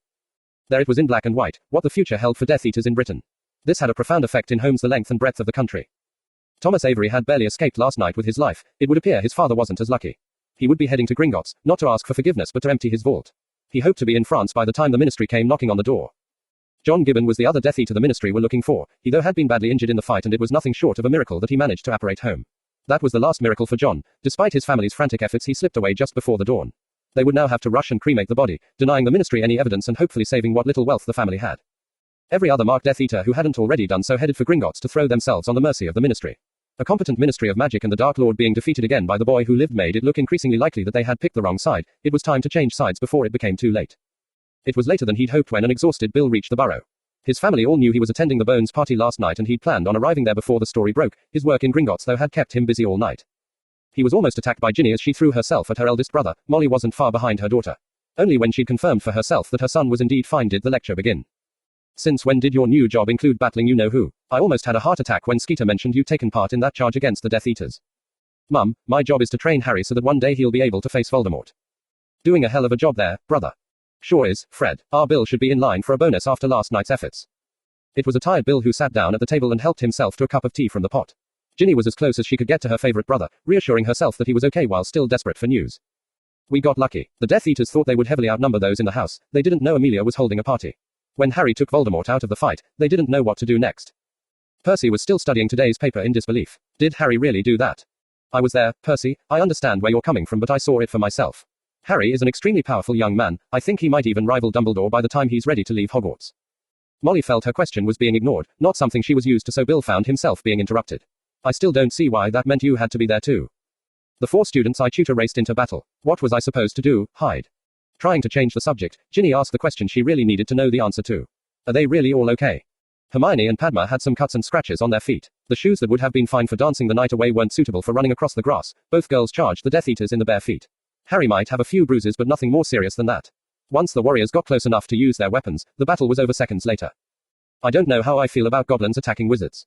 Listen, Mum, if the Death Eaters ever attack the burrow, I promise you'll be glad of their help. They arrived well before the Aurors, and it was their own director who was being attacked. This finally saw Ron speak out. Why would the goblins protect us? Ron, you of all people should know how goblins react when one of their friends or family is being attacked. Why do you think Dad was woken and had to leave for Gringotts in the middle of the night? He's the Ministry's contact with the nation. You better believe the warriors would come running if he was attacked. I still don't understand why Arthur had to be dragged out of bed.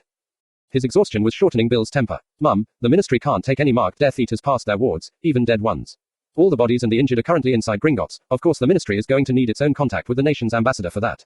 Dad is having to liaise between all the witches and wizards summoned to Gringotts, as well as those relatives who will be heading there after reading this morning's paper. You always wanted Dad to get a better job at the ministry, now he's got one of the most important posts there is. You probably won't be seeing much of him over the next few days, there is a lot of work to do. This piqued Percy's interest. What is it Dad is actually doing? Each of those who attacked the Bones residents last night are seeing fines of 80% of their family's wealth levied against them. The goblins will be doing the collecting. Whose job is it to work between the two governments? I'm going home to grab a few hours sleep before I need to return to Gringotts and help. There must be about half the ministry currently working inside Gringotts dealing with both of these problems, and Dad is overseeing the entire ministry side of the operation. Why do you think he got such a rise in salary? He's earning every canute of that salary today. The effects of this measure wasn't lost on the current Hogwarts head boy. This could see some of the wealthiest blood families stripped of their wealth and power. As Percy's words sunk into all the Weasleys, Bill not only confirmed that would be the case but gave his backing to the policy. The ministry is taking the action it said it would. Voldemort and his cronies are trying to overthrow the legal government of our country so he can rule as a dictator. There is only one real punishment for that. Their response against the attackers last night was swift and hard, just as they said it would be. After posting the warnings about what following this madman would cost them, the ministry can't then take it easy on the Death Eaters' families. In King Yusi, the family was certainly taking it easy. Hermione was lying back on a sofa with a book in her hands, her feet were currently resting across Harry's lap. With his left arm liberally coated in a cream to help reduce bruising, the still painful to touch limb was currently resting in a sling. Dan was fussing over his pregnant wife while Tonks quietly chatted to Remus. What does it feel like to know Peter is finally captured? The werewolf took a moment to think before answering his girlfriend. I'm relieved he can no longer do any harm, but I'm having trouble equating that thing we saw lying on the floor last night with the boy I attended Hogwarts with for 7 years. I know the ministry were desperate to get information out of him, I just want to know why he betrayed his friends. Noticing their conversation wasn't as quiet as they thought, Remus directed his next remark to the two teens who were obviously listening. I know you'll find this hard to believe, but the Marauders were as close as you four. Peter to us would be like Neville or Padma betraying you too. Harry was quicker than Hermione to defend their friends, she clearly agreed with his opinion though. Never going to happen, Remus. Neville doesn't have a dishonest bone in his body and Padma is a true friend. We trust those two with our lives. Quote ellipsis. Just like we trusted Peter with ours, and your mum and dad paid the ultimate price for that trust. That's why I can understand Sirius chasing after Peter, it really was a betrayal that cut to the bone. Sirius was really fond of Moa before this happened, you can bet he loves his mother-in-law now. The other couple present then joined what had now become a discussion. Lucas and Moa are leaving for Sweden in the morning, aren't they?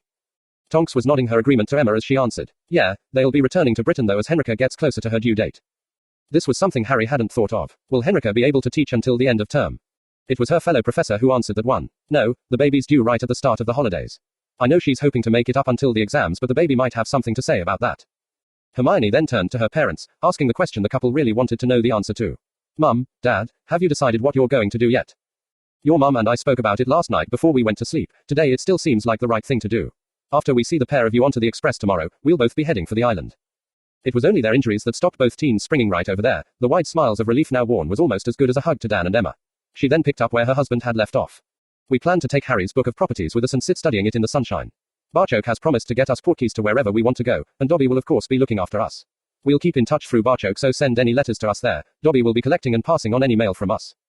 Harry was delighted with that news. No one should be able to trace the Grangers because even they wouldn't know exactly where they were. He just wished his parents had adopted the same approach. That's a brilliant idea. You saying you'll be traveling to my house in Spain won't mean a thing unless someone had access to the property book. Since you will have the only copy, you should be perfectly safe.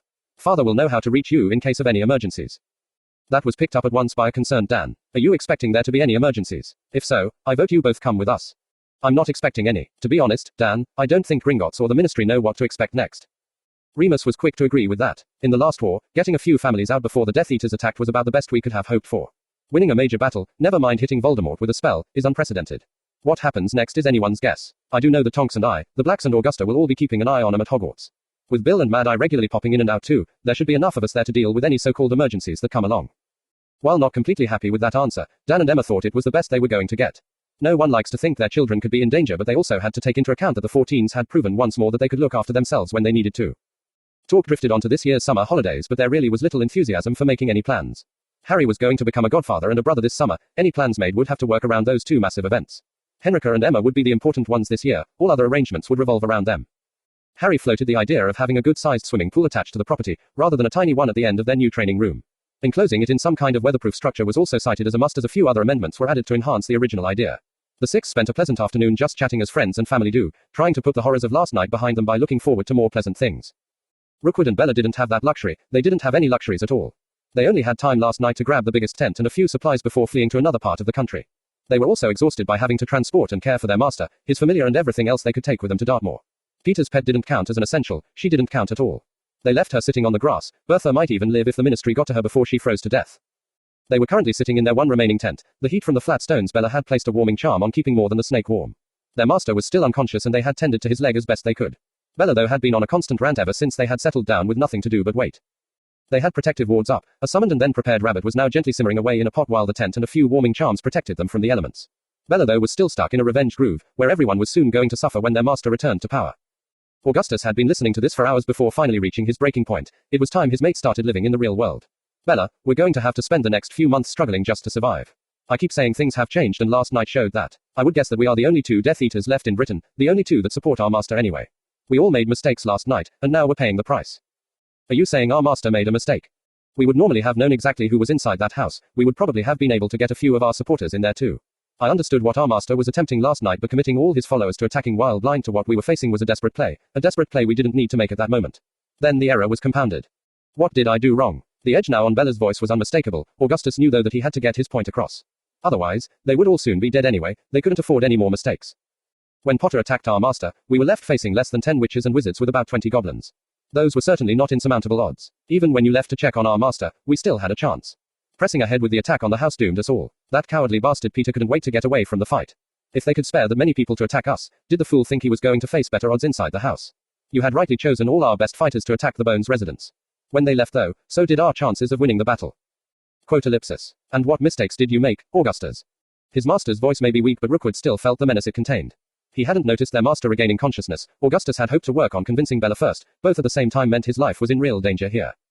Master, I should have offered my counsel but held my tongue. I could have countermanded Bella's order to attack the house, but that would have sown confusion amongst us and perhaps been just as bad. I didn't even signal a retreat though I knew we were lost. I let them fight to the end to buy the three of us enough time to get away. I failed you, master, and will accept my punishment. Voldemort so wanted to kill him. To kill anyone. Bella, gently lifting his head to administer some hot sweet tea, gave him a moment to think. That he was lying in a tent sipping tea instead of tucked up in a bed with a pain relief potion to ease his injury told its own story. He knew bringing down those wards last night had taken a lot out of him. Even at full strength though, his shield would have had trouble dealing with a spell of that power. This saw Tom's thoughts shifting in another direction. The one with the power to vanquish the Dark Lord approaches. He'd certainly felt Potter's power last night. If this was all that he was left with, then punishing Rookwood really wasn't an option. He needed the man to help him figure out how they could recover from this. After they had killed Bones last night, Tom's intentions were to grace one of his followers with his presence in their home. Then it would have been time to start killing the traitors who'd refused to answer his summons. Instead, he found everything Tom Riddle had worked for since his days as a Hogwarts student being turned to ashes, ironically by a current Hogwarts student. Tom Riddle had nothing, no breeding, money or political power, yet he charmed, coaxed and cajoled his way to the very top. Lord Voldemort was only a whisker away from having it all, only for the prize to be snatched away the terrible Halloween. Now, over 12 years later, the same boy had effectively destroyed him once more. Lying injured in a tent, with only 2 followers left in the country, and all his anchors destroyed, was not how his life was supposed to proceed. Rookwood, there will be no punishment coming from me. The mistake I made last night was in choosing the wrong target. While Bones is undoubtedly a thorn in our side, the dagger in our heart is Harry Potter. I see now that we will never be treated as anything other than criminals while that boy still lives. While Potter lives, the witches and wizards of Britain think they are safe from Lord Voldemort. Our task will be to show them they are wrong, before we then kill the boy. Bella was almost drooling with excitement at that. She never even got to kill anyone last night. Do you have a plan, my master? Patience, Bellatrix, patience. That will have to be our new watchword, as it will take time to regain all that we have lost. The first thing we need to do is find better dwellings. These are fine for an emergency but certainly not suitable for a pregnant witch. Can I assume you dealt with our guest from the ministry? No, master. Augustus advised me not to. The Dark Lord's gaze once more pinned Rookwood, leaving him hastily offering an explanation. If we had killed her, it would have been simply a case of the ministry burying the body. Should they find her alive, not only will they have to care for her, it will be a constant reminder of what can happen to those who oppose you, master. Very well. Along with a new residence, we also need intelligence on what is happening around yous. This rise of the beasts can't have pleased everyone, and that is something we can surely exploit. We will pay them reminders that we are still a threat while working toward getting our hands on Potter. Killing him is the key to all of this. No one in the tent was saying so, but all three were thinking that might be easier said than done. Anyone who could blast through the Dark Lord's shield had to be treated as a serious threat. Dolores seriously considered giving up drinking when she read the New Year's Day edition of The Prophet. She must have drunk a lot more last night than she'd thought. Dolores had to be hallucinating because this couldn't be true. This wasn't a new year, it was a decent interchaos, a chaos their world might never recover from.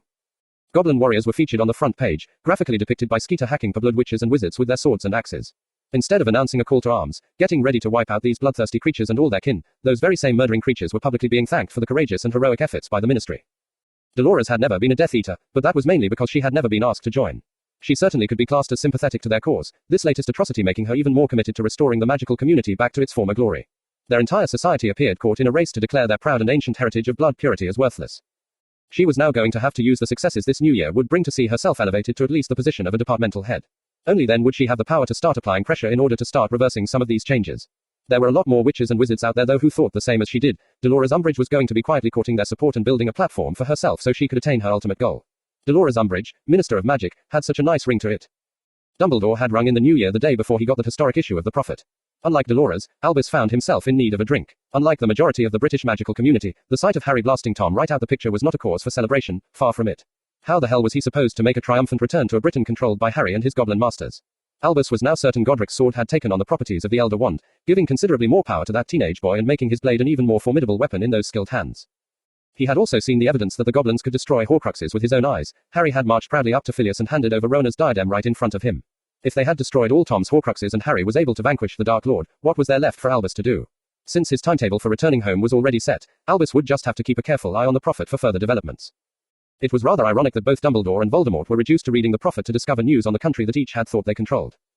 The Prophet's front page the following day would certainly be of interest to both wizards. Not only were those who died or had been captured in the attack named, the Dark Lord's hideout also made the front page. That it was a Muggle tent ended any hope the Dark Lord Voldemort had of regaining his former blood followers. Bertha Jorkins was also in the picture, with blankets draped around her shoulder as she was led away from the scene. Initial reports had her being tortured into insanity, but the family got the full story from Barchoke. They had used Harry's portkey from King Yusi to Gringotts. This was their only chance to speak to him before they left for King's Cross and Hogwarts. Barchoke had been incredibly busy and hadn't made it back up to King Yusi since Amelia's party. We can't help that poor witch. She wasn't tortured using the Cruciatus. Voldemort shredded her mind. There's simply nothing left of Bertha Jorkins to repair. Pettigrew told us everything he could, including how his master got a new body. The good news though is that we've disposed of all of his Horcruxes. Voldemort can now be killed. Barchoke hated deliberately withholding information from his children but felt it was a necessity in this case. If Harry were to come face to face with Bellatrix Lestrange, knowing the witch was pregnant might cause him to hesitate in doing what he needed to. The Lestrange bitch wouldn't hesitate though, nor would she hold back. Gringotts and the Ministry were quietly celebrating the news Voldemort was mortal once more. Neither had much spare time to do anything else. The Ministry's new facility would be ready for business later on today, swinging into action with at least 4 trials. The goblins also had never been busier, chasing down Ministry finds and erecting their wards on premises all over the country. The 6 said the goodbyes to Barchoke before heading through the alley on their journey to King's Cross. Remus was going to be traveling on the train with them. This though was not just an excuse so he could spend more time with his girlfriend. There would be some grieving and hurting students on that train. Remus was going to be there to ensure nothing came of those emotions when faced with the reasons for their missing relatives. If some of the looks coming in the direction as they walked through the alley were any indication of what they might face on the train, Remus just might be needed. They had barely set foot on the platform before being surrounded by friends, surrounded as much as the tight platform and crowd would allow, that is. The tightness of the platform played no part though in the large male student who very deliberately barged into Harry. Crow, you killed my father. You and your friends better watch your backs in Hogwarts. The sound of ripping cloth signified the end of that little speech, that and the golden gauntlet grabbing the large Slytherin by the throat. Flint, here's some free advice. You tell a goblin you're going to harm him later, presumably when the conditions and numbers suit you better, that goblin won't watch his back. That goblin will think, why the hell should I wait, and just kill you where you stand. Marcus Flint was helpless as this golden-clad figure lifted him off the ground by the throat with one hand. Hermione, Padma and Neville were quick to draw their wands in case this was a prelude to a larger attack, their eyes now scanning the crowd for any signs of aggression as they guarded Harry's back. Tonks had done the same, while shaking her head at Remus not to become involved. This matter needed settled and she trusted Harry not to take the situation too far. Your father turned up at Bones Manor wearing a mask, and was there with the intention to murder innocent women and children. Are you okay with that, Flint? If you think that's acceptable behavior then surely, by your same warped logic, it must be acceptable for me just to kill you now. I don't need a mask, I am Hogwarts champion and will do my best to protect everyone inside her walls. You or any of your friends start anything, I'll be there, waiting. Since the large Slytherin's face was beginning to take on a distinctly Ravenclaw color, Harry let him drop to the ground. I don't care what your parents did, Flint, I only look at the person in front of me. You now have to go away and make a decision. Do I want to be like my father or do I want to live? You threaten me or mine again, I'll assume you've already made that decision and act accordingly. I have no fight with you, but I won't back down if you come looking for one either. Amelia had been on the platform and headed straight for the disturbance, arriving as Harry dropped the 7th-year Slytherin to the ground. She waited until Harry had explained what was happening to the Flint boy, knowing that the story would soon spread throughout the platform and train, before she interceded. Everything okay here, Centurion Crow? Yes, Director. Mr. Flint was just under the misconception he could threaten me and mine without facing any repercussions. He, and everyone else, now know that's not the case. I was afraid this might happen, that is why there will be 6 auras on the Express, 7 counting Auror Tonks. I think I will contact Madame Longbottom and offer to base a squad inside Hogwarts for the next few weeks. That should give tempers time to cool, allowing rational heads a chance to take over. Amelia was able to do this because of the large number of Death Eaters who had approached the Ministry seeking protection. She was only having to send teams out to arrest 3 outstanding names, and had heard whispers that one of those names was already dead. The 2 remaining would be arrested and tried today, along with the 4 prisoners from the attack on her home. News of the crimes these Death Eaters had committed should appear in tomorrow's Prophet, hopefully aiding them in their case for branding these scum as nothing more than terrorists. The Ministry was determined that, by the end of today, there would only be Voldemort, Lestrange and Rookwood still to be brought to justice. The McDonalds had been standing beside the Grangers and the Creevies when the incident kicked off. Roy had trouble believing what he just witnessed. Harry lifted the bigger boy as if he was nothing. Little Natalie was quick to spring to her hero's defense. Harry is a centurion, that makes him an officer in their army. If he can blast Voldemort right of the page, he can easily deal with a Hogwarts student. The Creevy parents only smiled at the young witch, knowing their eldest son had rather a large dose of the same hero worship. When we read what happened in The Prophet, we were actually glad that we missed this year's New Year party, not half as glad though that our house has the same wards as Amelia's. Roy certainly agreed with being thankful their houses were protected by the same wards. He also offered his sympathies to the Grangers. You've had quite the time of it over the holidays. First the Dursleys being murdered and then getting attacked at the New Year party. Dan was watching as Emma ensured Harry was okay while Hermione carried out some running repairs to his ripped shirt.